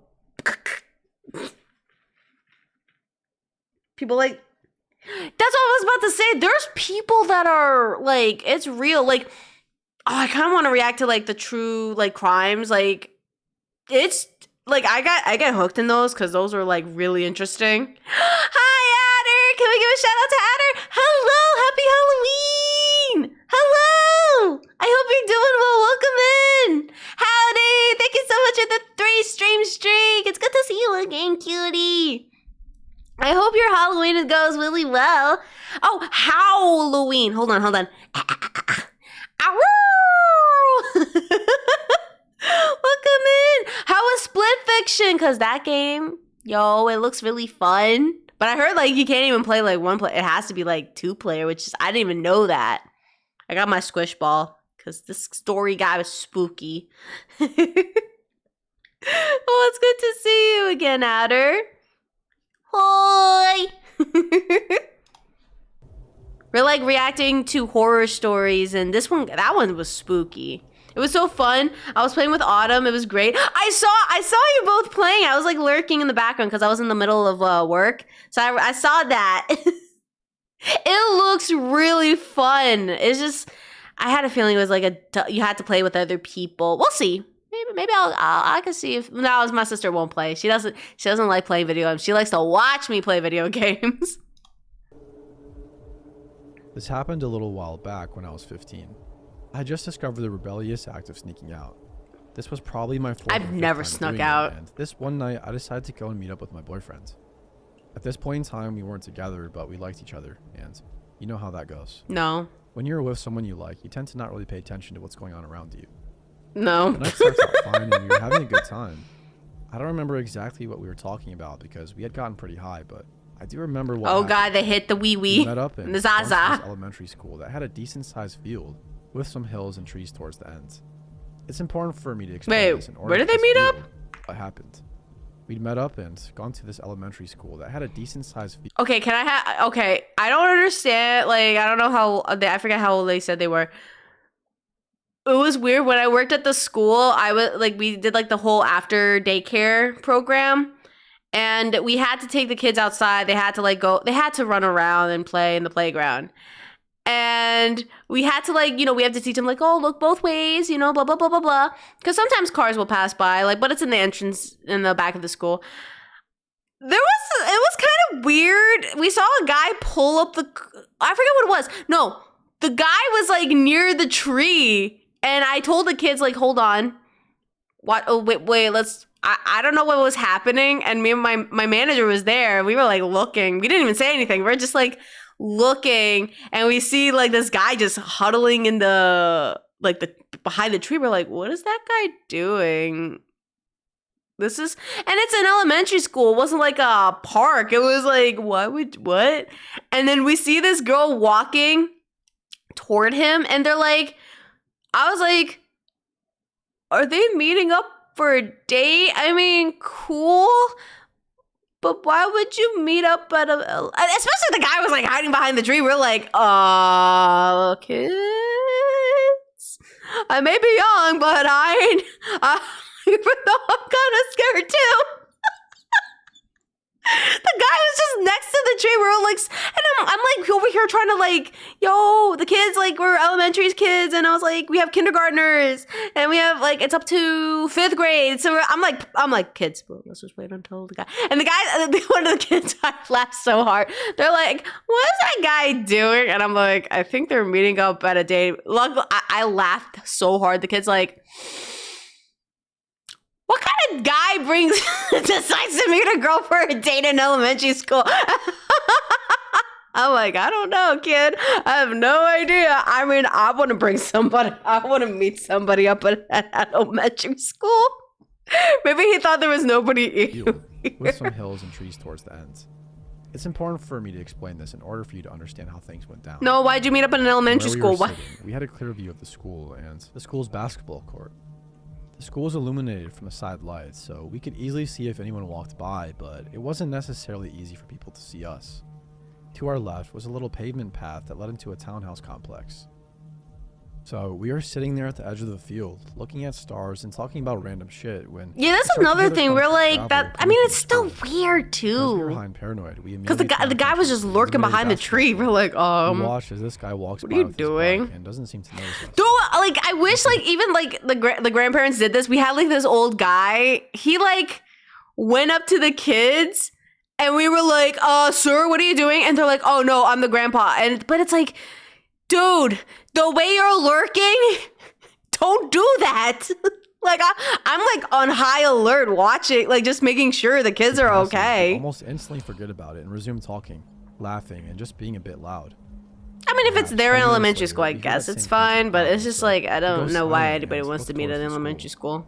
Once again, it's the bike guy, but this time, once he reaches the basketball court, Squad Tworth. Barbarian, thank you so much for the follow. Welcome into the chaos. Welcome in. Hello. Kind of like he was looking for us. We are a little creeped out at this point, so we start packing our things to leave. Scooter, thank you. That's okay. I'm dyslexic. Welcome in, Scooter. Welcome in.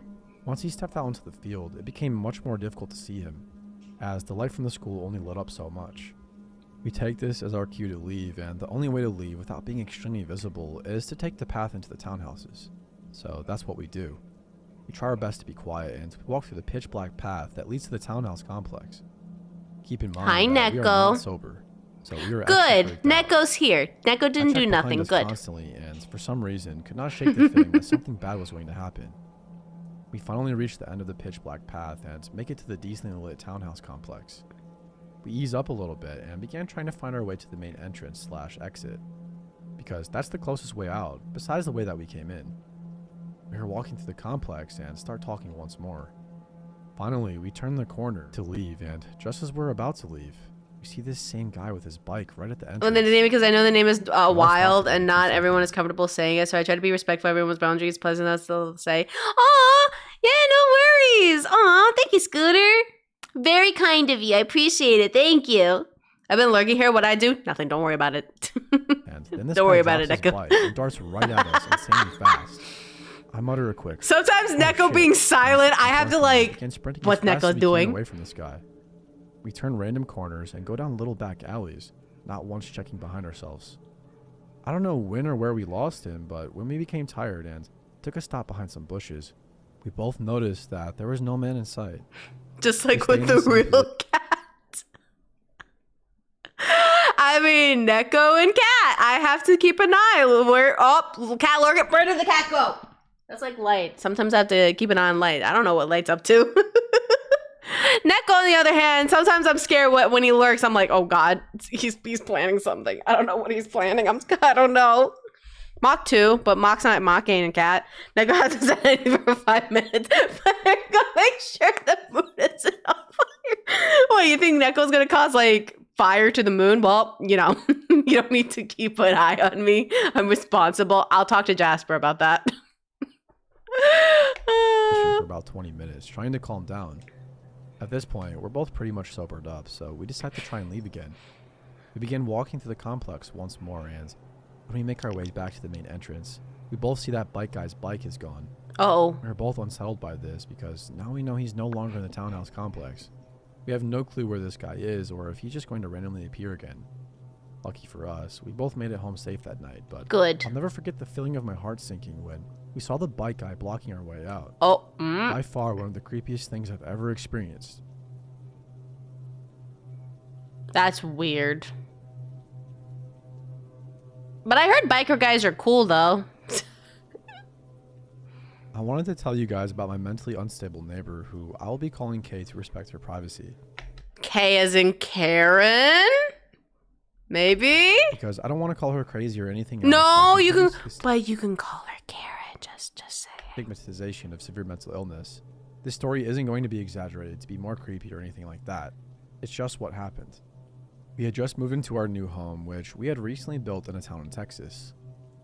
It started when my parents began finding Yeah, it depends small on the pills group. strewn about our backyard near the Maybe the most I fences. see was like, Just a few here ah, and they're there. cool. We googled the numbers of the pills to find most of them were antidepressants, but I cannot remember the exact names as this was about a year or so ago. But I think there was at least one pill that Google said was an antipsychotic medication. We were pretty confused, but mostly worried about our dog eating them before we could find them. This kept happening over a few weeks, and then we found unopened water and Gatorade bottles thrown over our fence. Oh. The side of the house this was coming from had a somewhat empty lot next door. We had soon-to-be neighbors building their new house there. But it wasn't like the construction workers were throwing their trash over our fence.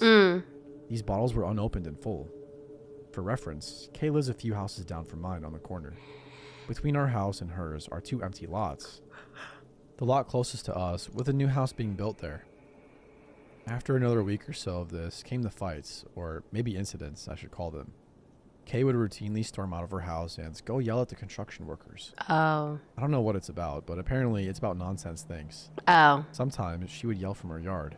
Sometimes she would walk onto the lot to yell. Oh. Several times she was seen yelling at no one. Oh. Just standing in the lot or walking around the construction supplies and arguing to herself. By now, most of the people on our street knew of her and were afraid of her. Up to this point, I had never seen Kay. I attended university an hour away and was only home on the weekends. One weekend, my parents left me home alone in the middle of the day. I was hanging out in the park of the night with friends and a truck randomly pulled in and driving slowly. We all ran to our cars and the guy drove off. We waited for about 20 minutes before leaving. Yo, I've done, yeah, I had to do that too one time. Most bikers are pretty cool guys growing up in my neighborhood. My neighbor was a biker and him and his friends were really nice. Aww. See, so I like when the bikers have like the soft side. Like they have like on the outside they look scary, but like on the inside they're like, oh, they're adorable. They're so I think sweet. they were at the gym or the grocery store. I'm an only child too. I had just gotten out of the shower and walked downstairs to hear yelling.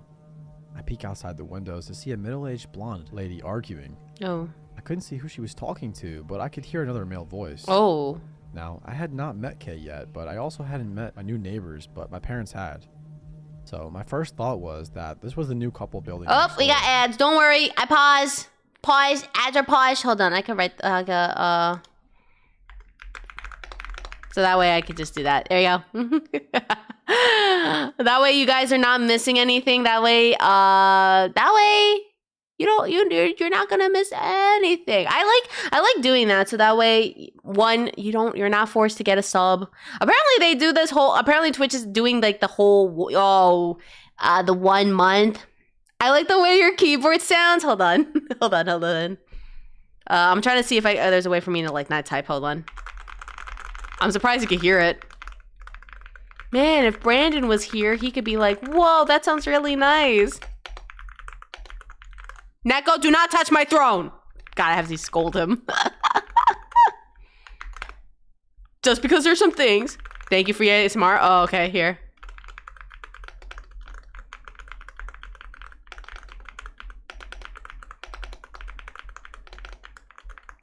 Oh. Well, I'll give the free ASMR though. Yeah, this keyboard is really great. Get a spray bottle, keep the cat away from the. Yeah, wait, Neko, do you like spray bottles? Do you like sprays? I just gotta make sure. If not, then perfect. I won't touch anything. I was just thinking about art. Did you say add more stuff? Sorry, I have to make it. Hold on. Where's my spray bottle? No, bad kitty. Your wolf mom is typing your doom. Yes, you know what the doom was? Hi, how are ya?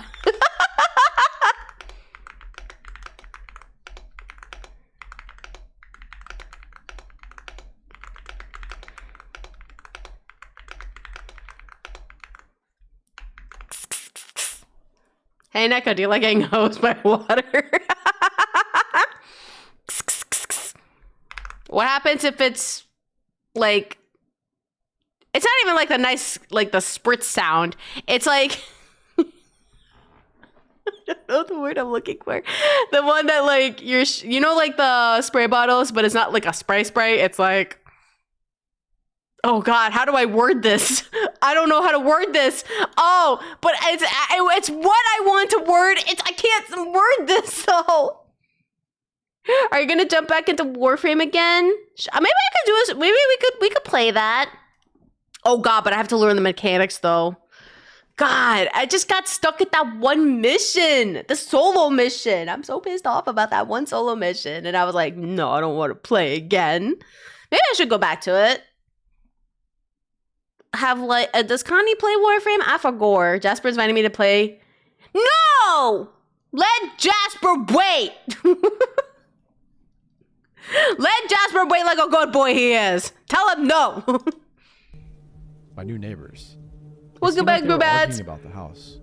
After a few minutes, the blonde lady walks away, and then a couple comes out of the unfinished house, and they get into their car parked on the street.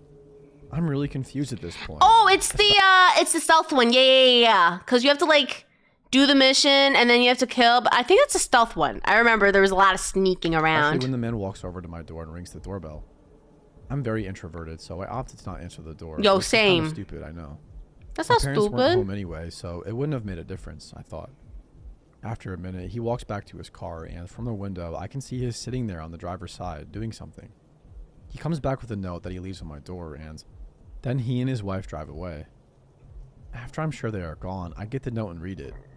Apparently, my neighbors were checking out the house when they saw Kay, the blonde lady, attempting to get into my backyard. They confronted I her know and it sucks. I owners. hate the stealth missions. In a rush, I sent a pic of the note to my mom, called my mom, etc. She didn't seem that worried about it, but I knew that we always left the No, back door you unlocked are from the not day. leaving. If she had gotten through our fence gates, she could have easily walked inside the house while I was home alone. After that, my stepdad got some new locks for the little gate doors at the front of our house. Things continued like this for a while, with Kate trying to get into our backyard, throwing pills and water bottles over our fence. A couple times, she was rummaging around our flower beds too. There was one instance that really unnerved my parents. We have a small alleyway that runs behind our house, connecting everyone's driveways. Another neighbor who lives across the alleyway from us contacted my parents to let them know they had been seeing Kay looming around their back We ain't fence leaving. at around 3 a.m. that night. Not sure why those neighbors were awake at that time, but they said Kay was just standing there in the middle of the alleyway, staring at our back fence. Knowing we had someone essentially casing out our house in the middle of the night was really starting to freak us out. The guy who built our house, who I'm naming Jay, somehow got in contact with someone who knew Kay's family pretty well. K and J. Everybody was wanting answers to why Kay was acting like this, and since Jay had built most of the houses in the area and was well connected, people were asking him. I think he was friends with the realtor who sold the house to Kay, but I'm not sure. Anyway, Jay was able to give us a lot of information. about Kay. Apparently, her family was rich and owned a very big corporation, like one of the biggest in the US. I'm not naming it, again for her privacy, and her family had essentially placed her in this house away from the rest of them. They did not want to deal with her mental illness, but more importantly, 2 years ago, her only son died of a drug overdose, and she's been unstable ever since. The reason why she wants to get into our backyard and keeps throwing stuff over the fence is because she believes her son is there. Not sure if she thinks we're holding him hostage or his ghost is here or what, but that's why. She's been to several psychiatric hospitals throughout her life, and now she's stopped taking her medication because she's throwing it over our fence. Things finally came to a head in January 2020, when, during one of her usual arguments with the construction workers, she pulled out a BB gun. She was already very aggressive, so the BB gun just made things 100 times worse. I don't know if she just threatened to shoot them or actually did, but the cops were called regardless. It took them a while to talk her down, with several police officers swarming the street with big guns. I am thankful that my parents had been following police reports, so when they came, they knew about Kay's history of mental illness. I am both grateful and a little surprised that they handled the I heard situation BB so well, gun. because not a lot of police departments properly train their officers to deal with mentally ill patients, especially ones experiencing psychosis. I still have ring camera videos of the police officers with big rifles loitering around our front lawn while assessing the situation. Oh shit. I might post that for proof, but I'm not sure it's necessary. Anyway, after that incident, Kay was not seen for a long time. We hear she was in a psychiatric hospital for many months, Oh, okay. after which she returned to our neighborhood. She's doing much better now. Oh, good. She no longer does any of the strange behavior she used to. Okay. Almost every day, I and my parents see her walk her dog past our house. She's clearly sticking to her routine, and Aw. I'm happy for her. Oh.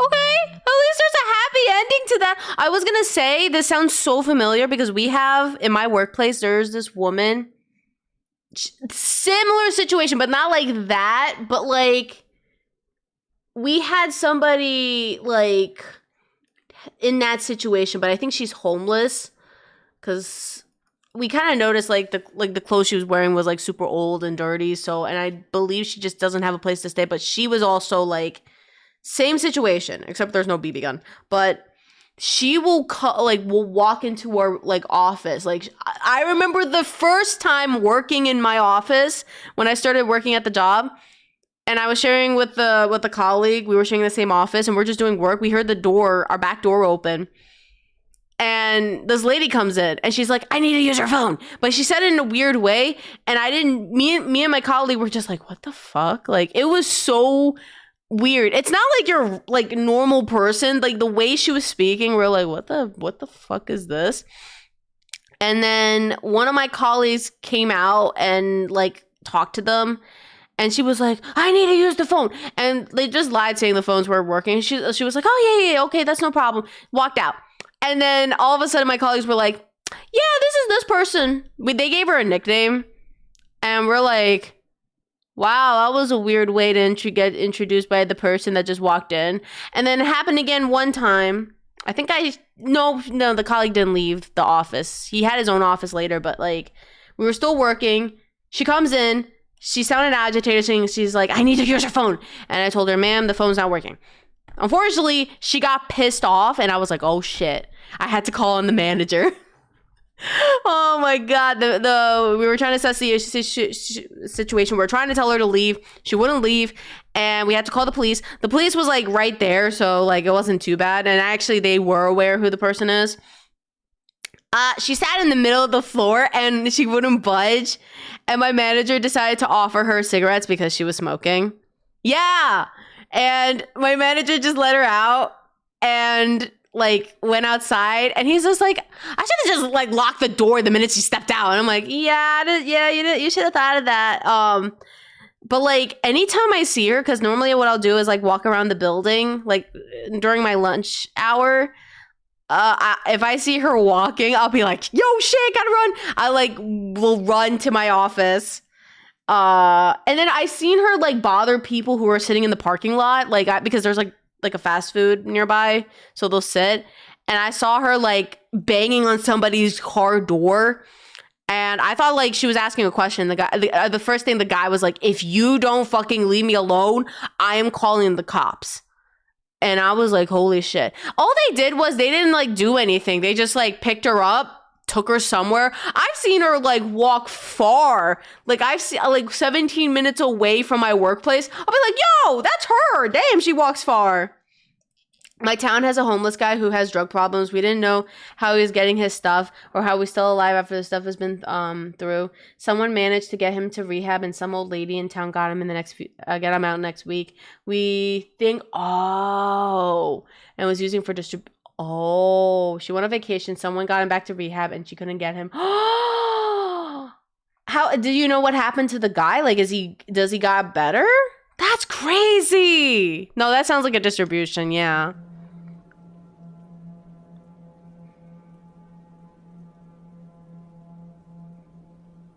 Like many, I've been quarantining in my house in California, mostly spending the time hopping on work calls and gaining weight. A friend told me to post this story here, so here it goes. One night last month, around 10:30, I was eating dinner. I live in a rural area where houses are spaced farther apart, and the main town square has got to be at least 2 miles from where I live. That is the police department. I hope so too, but like So, it's I harder did knock to on the like get door. the help. Odd at this hour. Because but she I was opened also on the door, meds too. expecting it's a package. There are 3 dudes and these dirty yellow hazmat suit type things Oh. with face shields as well. I was taken aback okay. and mumbled something like, hello. One guy holding a clipboard introduced himself as a disinfection team sent by the Okay. county and said that the groups of them had been going around the towns in that county to inspect houses to make sure they're sanitized, etc. I wasn't buying it, so Yeah, I asked him wasn't again, about to say. That does not sound like that. That sounds very suspicious. and called my neighbor. I asked him about the disinfection team, and he told me it could be a scam, and to Yeah. ask for a warrant or call the cops. I went back to the door to ask for a warrant, and the men were gone. Oh, I walked down to my driveway baffled and that's glanced down the creepy. street. No cars in sight. Just the warm night air. I contemplated calling the police, but didn't think it was worth it. I went back inside, locking all the windows, and headed upstairs to watch some TV. An hour later, I was still watching TV, and I heard some things fall over in my backyard in the patio. I heard it clear as day because the patio was below the bedroom window to my left, which was wide open. I was too lazy to check it out, so I stuck my head out the window to look around and nearly died on the spot when I saw one of those guys in hazmat suits messing with my back door. I reacted quickly, yelling, "Hey asshole, the cops are on their way." That sure got his attention. He yelled something unintelligible and hopped the backyard fence. I saw the two other weirdos running from around the side of my house. They all hopped the fence and ran off into the woods beyond my house. I picked up my phone from the nightstand and dialed my local police, explaining the situation as I could still see their yellow figures disappearing into the woods. Oh, that's not creepy. The cops came and we made a creepy discovery. The two guys who had been around the side of my house had been trying to pry open my dining room window with a crowbar. I asked them if they could check it for fingerprints, and I shit you not, one of the officers responded with, "What do you think this is, the CIA?" I mean, you're Honestly, the that cops. pissed me off. It seems small-town police officers don't really give a shit. At least the ones where I live. Yeah, I was don't gonna have any say, wearing what the gloves anyway, so it didn't You would matter. think, like, they'll do Let this be a something. lesson. I hope nobody else will fall victim to this kind of scam. No. Unfortunately, elderly people would get, fall for that scam, unfortunately.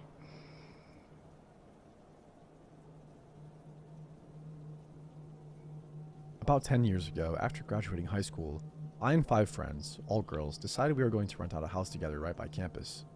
We were all fairly young, anywhere from 17 to 19, and pretty broke, so the house wasn't exactly in the best neighborhood. So one night, we have some people over. Nothing crazy, just a few of our friends. We're all hanging out on our front porch and having a few beers. We call it a night around 1 or 2 a.m., and all of our friends go home and we go to bed. We wake up the next morning to a knock from the police. One of the girls lets us all know the cops are at our door. So we all come downstairs in panic because naturally we think we're in some sort of trouble. The Yeah. officer tells us that there was some sketchy activity on our front porch last night. What? We thought he was talking about us having people over, but nope. There was What? apparently a dude in his late 40s or 50s. Small countertops have little resources, so they don't get investigated stuff. They have to get state police involved if it's super bad. I think I heard, like, there was a TikTok. Okay, I will say this is, like, I can't stand, like, drama, like Twitter or TikTok. But there was, like, this TikTok story I've heard where it was, like, a 4th of July.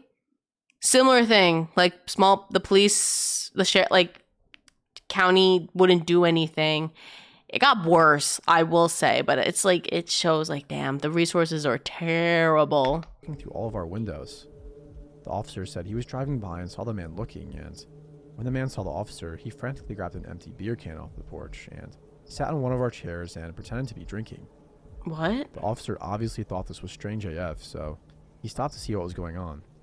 He asked the man if he lived there, and the man said that he was a friend and that all of us had just turned in for the night. And That's he weird. decided to finish his beer before he took off.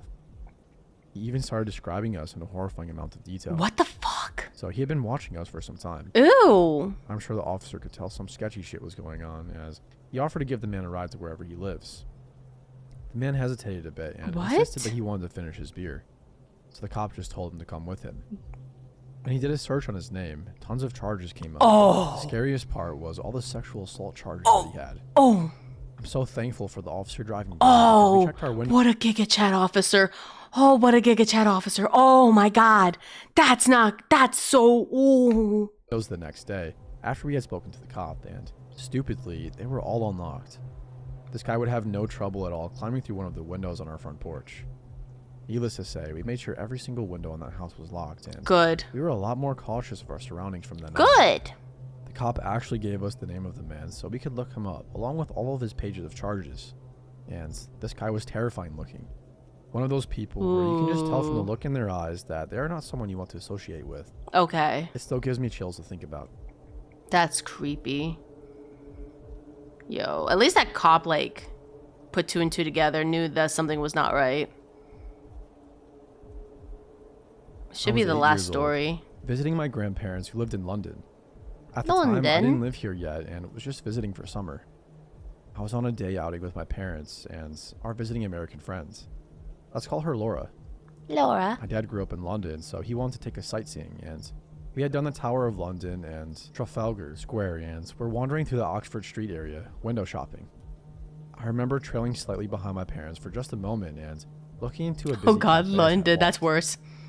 That's where the shanking happens. Perched on pedestals, eating ice I still cream. don't understand. I had a friend in high school. His nickname was Shank, and I looked at him like, what the fuck? Why was your nickname Shank? Why was your nickname Shank? He said, it's named after my grandfather. I'm like, why the fuck was your grandfather named Shank? All of a sudden, I remember watching these two ladies fall to the side on their chairs onto the floor. London. It was like a dream sequence, and I recall the music from the cafe sounding like it was underwater and slowed down momentarily. Except they didn't fall to the floor, and actually it was me. All I remember next is a huge shooting pain in my back, and Laura screaming over me while I watched my mom Shank, Shawshank. to the busy forming crowd full of shocked faces looking at me with concern. My dad was on his phone, and I remember being angry because mobile phones were new at the time, and he was non-stop on his. I later found out he was calling the police, not work. Oh. So what had actually happened, while I thought these fat ladies were falling off their chairs, was a homeless man in a heavy coat had come out of the crowd, picked me up by the coat collar, and slammed my body down into the pavement. What? My mom had immediately run after him, chasing him down a busy London street. What a giga chat mom. And somehow, she and three men nearby managed to disarm and hold him until the police arrived, which was apparently around 2 minutes. At the time, I literally had absolutely no recollection of being attacked. I was excited to ride an ambulance and a police car and go to the station. I asked to see a cell and remember getting given a pen by a police officer.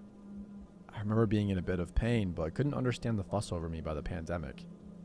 Boy, did the pain hurt later on. I must have had some sort of adrenaline going on where I was in shock and feeling nothing. It's amazing how a child's mind works when in protection mode. It is As a very side note, interesting. apparently, I did wake up screaming for months every night after, Oh. saying this man was in my room, according to my mom. I only remember it happening once.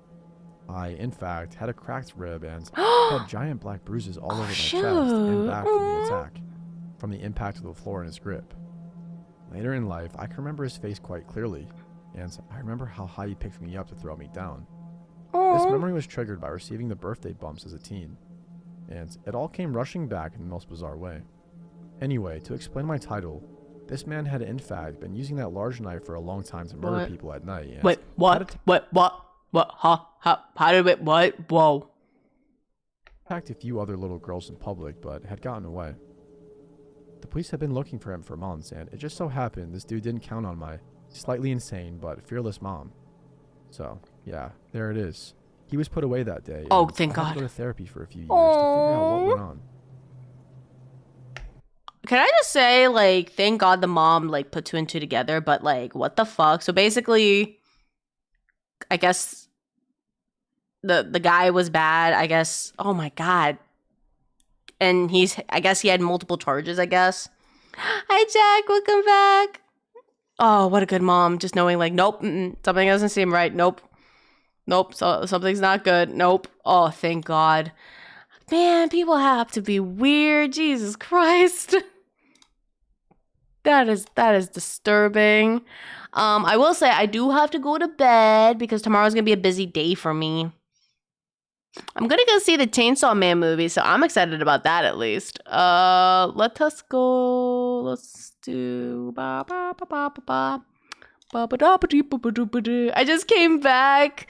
Yo, it's okay. My sister like texted like saying I'm too loud, even though we're like right next to the bedroom. Like our bedrooms are right next to each other, so of course it's gonna be like loud noise. Let me switch over to the here. That is not the right screen. Where am I going? Oh shoot. What the fuck was that? There we go. heard that Machina's looking. Oh, I seen that. Oh, Kanye, I'll tell you some juicy stories. Don't worry. That's a sibling thing. Yeah, it's a sibling thing because my sister will text like saying I'm way too loud, but it's like our bedrooms are right next to each other. If she was in the living room, she couldn't hear me. We couldn't even hear each other. Like we'll have a whole conversation. She can't even hear me. She's gonna like be like, "You're too loud." I'm like, "Ma'am, I don't know what you want me to do." Yeah, no worries. So tomorrow we're gonna play Silent Hill. It's gonna start at 7 p.m. EST because I have to do like car inspection. I got to grab my new lens from the glasses, and then my sister and I are gonna go see the Chainsaw Man movie, and then we're gonna go to a Japanese restaurant. And then it's the Silent Hill, which I'm super excited. We're gonna raid Eden. She is... Oh, she's doing like a subathon, I think, or like a thon. So we're gonna raid Eden. So we'll do that. Thank you so much for the fun stream. I really appreciate you guys being here. Thank you for so much. I really appreciate it. I'll see you guys tomorrow at 7 p.m. EST for some things. Sweet dreams and have fun with the movies. Thank you, Adder. Yeah, I'll let you guys know how the movie went and the foods we'll get. So take care. Love you all. I'll see you guys tomorrow at 7 p.m. EST. And also tomorrow there's going to be a new highlight video. We're actually going to watch the premiere together. So if you guys can stop by tomorrow for the new premiere highlight video, I'll appreciate it. So yeah, the link, you can go there real quick and get notified when the video comes out too. So take care. Love you all. Good night. Happy Halloween. Stay safe too, especially with the horror stories. So good night, everybody. Sweet dreams. Sweet dreams. Good night.